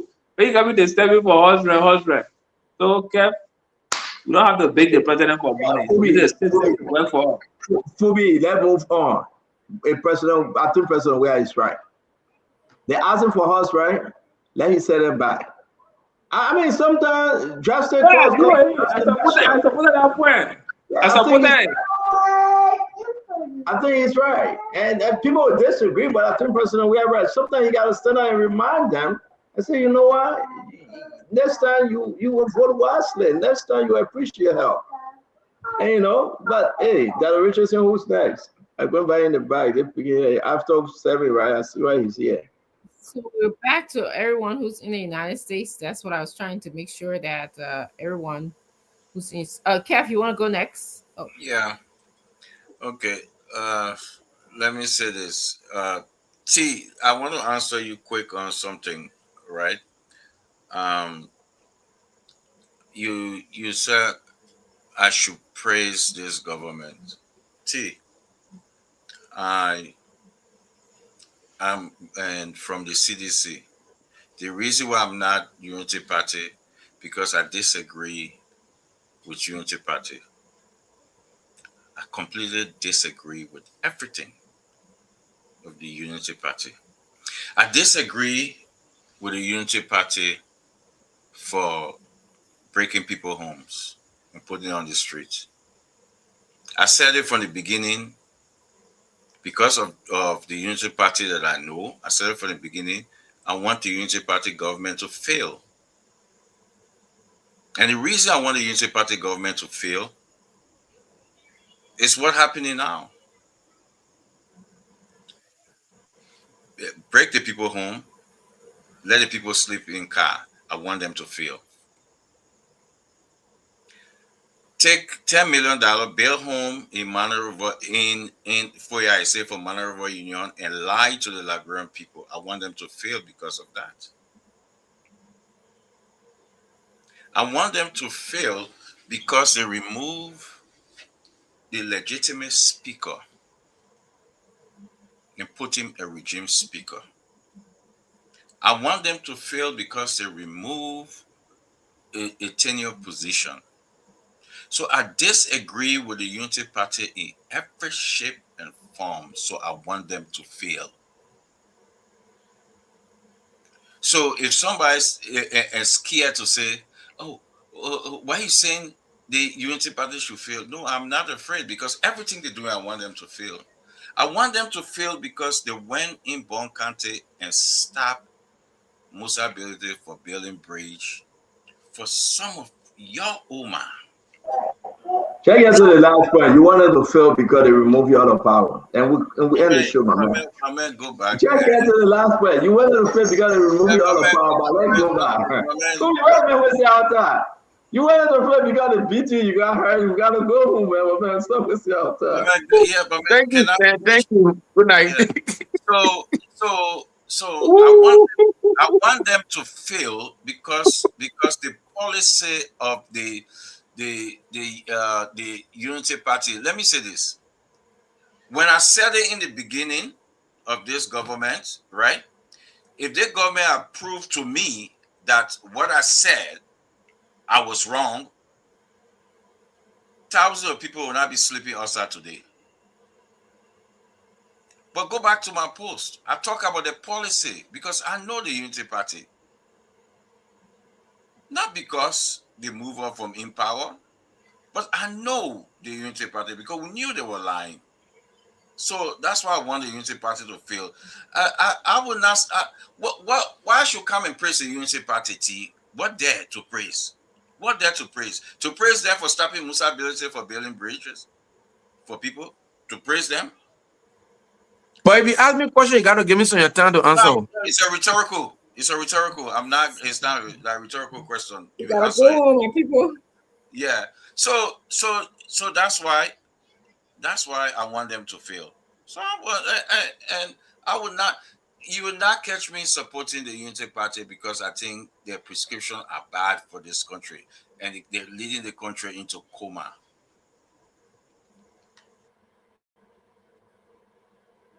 Okay, thank you. Emmanuel, you want to go? Ike? I'm sorry, Dr. George. Please, I beg you. Yeah. I know No this man problem, as you Ike, good. not Dr. Yeah, Dr. Ike, George. that's the name of credit, man. Ike. Sorry for calling you Ike. In 1971, the John Fitzgerald Kennedy Hospital was dedicated in Liberia. That complex had a modernized hospital, the Totman National Institute of Medical Arts, TNIMA, and the Catherine Mays Rehabilitation Hospital. That was over 54 years ago. But today, we are in a country where we find it difficult for our people to have free medical care, even though we started the process over 54 years ago. What is happening to us? The stories of Chief Zanza Kawa and the story of the late Councillor Jenkins Scott should remind every one of us who have been blessed with the opportunity to be leaders that the path we walk in, it is not, it will come to an end one day. It is our duty to develop the structures so that our people can benefit from it. A couple of years ago, I was visiting my organization, Health Facilities in Ghana. And in that time, I think President Kufuor introduced health insurance in Ghana.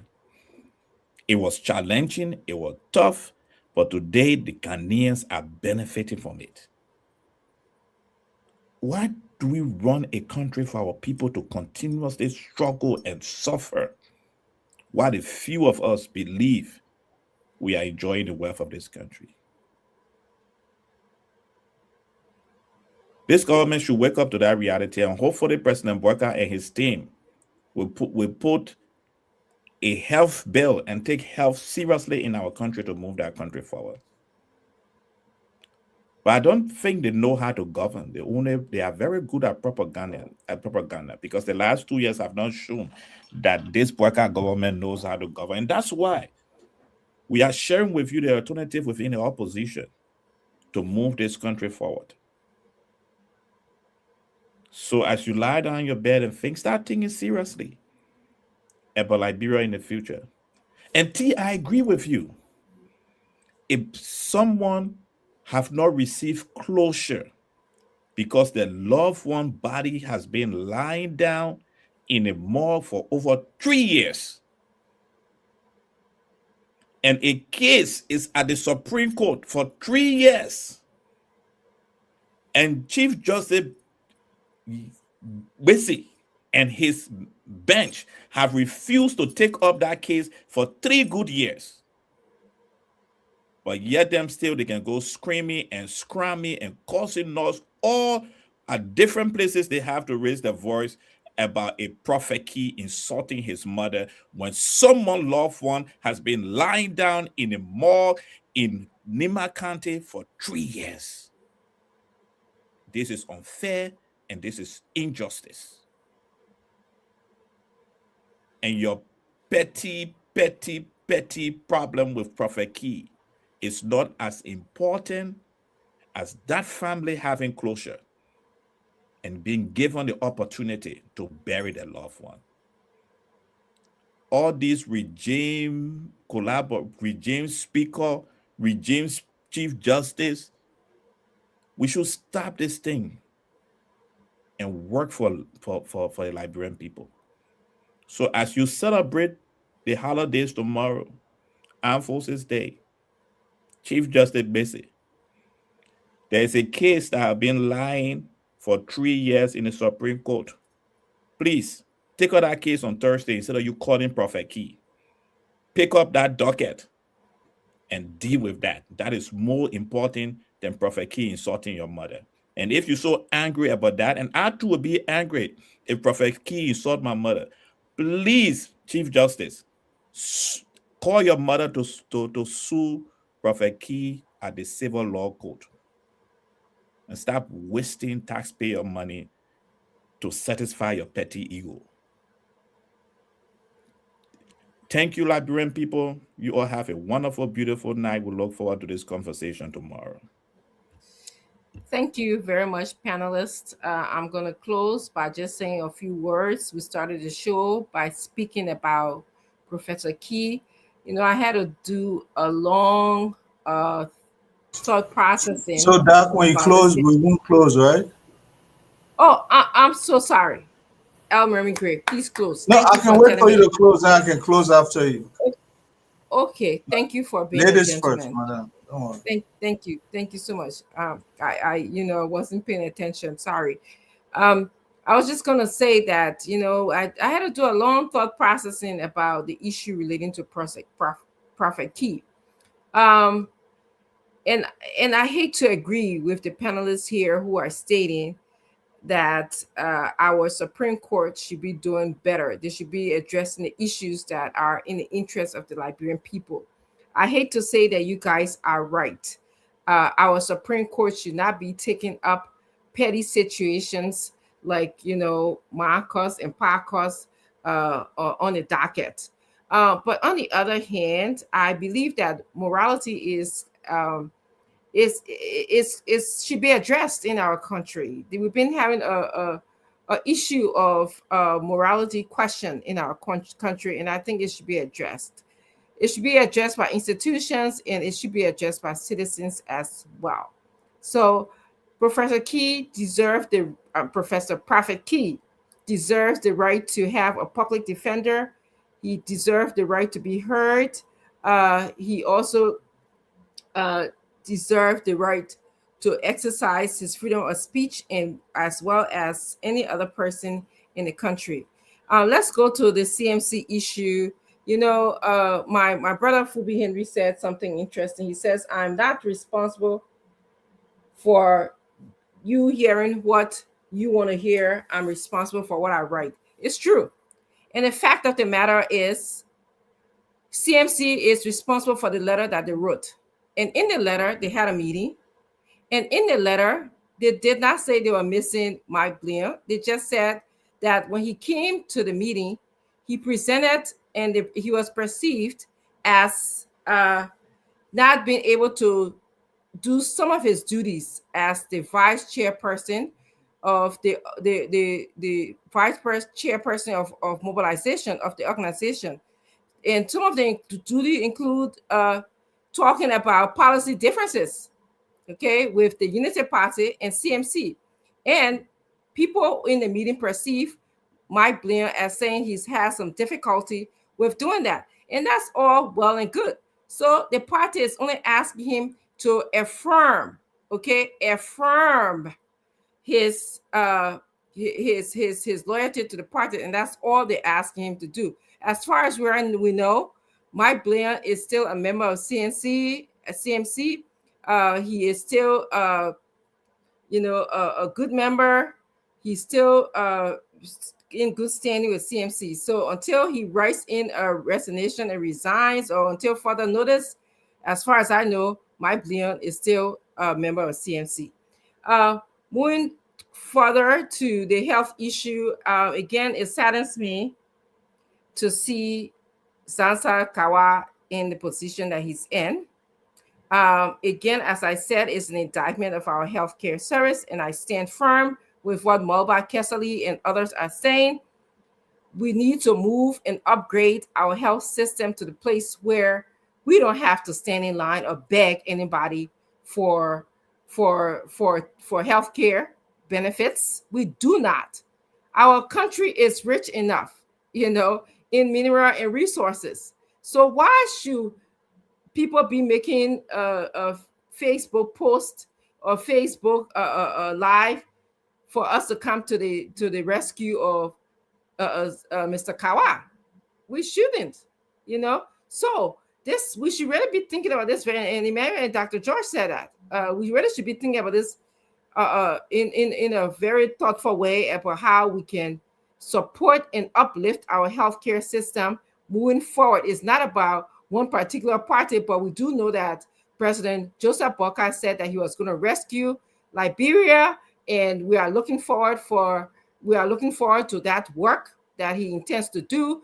They are working, but they are working. People say you can eat and lick your arm to your elbow, okay? And other people lick their arm all the way to their shoulders. So that's what we are asking for. In 2026, we want a better healthcare, we want better education, and we want better economic job creation for our people. And so I'm going to turn it over to Mr. Remy Gray. Please take us home. Colonel Remy Gray, please take us home. Thank you, Doc. It was a tumultuous show, but it was good. Many years ago when I entered college, I was working, but I barely could see my own salary because of how the Army used to be in my rank then. I was just a private, so my own salary, sometimes I don't see it, but at the same time I was in LU, and sometimes the only money that would be in my pocket was 25 cents, quarter.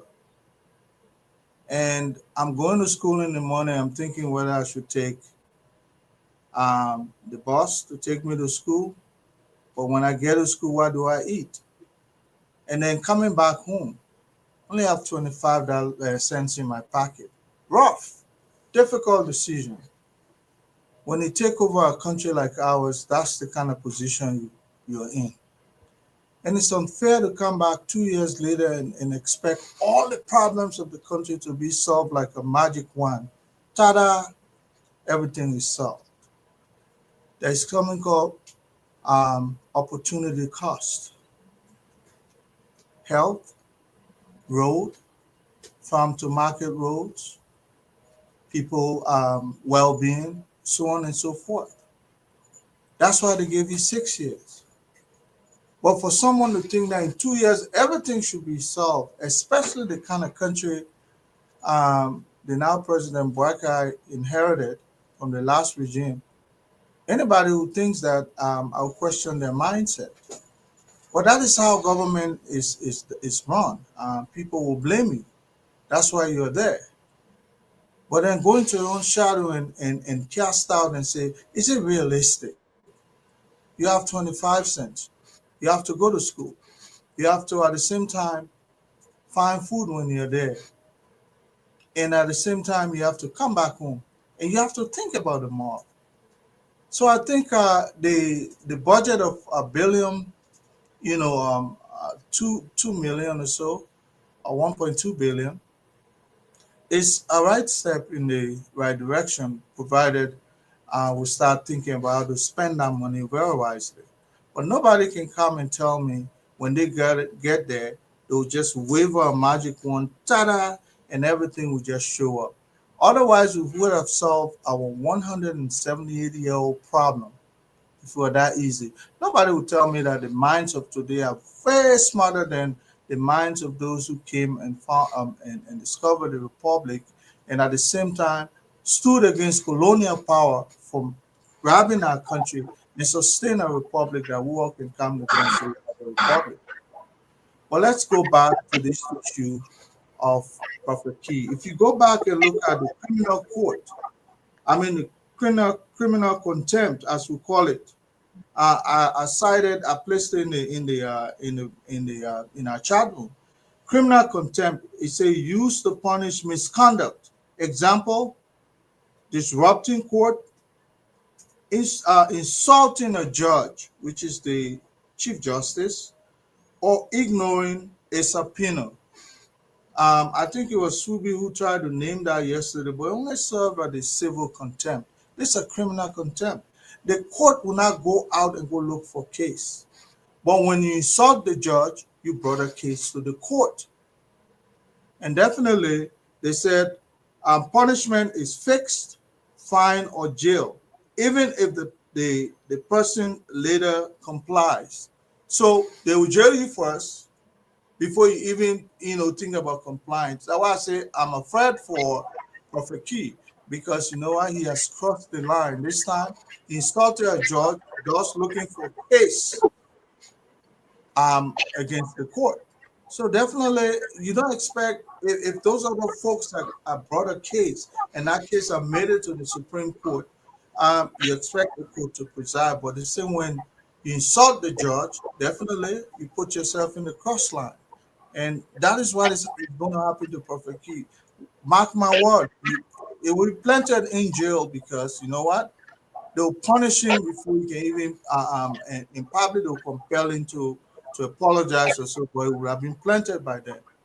And I will urge anybody who is in a party hierarchy, such as the CMC, if you will to associate, disassociate, and find a new party that, you know, any side of the divide that meets your, you know, that meets, you know, your satisfaction. So I don't expect Mark Leon to be holding a party hierarchy position and then identifying on the other side. That is to say people have their own party intelligence, you know, who have our own intelligence. I cannot be an Israeli commander and I start talking to my enemies somewhere there in Hezbollah. How many minutes you giving great, man? He wasting our time here, man. Yeah, he came from LU, he goes to this, now he's in Israel. Now he's in Israel. Leave me alone. Leave me alone, man. You come to Jacob, not come to us. Leave me alone, man. I'm not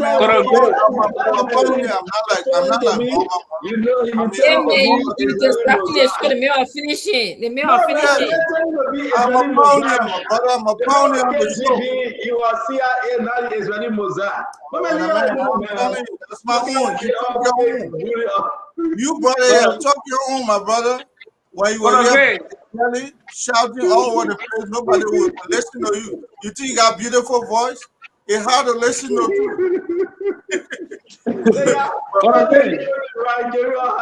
Now he's an Israeli Mossad. Can't say when you're in Israel. No, but the CMC cannot have a party, a guy way up there that sits at the party intelligence, and yet that's his freedom. He can disassociate with CMC and go follow his up. Look, it's not healthy politically. I agree with you on Mark Leon issue, right? And seriously, okay. I think they should leave the man Jeremiah Kunate, man. You know, this thing is about money speak, right? Before Grand Hole. Then listen, let them lead one. Jeremiah Kunate, man. Let me go with this thing you were talking about. I strongly say this to you, and I will say it all over great. The Supreme Court is wrong. The Supreme Court is overreach of the power. Right? Nothing will happen to Prophet Key. Two things happen here. You put Prophet Key in jail, you may invade the Unity Party 2029. The man calls everybody, he said, and then you do nothing. Then he said, the man calls your man, you bet. I disagree. Find Prophet Key on something else. Not about man calls. Man calls are bad thing. Will never cause man. I will never ever, because it's wrong. But if there are other people, culture and tradition, and it was accepted by you before, then take the ride. Don't waste our time. I want to say to Zanzan Kawat, we need to fix our healthcare system. You're right. Every president, from Madame Seli to Joseph Yima Boaka, they all failed the healthcare system. We need to fix it. It's nobody's responsibility to say that they president and they didn't do no. Everybody tried. Madame Seli tried her best. Joe, we are trying his best. Joseph Boaka tried his best. He will not face it all, right? But we should find a leader that will give a lasting solution, not to put Band-Aid on the wound. This too small here and this small for tomorrow. Look at JFK. If any president or government want to transform our healthcare system, Ike, you know what they will do? Let me start calling you Ike now. You know what they will do? They will break down JFK and build a new modern facility. Oh, that JFK is not place for patients to go. All they do is just pash. And now what nothing stay inside. Break the whole, since when? 1971. What? Look at the years. How many years since? Again, more in that building, the more in that building, said making the patient sick even more. But somebody go do small, they say, hey, the man renovated the children's department. Hey, Fumi, the man renovated the maternity ward. Hey, they bring in X-ray machine. Our mindset got to be transformed. If any person is serious to fix our healthcare system, start with JFK. Break it down and build new ones. People are willing to do it. But because they are lazy, ministers and directors, the president can appoint because they are family members to the president. Lazy. You put your own nephew, your nieces, your cousin, your relative, you will fire them. Now corruption, well, we didn't get to the corruption of LPRC. We explained that you see bad corruption. Let me say this, it's wrong. Break the whole thing down. Build a new system in our country. But I agree with you. We should be having our, you go to the hospital, you show your insurance card. They take the 15 hours from your paycheck every day or take the 10 hours every pay period. Contribute. You pay, you go there, they send you to the drugstore, you show your card, they give you discount. In the medication at $75, they take $25, you pay $50. We don't see it. That's the system we're talking about. You go to the hospital, co-pay $15, $25, get Aetna, get Blue Cross, Blue Shield. You water in, you water all your doctors see you, they say who you want to be your doctor, your primary doctor. You happy. You go for surgery, they say that be better, yeah. You pay they want, but the government will pay they want. You happy, you're trading them on insurance. You don't worry. They cut me from your salary. Those are the system we are talking about. But not just a bag for. Now, it wasn't Joe Manor we are for. Man, study try. Can we come together and fix it? Who will get today? Dr. Kutu? Yeah, man, they're tough on the end, man. So I want to say to all of you, again, let me recognize my friend's birthday party today in Laboratory, a birthday. The Edwin Melvin Snow Jr., this is his message. Again, go on his page and celebrate Edwin Melvin. He good, he bad, he fine, he ugly. To me, therefore we say, monkey will never be that child because of ugliness. With all the bad ways, Edwin Snow guy, he's a good man to some people. Yeah. And we'll celebrate him today, Labrador Town. Tomorrow is my birthday. Normally, even on my birthday, I come to my mom for a blessing. I appreciate her for bringing me into this world. So yeah, I come by just greet my mama, my sweetheart. Greet my mom and just tell her thanks for bringing me to this world. So Mama, I want to say thank you. I love you. Tomorrow I'll be spending the birthday in a town for me called Windsor. We're going to a clinic, small clinic for people. So I decided tonight to stop by away from work, say hi to Mama. So Mama, thank you. God bless you. All everybody, good health.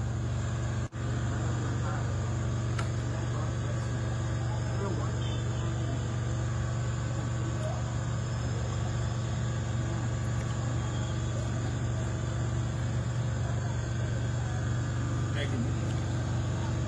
Love you. There you have it. Happy birthday to Edwin Melvin Snow. We wish him Godspeed. We wish him long life as he celebrates his birthday with the people of his village, the people of his country more. Dr. Richardson, thank you. I hope Ibrahim can get you a new computer. I just hope that Ibrahim can get you a new computer or better internet. That cheap thing you're on is not correct. Ibrahim working for a lot of money. A former veteran, he still getting salary there. Conagray, are you a veteran? Oh, AFF veteran. Conagray, that AFF veteran, I forget. Conagray, you getting money, right? AFF still paying you? You better stop that. No, but the man a veteran for AFL. Then what do you mean stop that? Well, why would we call him a corner if he's not a veteran though? Yes, I'm a veteran. entitled to $66 every month. He said nah, dude. I mean, yes, thank you, Mama. Thank you very much. Gonna great. Thank you very much, T1OK. We appreciate all of you. You have a wonderful evening, Dr. Richardson. T1 can get me salute too. Yeah, you get me saluted. Oh man, are you doing hard time? But for those of you out there want to say thanks a lot for always following the spoon. Come back again tomorrow. We got a lot to discuss. Right now, may God bless you. May God keep you. May God save our country. Long live Liberia. Long live the United States of America. Because of the grace of God, we are here. God have blessed us. God have been too good to us. God bless America. I want to say to all of you, have a wonderful evening. Till we meet again tomorrow. Be safe. Amen. Good night.